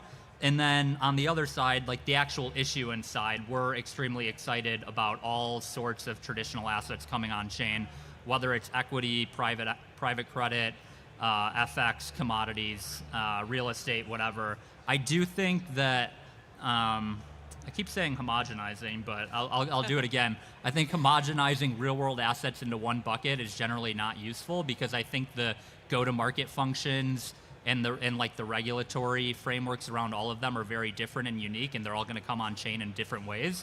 But that's something that we're really excited about, and actually we're working on a thesis right now to share publicly about how we think each asset class is going to come on chain and the path dependencies associated with all of them. One more question for you, and this one is really about DePIN because Multicoin was one of the earliest backers of DePIN. How do you view this evolution of real-world physical networks in 2026? Yeah, I think we were probably one of the earliest, if not the earliest, investor in DePIN. We initially invested in Helium in the summer of 2019, and since then, I think we've probably backed close to a dozen DePIN networks, some of the most notable ones being HiveMapper, GeoDNet, Fuse Energy, and Arweave and some others. I think DePIN is in, candidly, a pretty tough spot right now, and I think the reason for that is they're very cyclical and, I guess, flywheel driven in a sense that when token prices are going up, it's a lot easier to convince the supply side to join, which then creates a flywheel where you get more demand that leads to increased token price and so on and so forth. Because correlations go to 1 in bear markets and DePIN assets are down just as much as everything else in crypto, if not more, I think we're like, it's in a tough spot right now. I will say, I think the other challenge for DePIN today is there hasn't really been like a North Star success case in the sector where, you know, if someone's building a company in, it doesn't even matter, let's just say logistics, they can't look at a DePIN network and say, oh, like, you know, this company in this sector built a DePIN product, scaled it to 100 million of revenue, and like I can look at that, apply the same capital formation model to my own sector. And so I think, you know, we have our views obviously on like what could be that North Star, but like we're just not there yet. But it is a sector that we remain extremely excited about. So that's kind of where I sit right now. Awesome. So we're going to do some rapid fire overrated, underrated questions. I'm going to name a sector. And you just say overrated or underrated. No explanation. No explanation. Okay. Unless you want to give an explanation. But crypto AI. Underrated. Fairly rated. Oh, that's a good addition. Okay. Prediction markets. Underrated. Underrated. Bitcoin L2s. Very overrated. Extremely overrated. Wow, a lot of consensus here. Privacy. Underrated. Yeah, same underrated. Okay. Gaming. Overrated, but I don't know if anyone actually thinks it's great right now. But yeah, overrated.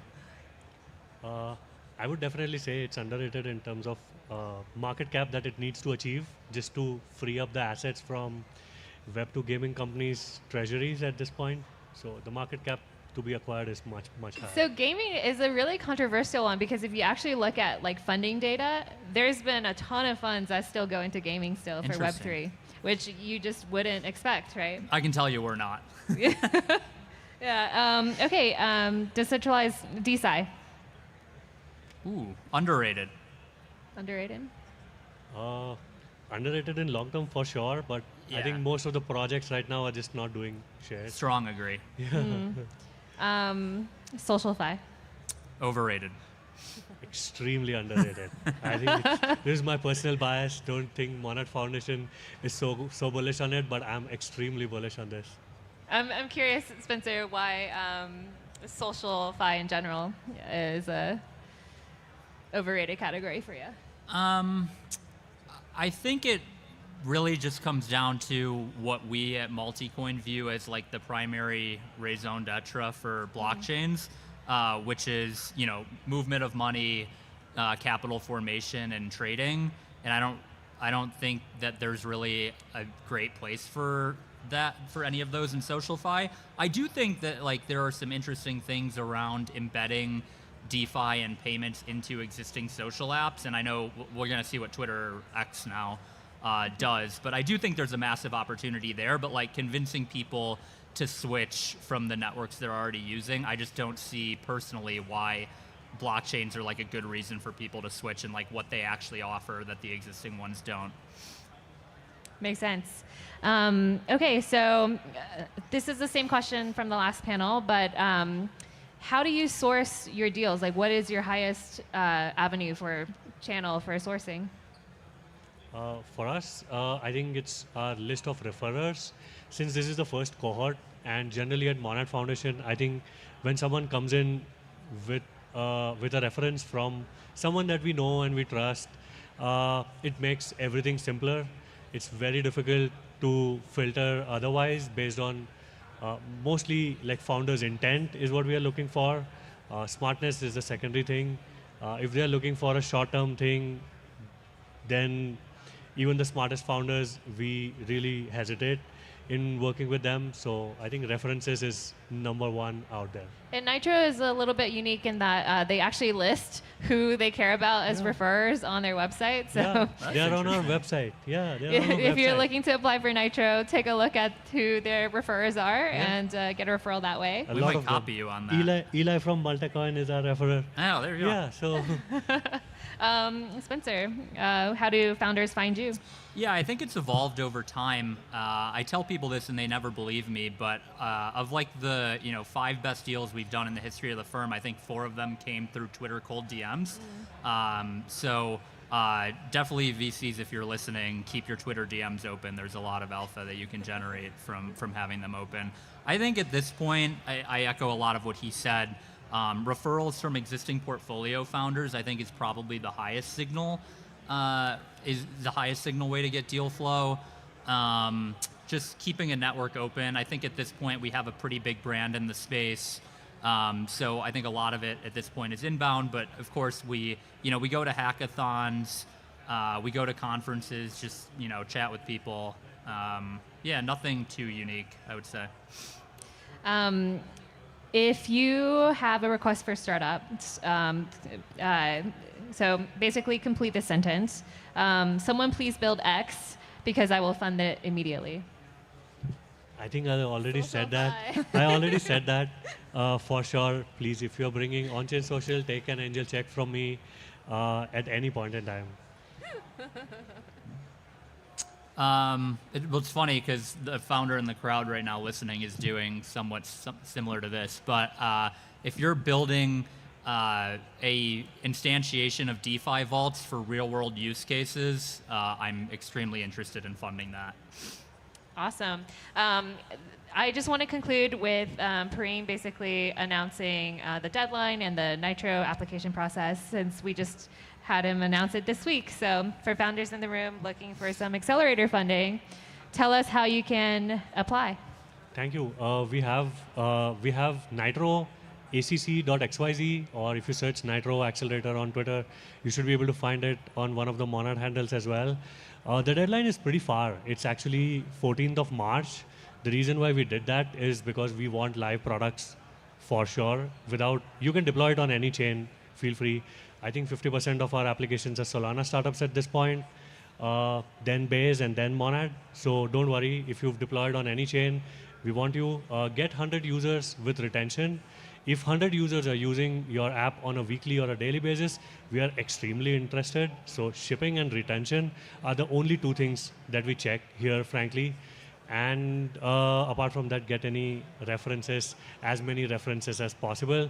They're all listed on our website. Everything is listed there. And what I would say is super excited to have founders who are building something very long term, right? We want this to be a group of people that grow together.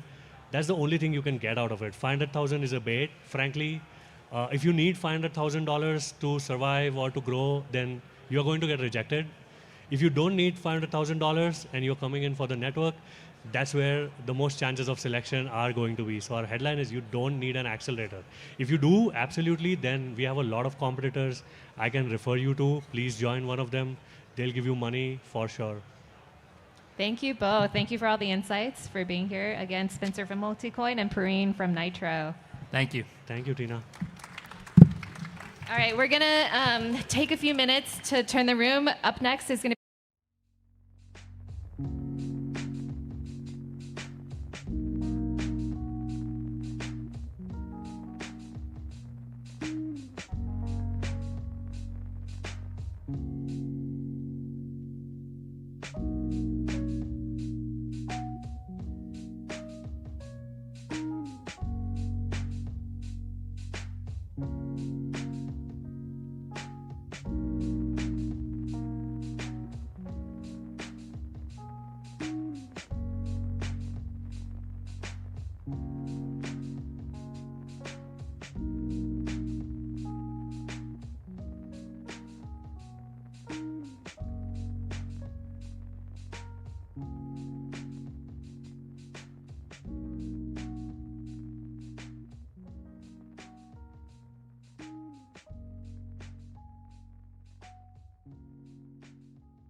2 years ago.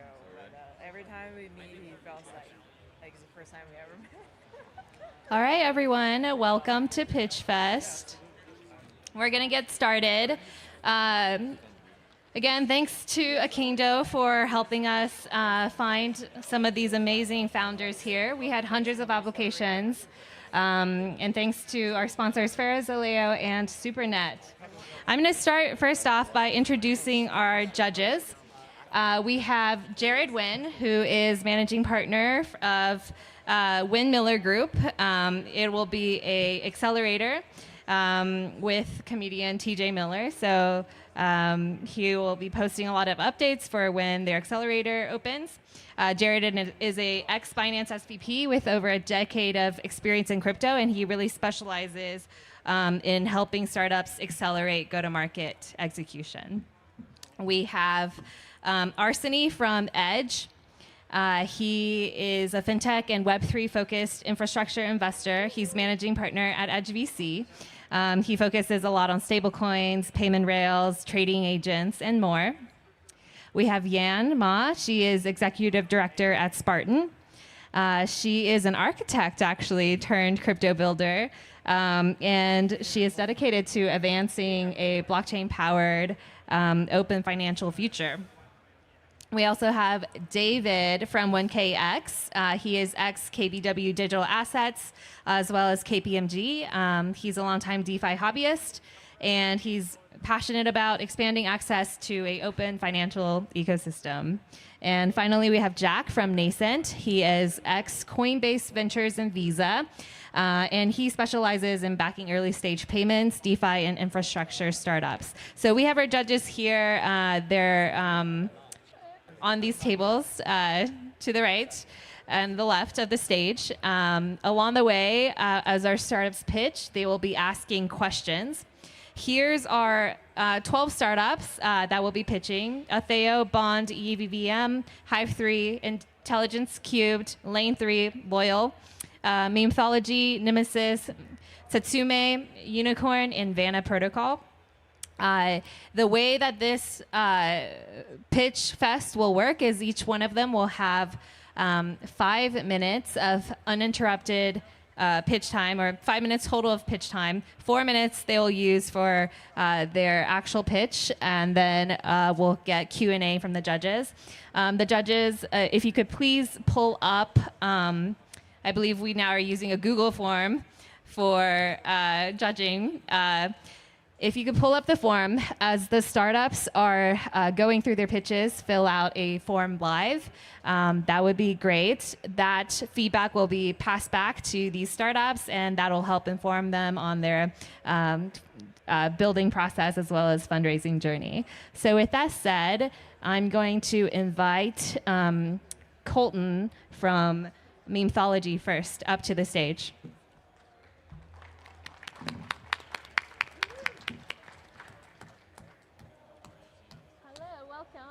I'm going to pull up the, you have a 5-minute timer here, so be mindful. Do we get speaker notes on here? Maybe. I'm not sure. It'll just be. I have a backup if needed. Okay.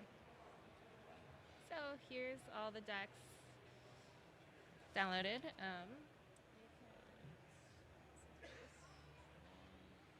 Okay. All right. I love the green color, by the way. Thank you. Good luck. Thank you.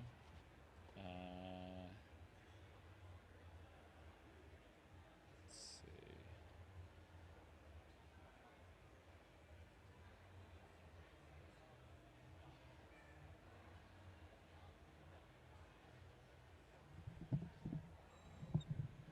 Okay, hello ETHDenver.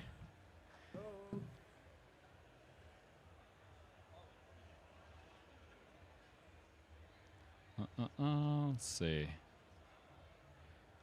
Looks like videos did not download, so I've got a quick fix here. Just gonna remove a couple of images.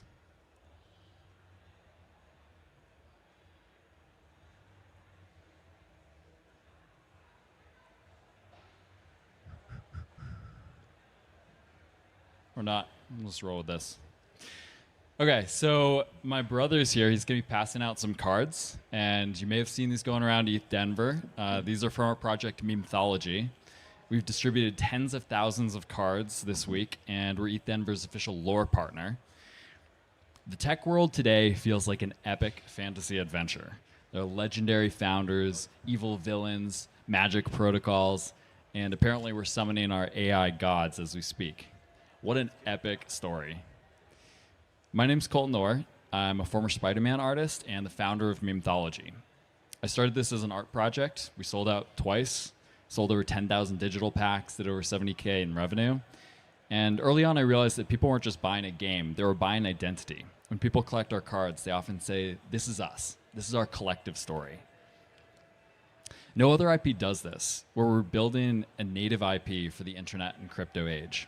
Where old IPs had these massive budgets, centralized studios, and slow production cycles, AI and crypto have empowered our tiny team to build a universe to rival Disney. In addition to the physical cards, we have a digital app with ecosystem support from Base. We just finished the Base Batches Accelerator. In our app, players buy and rip digital booster packs that have beautifully illustrated and interactive foil effects. We also just launched a card creator bot, which allows anybody to easily create their own cards. And then we take those community created cards, select the best, and put them into this next set. This type of community engagement has never been possible before. But what about distribution? Distribution is, of course, the big scary monster these days, and it's harder than ever to stand out. But these physical cards are magic. I love watching people's eyes light up when they see these cards. And by partnering with conferences like ETHDenver, we put cards directly into the hands of thousands of people. And the QR codes lead directly back into the digital experience. The cards create unforgettable moments that surprise and delight. And conference attendees take these cards home and share them with their communities. We've also partnered with conferences like DevCon, DevConnect, EdCon, and started making custom cards for companies like Zirkit and DDOB, if you went around to their booth. And this is a classic partnership model that we will continue to use with ever larger brands. The collectibles market is massive and growing fast, over $350 billion globally, and digital trading cards are exploding. Pokemon Pocket did $1.3 billion in their first year alone. Most trading cards don't have stories people can relate to, but Memethology feels instantly relatable because it reflects the real stories of humanity. This is a viral IP, one where the community crowdsources ideas and the company curates these AAA experiences. We're building the Memethology universe. Disney started as animated shorts. Memethology begins as a TCG. Each began with a story people love. Each ends in a universe of toys, games, movies, TV shows, and beyond. Our team blends professional art, game design, and NFT platform engineering to deliver world-class collectibles. We're also backed by the best, and our lead investor is Juan Benet, founder of Protocol Labs and IPFS. We're raising a $200K angel round with a $3 million cap. Memethology is a beloved IP with true fans, and I invite you on this adventure to support us as we scale it. Thank you.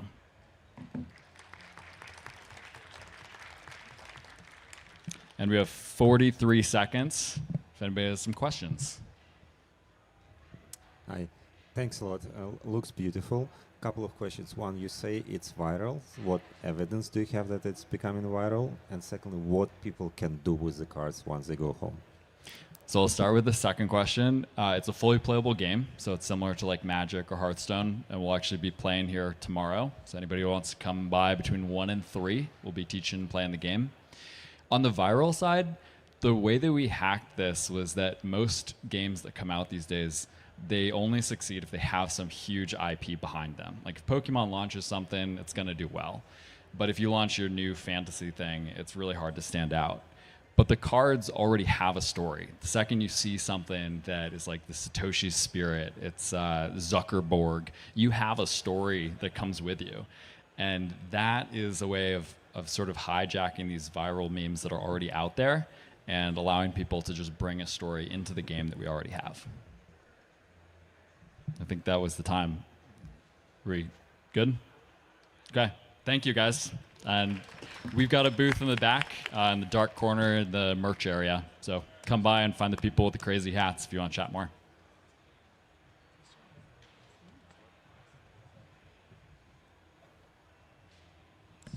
All right, up next, we have Russell from Unicorn, and he's just going to pull up his pitch deck.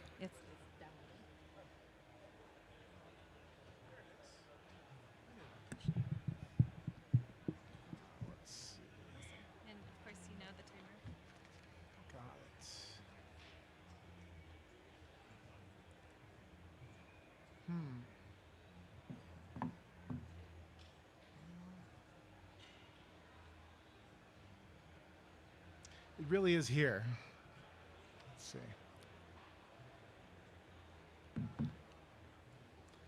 Do I just full screen it or what? Should I just full screen it or what? Because it's not. Oh, there it is. Ah, there you guys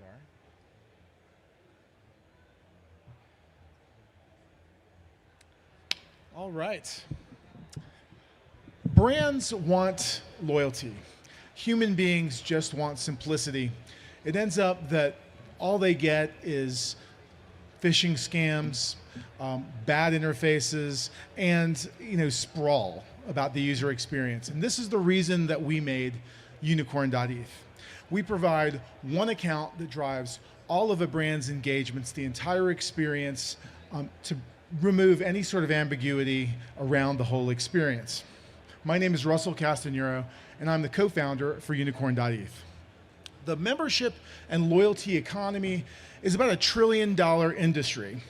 Unfortunately, all that value leaks through really bad experiences, really bad user experiences, sprawl that sends you all sorts of different places that ends up stopping you from ever making your first transaction. How many of you have like 200 accounts with loyalty and you use about 12? I know you're not raising your hand because you all have them. It's a mess. One place to go keeps it very simple. Friction is what kills it all, right? ETHDenver is the perfect example. When we launched last year, before it, oh, do you have a wallet? Which wallet is the right one? Have you staked your Spork? Do you have Spork? Are you a member? Have you joined the co-op? It was a nightmare, and it took 20 minutes. We brought that down to 90 seconds. Now, it's the same thing in the real world. School. I have kids in school, they get a PDF with a list of links that go and they talk about, go to this website. They all have different logins, they all have different payment flows, and it's a complete nightmare to try and keep up with it. It's not an event problem, it's not a Web3 problem, it's not a school problem, it's a membership problem. And that's what we solve with Unicorn's branded wallet, which we'll get to here. Okay.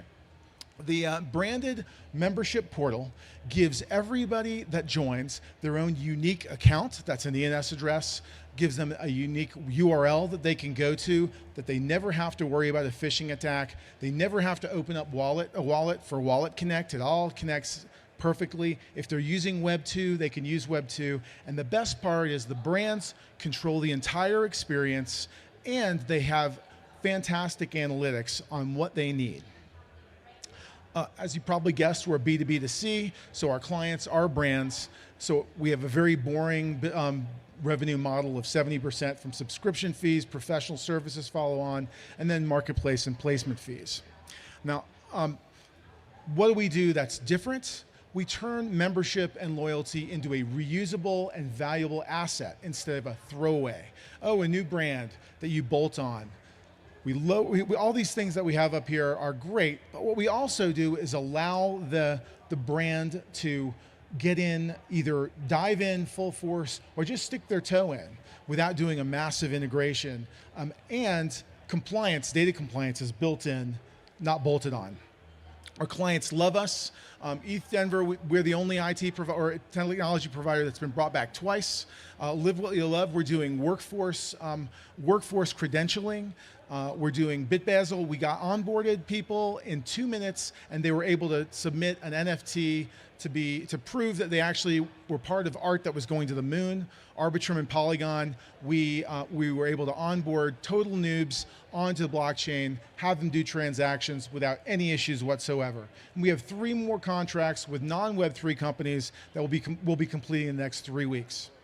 We give insights into both the member experience. They know exactly what to do. They can handle everything. On the brand side, you know what works, what tactics you've tried, what doesn't work, and even what users liked those things or did those things. Something that you don't have with all these disparate networks that are out there now. We've been focusing mainly on early adopters and events, but we are migrating up to brands that are Web 2 brands. We don't discriminate between Web 2 and Web 3. We believe the enterprise is where we will stay and live. The team, I've done lots of great projects that I won't talk about because I want to get to the questions. So Griff Green is a hero. I've done My Colorado here in Hawaii. I mean, here in Colorado, and Gardner is storytelling in action. Thank you. Any questions? Hi, I have 2 questions. Sure. Firstly, I see the use case for this and why it's necessary, but I would ask, what necessitates the utilization of blockchain specifically, if you could clarify that a little bit further? And then secondarily, why are you the best team to make this happen? Those are 2 great questions. The first is that right now, loyalty is basically a point system in a database in a silo, right? It's not something that a user can bring anywhere. It's not something that the brand really values other than trying to get them to the next level.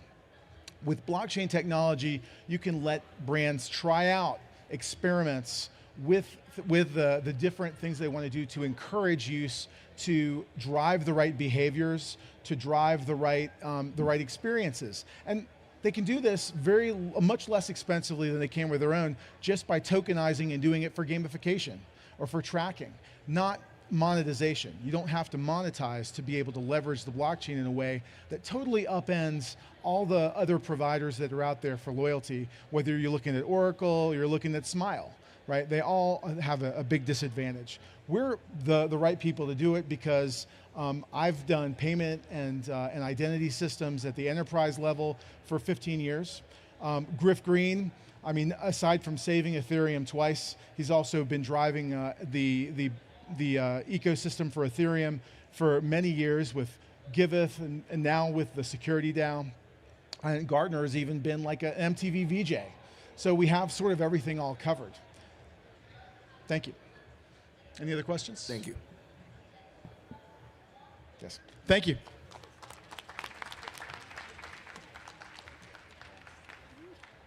All right.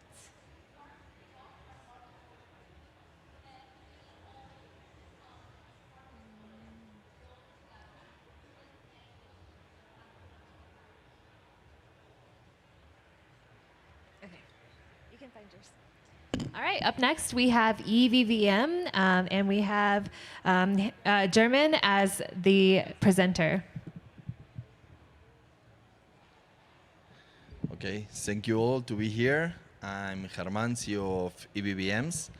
It's virtual asset blockchains for agents at banks. With our solution, any project or institution can deploy in a permissionless way their own blockchain on top of any other infrastructure without paying monthly fees or anything.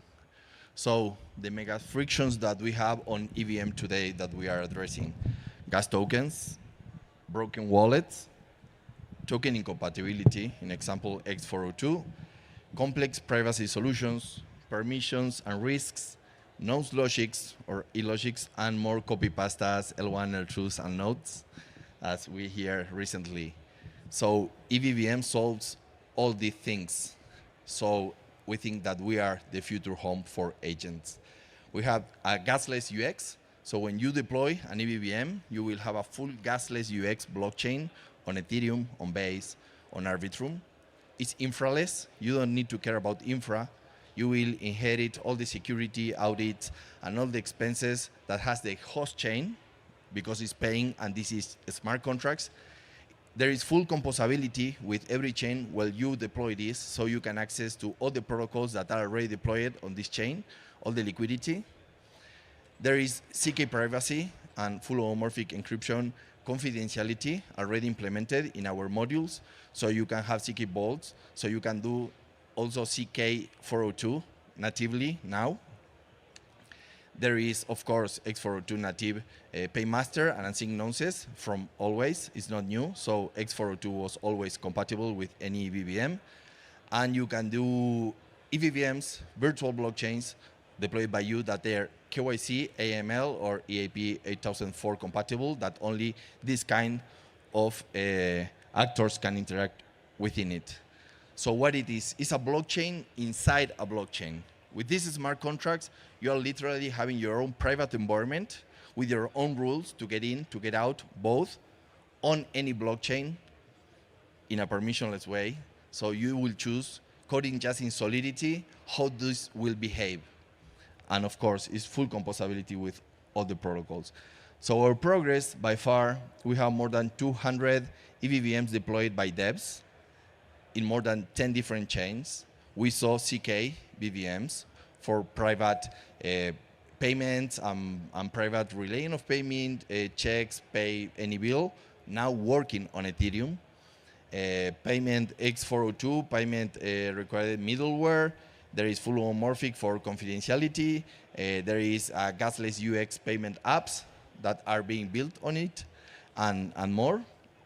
We also are working with entity data and a Hyperledger Visu solution where they make composability in a Hyperledger between many banks for their own privacy, and they are bridged to Ethereum mainnet using our own solutions with their own infra, using relayers and trusted execution environments, so they can access liquidity from mainnet, and they can offer their products on mainnet while they are on Hyperledger Visu private blockchain. This is on test. It's not deployed yet, but there is a test, and we already made a demo in the Linux Foundation Decentralized Trust event by them, Entity Data. So this is the team. We are very experienced. Our business model, sorry, this is not full showing there. We offer customizations with Entity Data, that this is kind of scalable up to 10 million a year. We also deploy using our EVVM market solutions. Now we are working in a gasless payment with a card associated with it, and with this we are going to market also as a company. Mate Labs is a company, and a marketplace that like happened with WordPress that was mentioned before. We are also going to have a marketplace for different EVVMs ready to deploy. The deployment is just one command, 5 minutes, and you will have it. We have already our CLI deployer. So why it's cheaper? Please ask me for this slide later. And well, in 2026, the ecosystem is Ethereum and your abstracted virtual machine for your needs. Banks, CK, and well, we are in pre-seed. We are asking for 300,000 to 1 million. We already raised 190,000, and the costs are for operations and growing. Thank you.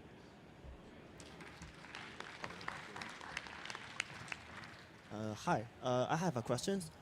You said you can like deploy the whole AML and KYC process on chain, and I wonder like what do you think is the advantage of this process instead of use centralized solutions? If you have now your One more private... to add to that will be complementary to it. Is your implementation of AD04 intended to be a supplementation or an augmentation of KYC requirements? Is your implementation of AD04, is it meant to supplement or is it meant to replace the requirement of KYC through reputation basis, or is it as well? Is it something that you're looking to augment other KYC requirements? Well, here you are going to deploy a virtual blockchain with your own rules. So basically, you can put the KYC in as a middleware on chain, so you know that then all the products that are inside your EVM, CK Vaults, in example for privacy, you do a KYC, and then after the KYC, you have CK Vaults inside, so you are compliant with any KYC needed for your region, and you don't need to know who are your customers inside doing this CK movement. And this is a compliance way because no one that is not KYC'd can interact within this blockchain ecosystem, these virtual blockchains. And then you can deploy any other products and you can do composability thinking in this, and you will know who is interacting and who is not. I don't know if this answered very well the question. And regarding your question, I mean, if you are telling me that you need this configuration, I'm not sure for what it is, but it's possible because it's just Solidity. So any integration that you can do with Solidity, and even if you need some sharding execution on the relayers, you can code it. And with the current models, I mean, it will not be very difficult. We also have a full LLMS TXT that will convert any AI agent in a full stack deployer and programmer of EVVM, just loading this file. So thank you.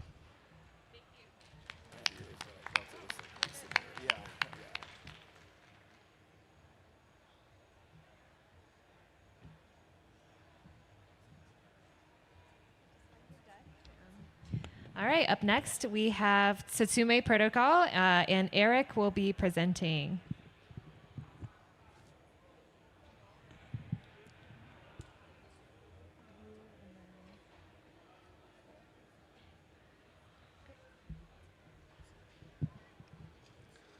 Okay. Sorry.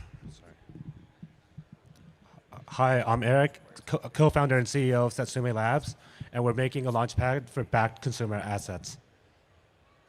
So we're solving two problems. First, launchpads today have massive issuance volumes, but most tokens have limited utility, and these models are likely to struggle in bear markets. Number two, product discovery in Web 2 is broken. We as consumers take real risks when we support emerging brands and creators, yet when these take off, we get none of the upside. So Satsume's vision is to use launchpads to tokenize real consumer brands, shops, and products, real assets that regular people know best. These assets can then be used to reward early support and to de-risk product discovery. So for example, on Satsume, liking something before it was cool, like Sriracha, wouldn't just earn you Reddit karma or bragging rights, but instead it would earn you stake in the brand or product itself through something like a Sriracha token, which would be backed by actual Sriracha sales. So how does this work? Satsume is composed of 3 integratable components that together form a full stack launchpad and a commercial operating system that lets you link your tokenomics with your actual on-chain businesses. So first is the launchpad for tokenizing brands and shops. This has programmable revenue buybacks built in so that all tokens launched on Satsume will have will natively have price to sale ratios. Number 2 is the creator backend. This is where token issuers back their tokens. This is a Shopify-like hub for managing your on-chain businesses, hopping on live streams, and viewing your shop data. And number 3 is the integratable marketplace, which brings us all together. So on this marketplace, you're shopping and investing at the same time. So while you're browsing products, you can view token issuance information, TDV, and so on. And likewise, while you are in our launchpad, you can be browsing products, creator reviews, and creator information. So Satsume's goal is to blur the line between investing and consumption. And the definition of consumer and the types of businesses that we can tokenize are quite broad. So for example, think about live streamers that you can trade stakes in rather than just tip, AI agentic services that you can train, own, and monetize yourself, or payment-gated creator content that you can seed like a VC. So no matter what type of business you have, Satsume is enabling you to tokenize on-chain and make a more community-owned, alive, and energetic consumer experience. And Satsume currently is no longer just a concept. We're already live. So since launching on Sequoia last October, we've generated 70,000 registered wallet addresses with 8,000 people interacting with our protocols daily. And we've already onboarded our first batch of brand merchants. So we have been in discussions with streetwear brands, electronics makers, gaming communities to tokenize and get access to Web3 consumers. About our team, we come from a background of Web3, TradFi, and tech. So Selena comes from traditional equities, has a good background in markets and tradings. Aurora comes from Web3 B2B partnerships and operations, and Panta has built several scalable Web2 and Web3 applications. Yeah, I'll start here and take any questions.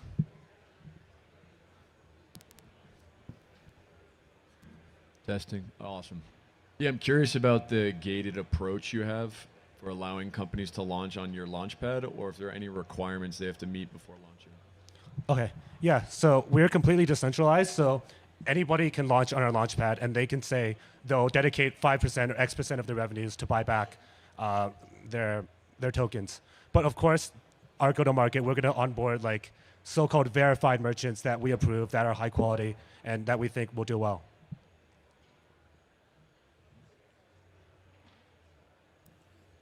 Okay, I saw you tokenize some items. I wonder how do you avoid if the items are damaged or there are some low quality, this kind of things, but the investor do not know this kind of things. Yeah. So yes. So you're talking about what investors know? Yes, or the items may be damaged or it is have poor qualities, but it will not show on the dashboard. Yeah. Okay. So similar to my initial answer, we're going to onboard high quality merchants, and I think for the decentralized portion, this is a do your own research decentralized protocol. So everyone has the responsibility of, analyzing whether or not they think the token issuer is high quality, and then some of them, a lot of tokens will obviously fail, but a lot of them will be able to give you a 5x, 6x returns. Okay, thank you. So for these vetted merchants, are you forcing them to use on-chain functionalities for the flow of funds? Or if they're off-chain, how are you guaranteeing that those flow of funds or those revenues make it on-chain and be distributed to token holders?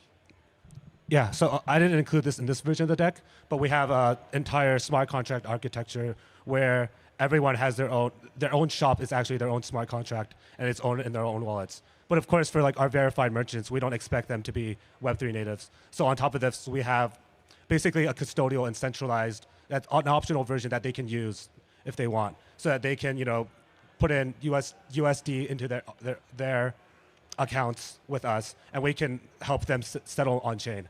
And then all revenues will be automatically allocated by smart contracts. So there's no risk of I bought $10 worth of product and the revenues didn't get to the token holders. All right, thank you.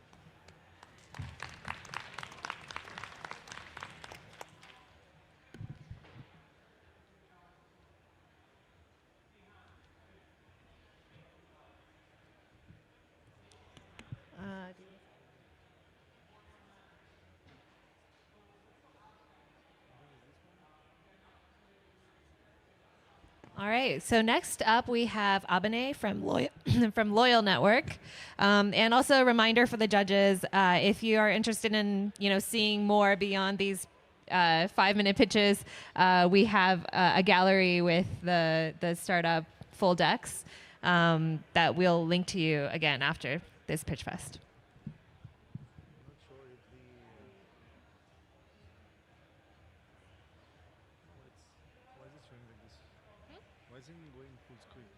It is full screen. Yeah.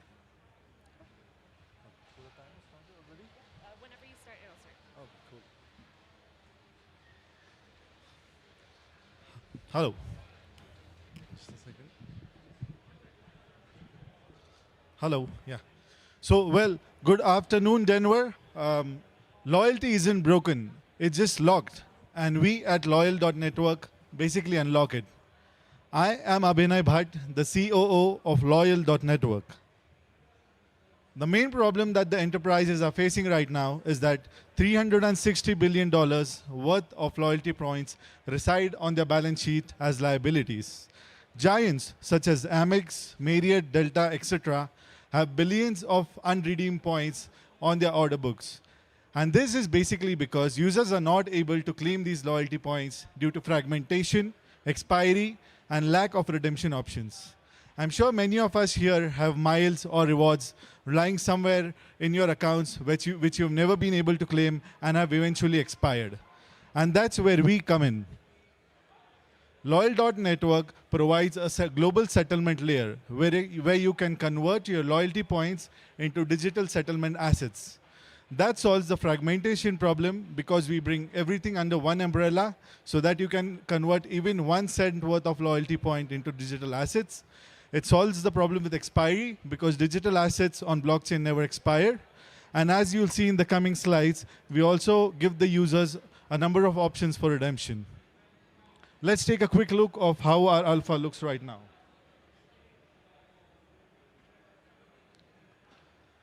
So here's a short video. I guess the audio isn't playing, so I'll just explain it in short. Users can come to our platform. They can use their social media to register, as we are using account abstraction. They don't need to have a key. It's a smart wallet that's auto-generated. They can come and link the partner program which they are a part of and see their balance. And at this screen, they can simply convert their loyalty points into the digital assets. Once verified, they can view their new balance because their loyalty points are now converted into digital assets. And they can even check the history in the activity tab. So we've kept the navigation of the UI pretty simple so that even non-native Web3 users are able to use the platform. Moving on, we've talked about what the problem is. We've talked about how we plan to solve it. Now let's move to why are we the best ones to do so. We already have 15 plus airline partners with major partners including Emirates, Etihad, AirAsia, etc. We have 100 plus merchants across the globe. And if you count the aggregators as well, this number jumps to 10,000 plus merchants. So this is where we solve the redemption problem, giving users a lot of options in order to redeem. We have 5 live enterprise customers and already hold 4 patents in 6 countries. That's why we are already revenue positive and have generated 2 million plus in net revenue in the last 2 years. Furthermore, the team has been grinding in production for the last 4 years, even before tokenization. Our revenue model is pretty simple. We charge enterprises a one-time integration fees. We charge them a subscription fees for more features. And on the product side, we charge users a nominal fee for conversion of loyalty points and for settlements. Furthermore, we also generate revenue from the advertisements on our platform. This is the team behind it all with years of experience in loyalty, blockchain, and infrastructure domain.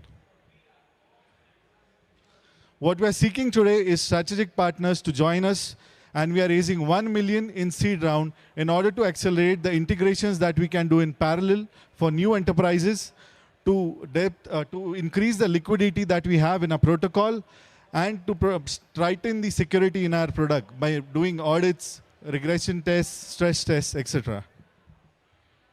That's been my time. Thank you so much for being attentive. Do let me know if any questions. Yep. One question from over here.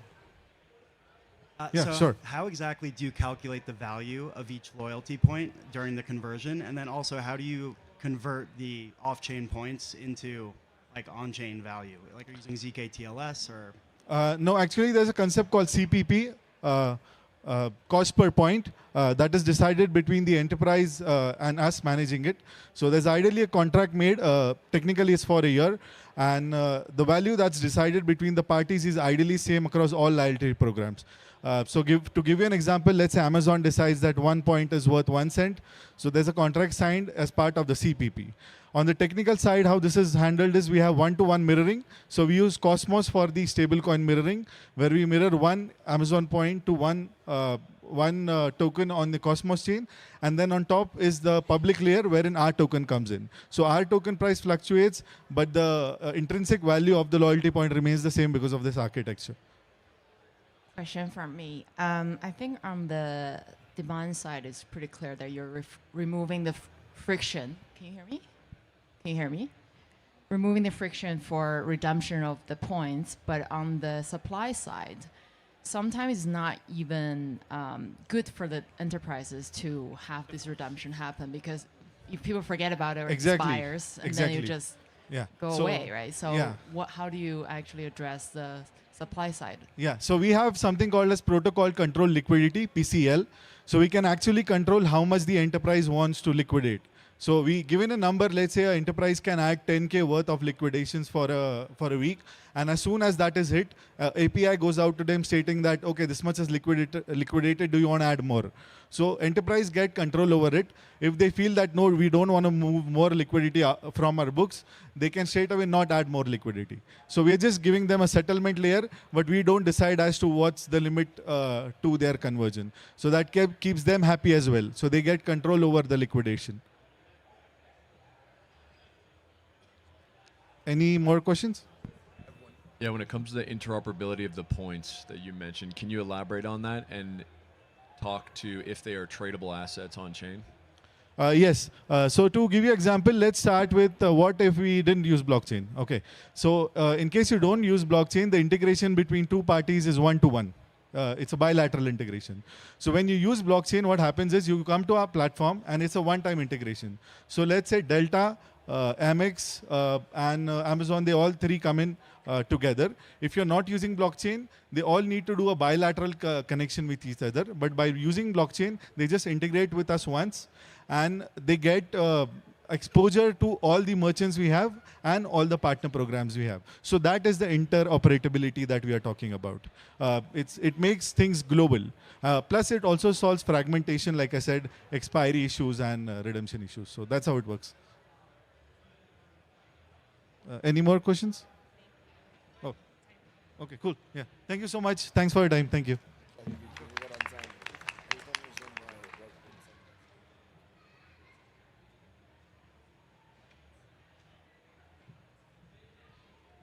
All right, next up we have Stacy from Hive 3.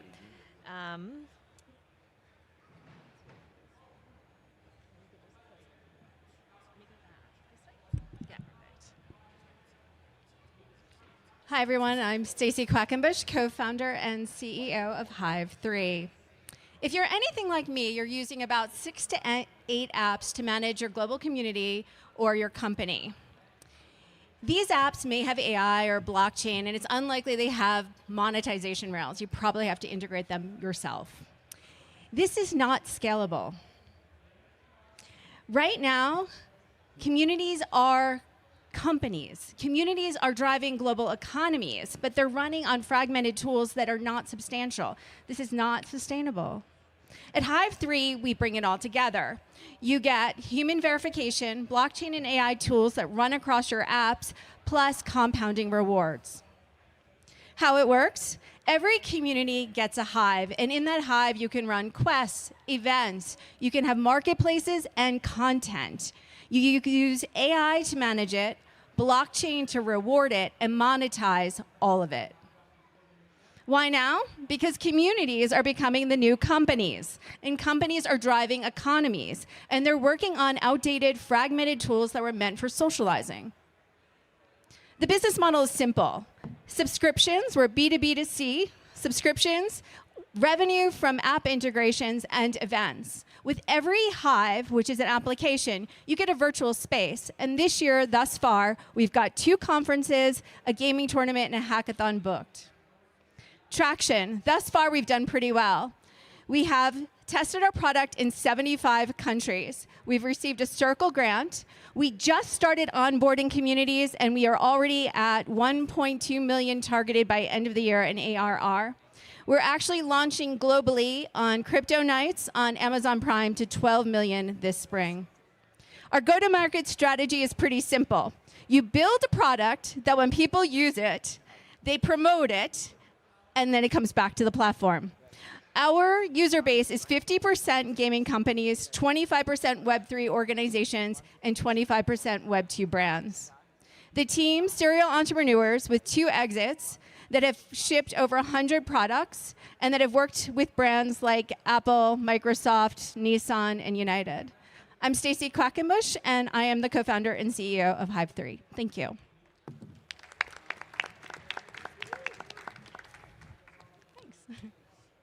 Any questions? Would you give some like the user case of this one? The certain user cases? Sure. One of our earliest adopters was Conflux. They have 500,000 developers. So they're using our platform to bring the developers together. So they get to offer tasks, reward the tasks. They have the virtual space to actually do workshops and trainings. They also get the ability to bring their global community together in places that are different than places like this. So that's really part of what was important to them, and also to reward their ecosystem. They could do it all from one centralized dashboard, and that was really important to them.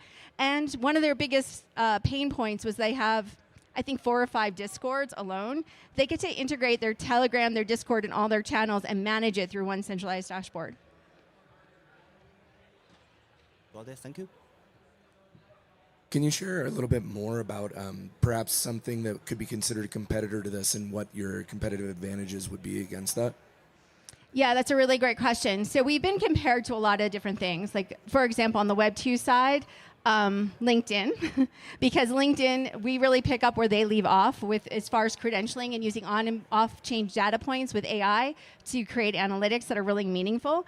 Additionally, I would say unicorn.eth would be another one where communities come together in one centralized place to manage their community using on-chain possibilities. I think where we extend it is that we have AI as well. And you have AI that represents your community. You have AI that can actually work as an assistant to manage your community. And then that AI analytics that go across all of our communities and within your communities to provide you really robust information. Like, who are great potential clients? Who should you be networking with? And where are your best job leads? You're welcome.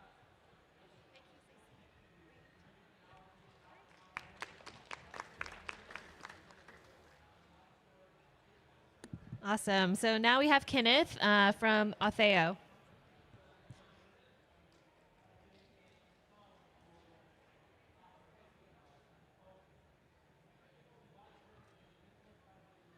Thank you. All right, can we hear me all right? All right. So, we are Autheo. We are extremely different. We're not following the traditional paradigm of crypto and blockchain. We believe that blockchain is a technology and a platform all in itself. There is more to the world than trading and sending money back and forth. So our focus is focused entirely on being able to take the crypto, take the platforms, and make it more secure. Not just ZK proofs, not just more VMs, but actually reinventing the blockchain from the ground up. Everything quantum security, quantum privacy, quantum obfuscation and camouflage. The list goes on to bore you to death. So why is this needed? More and more we do hear from even the leaders of other blockchains talk about how important crypto needs to be secured better as quantum threats become larger. We've taken that to the next level. While they've been talking about it, we've actually been building it for the last year. So we're far, far along compared to, let's talk about it, let's go through the governance, let's go through the process. We're fresh. We don't have to go through that. We can build it from scratch, from the beginning, and avoid all the drama and the lag that goes with it. What this comes with, brand new consensus models, brand new ledgers, completely decentralized infrastructure as you take the quantum stack, and it goes from multiple layers. This is an actual operating system. If you think Linux, if you think Windows, there's all this magic hidden behind the scenes. Our focus is to abstract it. We want actual utility for people to adopt blockchain, the technology. As you know, if you are a developer, coming into the world is extremely complicated, especially when you look at all the options that are out there. There should really only be 5 to 10 blockchains that exist that are worthwhile building. Everybody else is just, well, a wannabe clone. Sorry. So what do we have? We have over 300,000 wallets on our system. We are in testnet. We are preparing to go to mainnet at the end of March. We are in the middle of a security process and audits and compliance for all of our solutions and utilities. Yes, and here's a wonderful roadmap for you to look at. I'm running out of time, so I'm just trying to move along a little faster. What is the sustainable model? It comes from a lot of things. This is an operating system. You get the operating system for free, but the value comes with the suite of tools and applications that are within it. It's not just about, let me send my token to another chain. Let me, convert it to money. This is about infrastructure. This is about letting developers have a place to sell and monetize their solutions, their applications, their libraries, to make more money, right? The developers are the ones that end up getting screwed in the world on the blockchain ecosystem. This platform is for developers. This is what we want the future to be built on, not all these legacy chains. So this is a little bit about us. I'm running out of time here, so moving along. But this is us, right? We're looking for a little bit of funding to help us get through mainnet and launching our applications almost entirely around security, testing, compliance, alignment with National Institute of Standards and Technologies, FIPS compliance for the entire stack, right? So that you have a pure quantum stack from the bottom to the top, not just calling a library that will do something for you. This is entirely native on the bottom. We are engaging quantum computing labs for actual testing, penetration testing, to make sure that this is going to be truly resistant to the threats that are out there. So, pause. Any questions? Thank you. Can you talk a little bit more about economics? What does it cost, and what are the restrictions on the validation, on speed, etc.? So around the tokenomics, is that? Economics of the process. So how much does it cost? What does it cost to the users, to the apps, etc.? So the core operating itself is going to be free. You can use the operating system itself.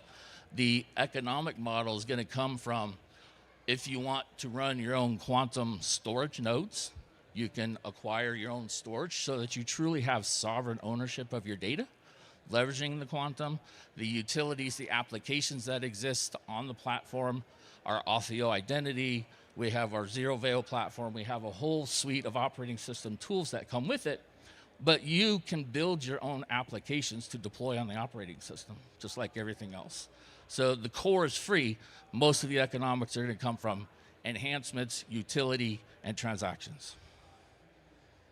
One more question. How are you going about attracting developers to build on your platform, and what type of applications would you like to see being built? So we have a lot of interest from developers. With us going through security audits and testing right now, we've been doing demos all week long over there, showing people what it exists, what it looks like, how it works, and giving them real life demos. How this is going to actually roll out. What was the last question? I'm sorry. What type of applications would you like to see being built? We want to see everything, right? It's not limited to a DeFi. We have personas built into it. So if your persona is, hey, I'm doing my financial transactions today in my banking, go select that persona. If you're looking for your development environment, your IDEs, great. Go click the user persona for DevHub, and now you can start doing drag and drop orchestration of blockchains from layer 1s, layer 2s, all that, and it's one-click deployment. So that's it. Thank you.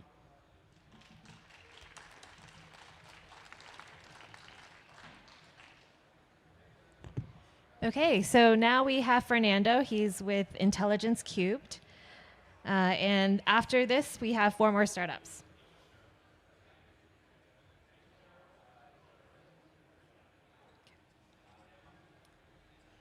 Hello everyone, I'm Fernando, founder and CEO of Intelligence Cube, and thank for Akindo and Buttercorn Ventures. So why we're calling Intelligence Cube? Because we are trying to empower AI and embodied intelligence by decentralized intelligence. So that's why we are calling Intelligence Cube. And we're building a DAC-driven open source modelverse. This year is the 2nd year after DAC. So we're building the world's first AI model NASDAQ. So here you can just invest your next DeepSeek, which is an abnormal deal here as retail investors. So over the past year, I have talked with Vitalik and Thomas in SSF and Token. And we believe the most natural way to build AI is decentralized. And we believe that the decentralized intelligence will be the solution to AI bubble. So everyone is talking about AI bubble currently, and we're trying to overcome them and solve the problem here. The first, we are trying to create a creator economy for model co-creation to lower down the economic limit. And for real-time limits, we're empowering the communities to supply their data and use this data for auto-fan tuning or auto-prompt tuning to make the database of the machine learning models to be on real-time and solve any kind of niche questions. And for ecosystem limits, we're use blockchain as a router to integrate and connect all the open source machine learning model. And we believe that for every of them, it can be with better performance for niche scenarios, and we're routing them, so also with good user experiences. So here is our platform. If you are an original creator, maybe initially your model will be closed source. You can just use the initial model offering to list your model on our modelverse. And after it get crowdfunded by the community and more than 15% ownership are invested, this model will go open source. That means all the models, weights, data, and updates will be open source. And for the all the retail investors, they can just have revenue sharing from the inference revenue for both API calls and chatbot functions on our platform, even after it go open source.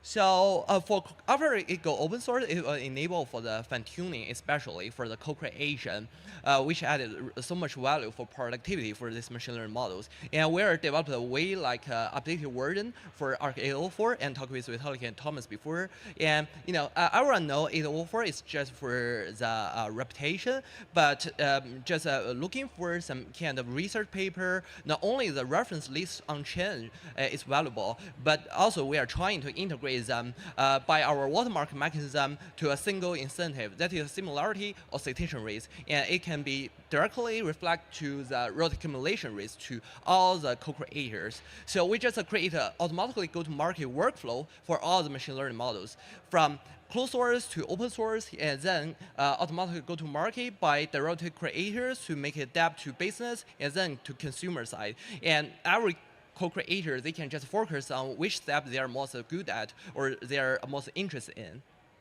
And with all the data on chain, especially for the investment and also the usage on chain, which is for real-time, transparent, and cannot be added, we are create a democratic dynamic benchmark to solve the traditional AI benchmark market, which is so slow, expensive, and most end user will not look at that. So we're use a way like a e-commerce simulation. So mostly we're focused on objective indicator, that is usage or investment activity on chain by the users, and we have some vertical index to let people to determine which model they would like to invest or use by how intelligent they will be. So with this mechanism, we have a proof of intelligence mechanism to automatically shift the model price within a range on our platform, and there is no need to launch a subtoken. So it enables real high quality model developers from Web2 side to easily get on board on our platform with no compliance or stereotype or some administrative issues or concerns.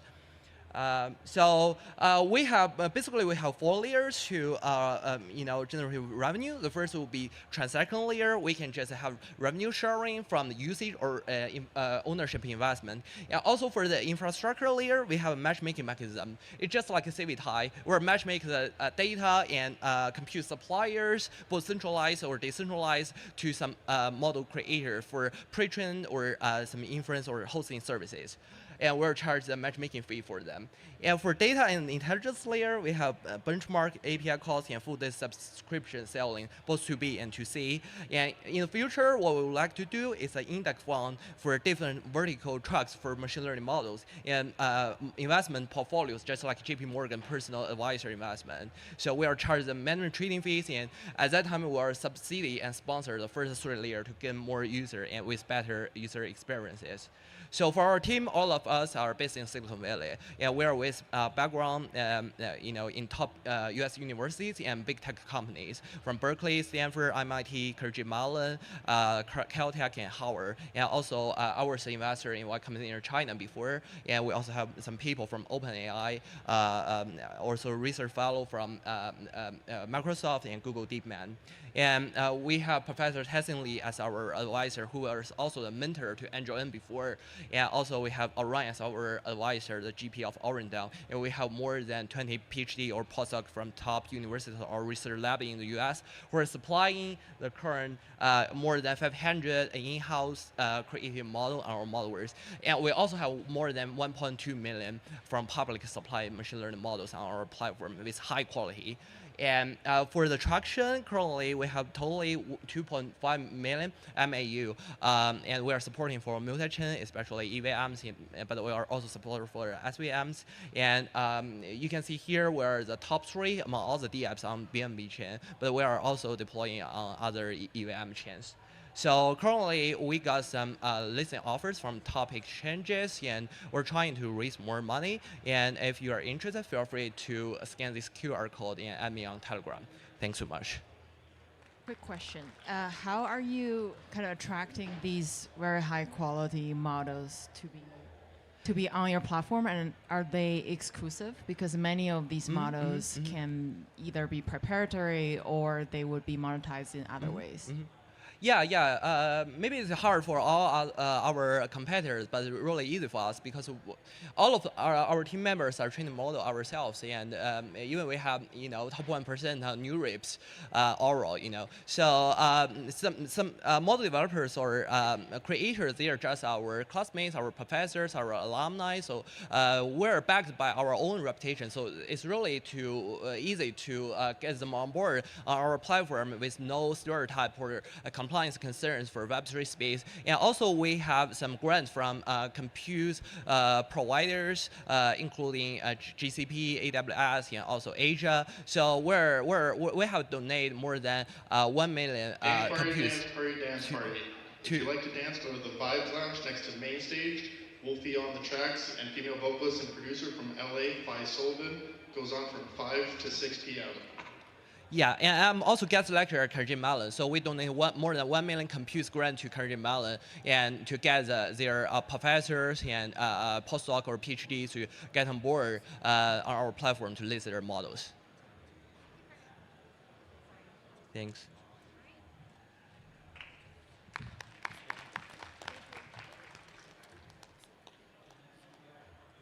All right, up next we have Nathan from Bond Credit.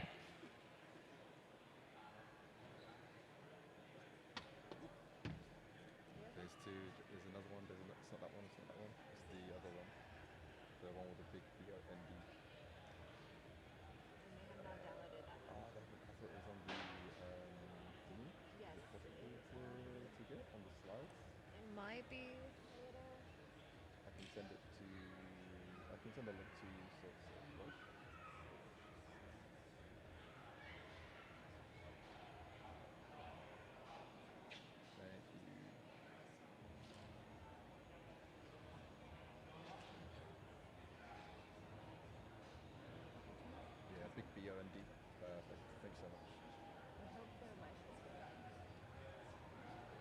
Should be okay. We downloaded something earlier.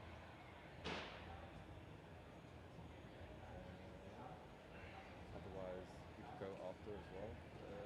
That's the case. If it takes too long. Maybe.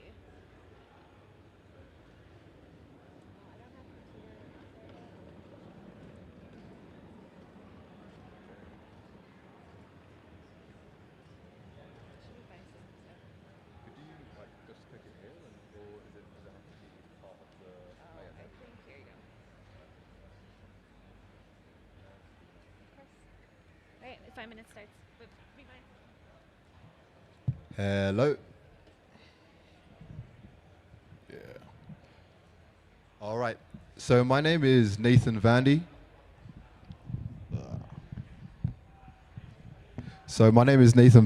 And I am CEO at Bond.Credit. And today we're talking about building the credit layer for the agentic economy. Let's look at the context first. Capital is entering a new regime. Regulatory tailwinds such as MiCA regulation, Genius Act, VARA in Dubai are leading to scaling stablecoin supply, which is compressing DeFi yields. It was as low as 2% last week at Aave. And at the same time, it's going to start to bring on uncorrelated RWA yield as well. And the thesis that agents are going to be the new curators who manage that capital as it comes on chain. At the same time, the context of lending is important to understand. We're moving from asset-based lending, which is based on the price of the asset and liquidation mechanisms, to actor-based lending.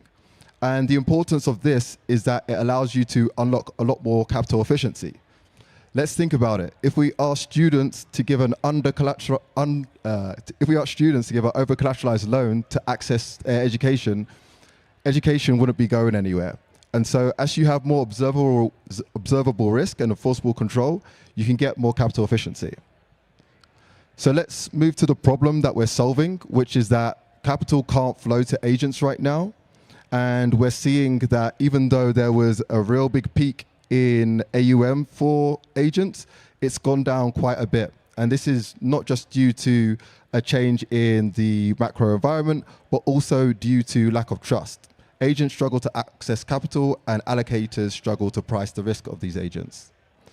And this is despite agents outperforming the rest of the market. If we look at this first graph, this is 10-10, as most of you are aware of. And the DeFi AUM fell by 11% during this time. And the AUM for stablecoin yield agents fell by 1%, which shows that they have better market discipline. At the same time as well, we have agents that are starting to outperform the compressing passive DeFi yields and are hitting around 5 to 10%. So as we're looking to give credit, we need to understand it from first principles. Credit is information and control.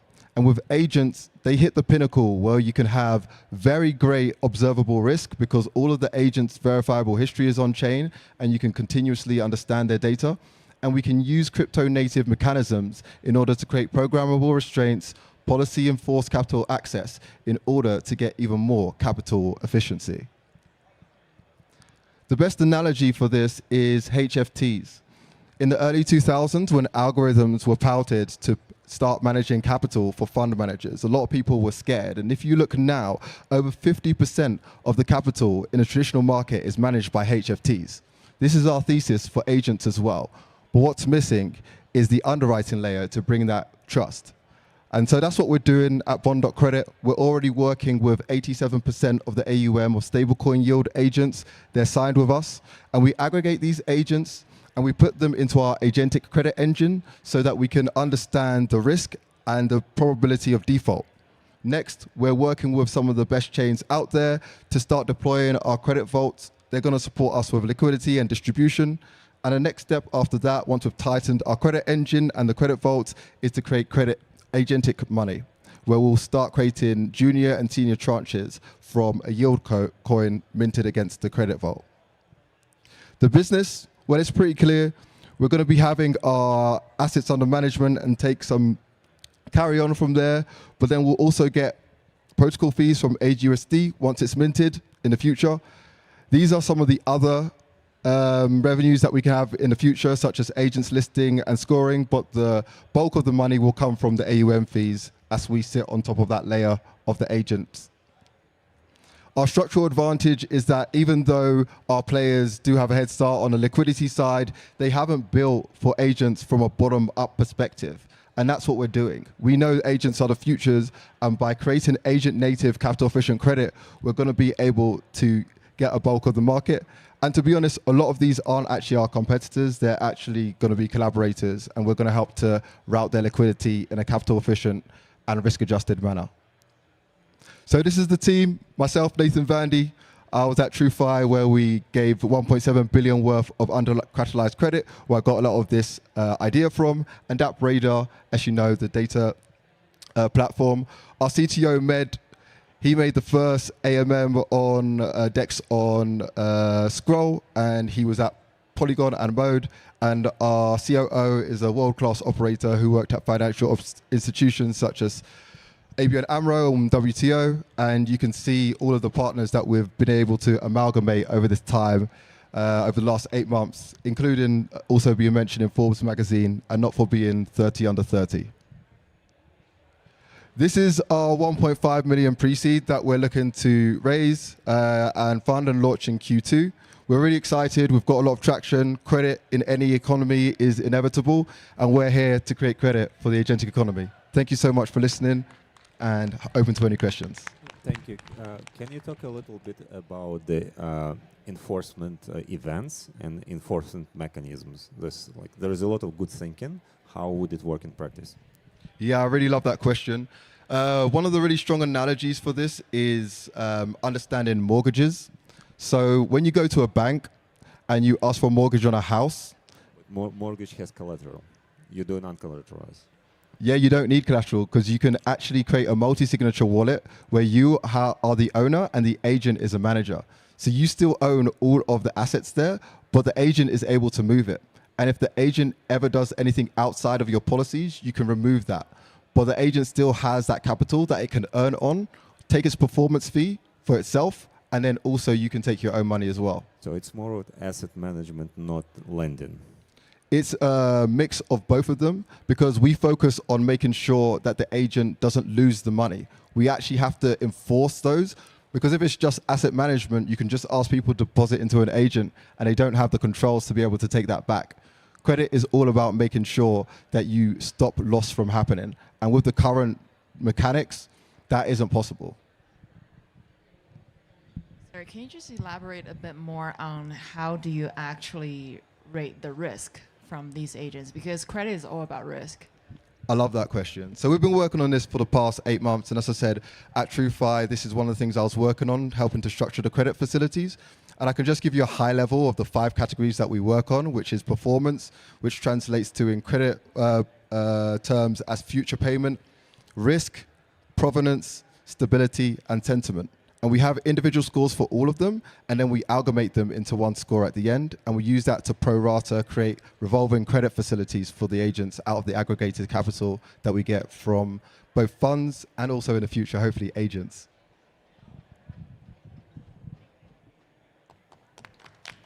Thank you so much.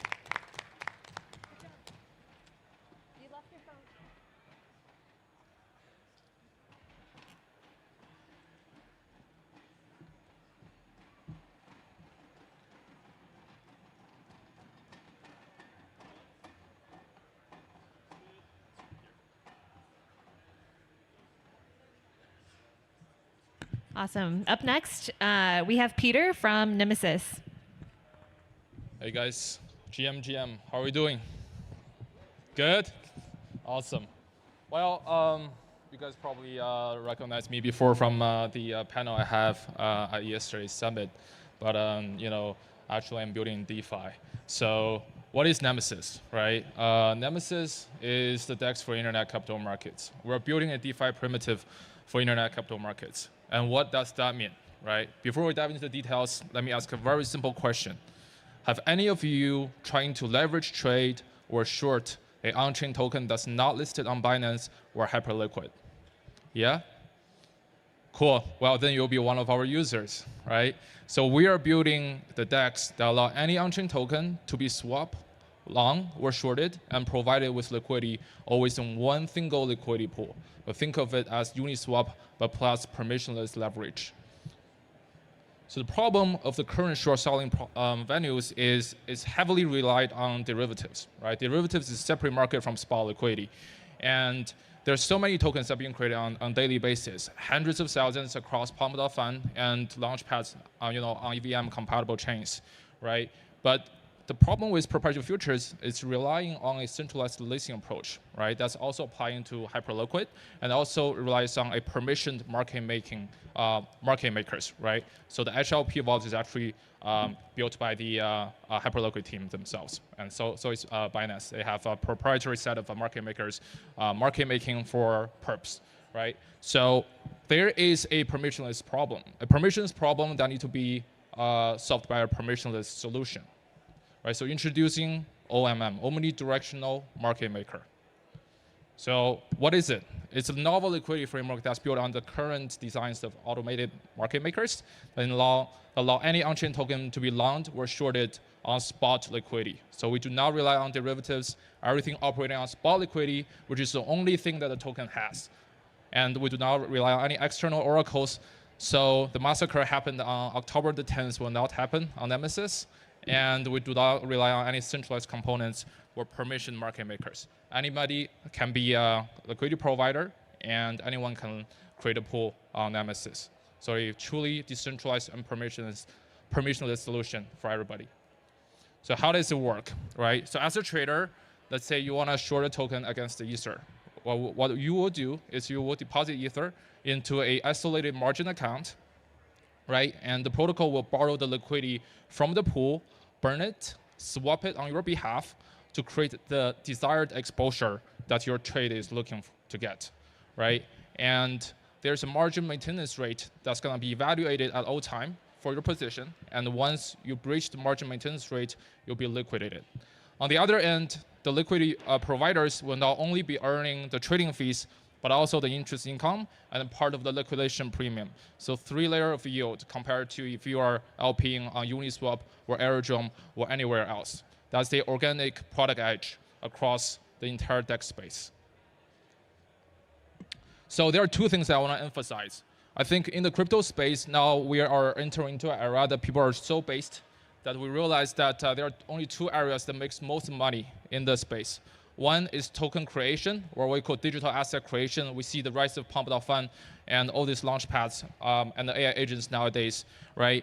And then the other part is the token trading, right? So asset creation and asset trading, and that's why we capture both, right? And the reason for that is we are gonna redefine how IDO works, right? So if you think about how IDO works now, basically you can pair a ERC20 token with an Ether into a liquidity pool, and the swap goes from there.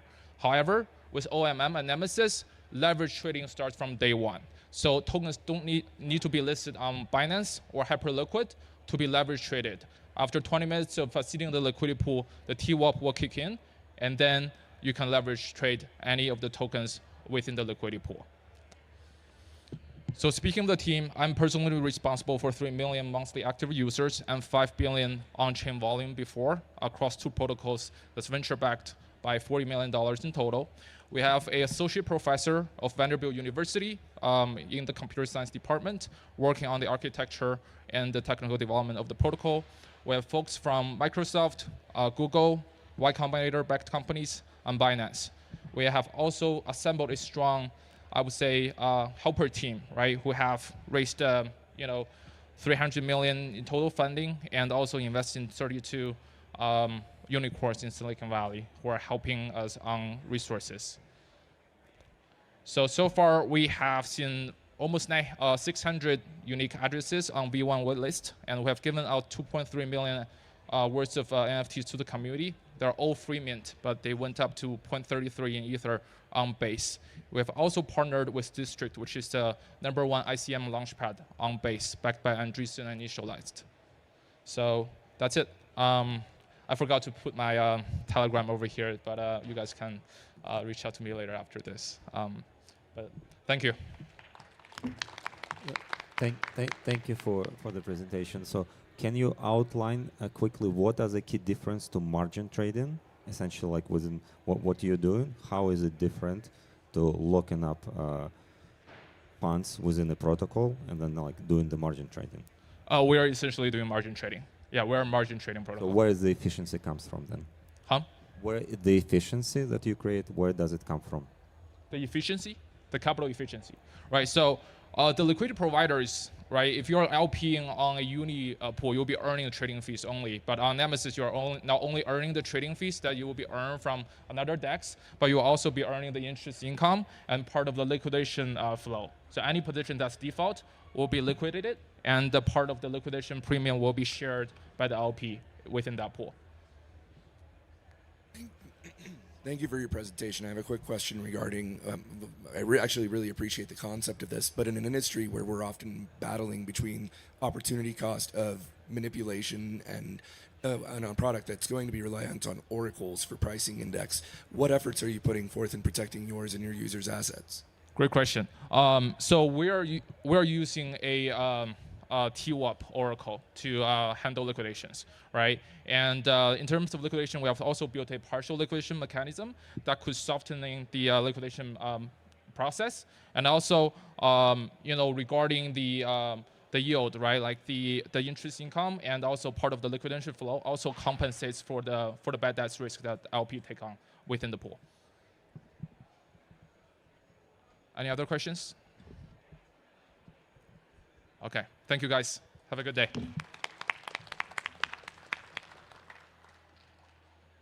All right, final two startups. We have OP from Vanna Protocol.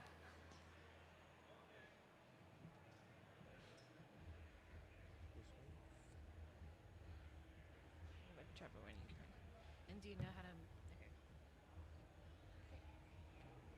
And then the timer is right. So it will automatically go over there. So it will automatically showcase over there.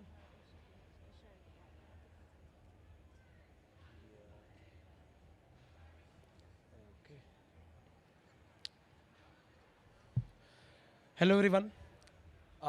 My name is Opender, and with Vana you can actually leverage anything and anywhere. Now the question comes in, how? Let's see about this video. So there are around $100 billion plus liquidity that is over collateralized and ideal, and the leverage that you see in the perps market is locked. That cannot compose beyond perps markets, and over collateralization keeps capital trapped to just lending markets, and even there is no safety net for the positions which are long in the markets, right? So how can we unlock this into Vana? That's where composable credit infra comes for DeFi. You can actually borrow under collateralized credit from the collateral. And 8 p.m. in the middle judging area. And you can then, okay. And then once you deposit the collateral, you can actually, this started again. So like, as you can see, the leverage is actually locked into the perps market, which cannot move beyond perps market, right? And over collateralization is keeping the capital trapped into the lending markets. And also there is no safety net for the liquidations, and any wick can actually wipe out the positions. So what if we can unlock it all? And that is where Vana comes in as a composable credit infra for DeFi. So you can borrow under collateralized credit with the collateral. Like, let's see how this works. First, you are depositing this collateral, let's say $1,000. And now, once this collateral gets deposited, you can borrow with simple leverage selection. And once you borrow this credit, you have got the total buying power, which you can utilize and deploy across multiple markets. And that's where, let's see how this happens. Let's say you open a spot position and worth $2,500 for ETH, and now you will be opening a hedge short into the perps market, where you are actually hedging the exposure and you are not going to get liquidated. And with the rest of the amount, you can actually deposit that into lending vault for earning extra yield. So this is just one example that I gave. You can actually make a lot of different strategies, into Vana. The possibilities are limitless, and that's how you can maximize profit and minimize the risk. Now, the question comes in: what is the risk infrastructure for this? So how are we managing the risk? the thing is that we, first of all, do not allow users to withdraw the borrowed funds. And we keep a track of all the positions of the borrowed funds that go across multiple markets. Like, let's say when they go to Aave lending markets or LP markets, there is an LP token or APE token. Similarly, there is a track token for perp markets or derivative markets that we have created. So we will liquidate all the positions as soon as the collateral value falls below the threshold value, keeping our protocol solvent. Now, the question comes, why now? Because 70% of traders still lack sufficient capital access, and 90% of traders face liquidation risk. And this is the $50 trillion opportunity in trading volume by 2030 by a CAGR of 45%. And our business model is very simple. We earn fees when traders borrow at leverage, and we earn when they get liquidated from the part of liquidation penalties. And also we earn fee cashbacks because we are aggregating all the major DeFi protocols into the market. And we are competing, Gearbox is our major competitor here, but the core difference is that Gearbox is providing isolated margin and they are not providing access to derivative markets. And we are providing cross-margin unified accounts, and we are providing access to derivative markets as well. And we are even opening the access to prediction markets in the future as well. So this is how traction looks like. We got grants from 5 ecosystems, including Optimism, Stellar, Draper University, Polygon, and Gitcoin. And then we raised small pre-seed round. I have my own 20K plus following on the social media. And this is our future vision, where we want to build a cross-chain agentic infra where you can simply use that credit to trade on any market irrespective of chain. And our ask is $2 million plus $3 million for liquidity bootstrapping on our protocol. And we have a team with experience of 10 plus years in DeFi and security research, including Aave, Spectral Finance, and Polynomial. And that's how the future is DeFi is composable. Let's talk if you're interested. Thank you.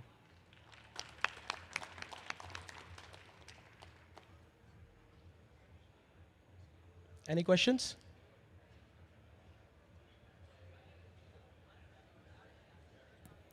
Can you talk a little bit more about how your smart contracts otherwise ensures liquidation and protection of your guys' margin calls and things of that? Yeah, sure. That's a good question. So when a user takes a loan, what happens is it's a account abstraction-based smart wallet where that margin account gets created for that user. He actually borrows his, he actually deposits his collateral into that margin account, where our liquidator contracts keep an eye on the position, right? So when he borrows the position against those collateral, we whitelist the DeFi protocols where he can actually go and trade on those markets because he cannot withdraw the funds out of this margin account. And once this liquidation, once the bad debt happens, then automatically our liquidator contracts come in and they will liquidate and pull back all these borrowed funds back to our lending pools, keeping our protocol solvent. Thank you. Any other question? Okay, thank you.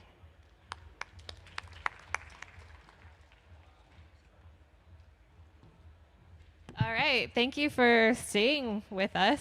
We have one last startup. This is going to be lane 3.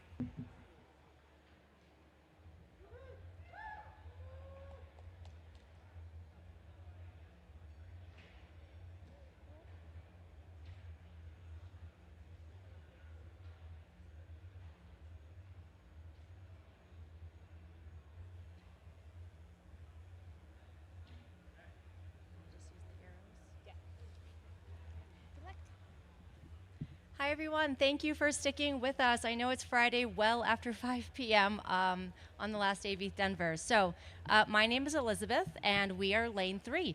And we are tokenizing credit for real-world impact. So today there's a big gap in affordable housing builders who need access to more affordable credit for bridge funding.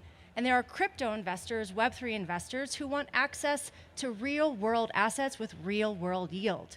We are building the infrastructure layer for tokenized private credit through tokenized loan obligations. Affordable housing operates under an extremely broken system today. It's chronically underfunded compared to market rate housing, creating massive societal and economic challenges.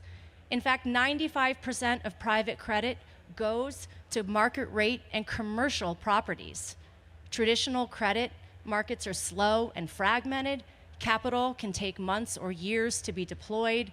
Financing costs are out of reach for many borrowers, and then that capital stays locked with no liquidity. This is the gap that we are addressing. Lane 3 solves this capital void through crypto-native infrastructure with tokenized private credit. We turn short-term impact loans into liquid digital credit markets through tokenized loan obligations. Blockchain tools reduce capital deployment time, create fractionalized investment opportunities and transparency, while ensuring real-world yield for investors and secondary liquidity opportunities. We originate these short-term loans, convert them then onto on-chain secured credit pools, giving crypto investors access to stable asset-backed yield. Our TLOs are designed to meet the capital needs of small and medium-sized builders of around $300,000 to $5 million over a 6 to 8 month loan period. The borrower APR 10 to 12%, the investor yield 8 to 10%, and then the Lane 3 spread 2%. Investors deposit stablecoins into the Lane 3 pools. We originate and structure those short duration housing loans. Borrowers repay with interest, and then the yield flows back to the investors. These asset-backed loans with collateral, guarantees, short-term durations, all reduce risk. Our protocol adds transparency, compliance, and liquidity. We're making private credit investable on-chain and unlocking scalability, repeatable, structured credit issuance. So why are we focused on the affordable housing market? Well, because there are over 7 million housing units just in the affordable sector alone, not even counting workforce housing, right, that are needed in the United States. That represents a financing gap of $400 billion, which means we realistically think our serviceable addressable market is $30 to $80 billion. And so why us? Why now?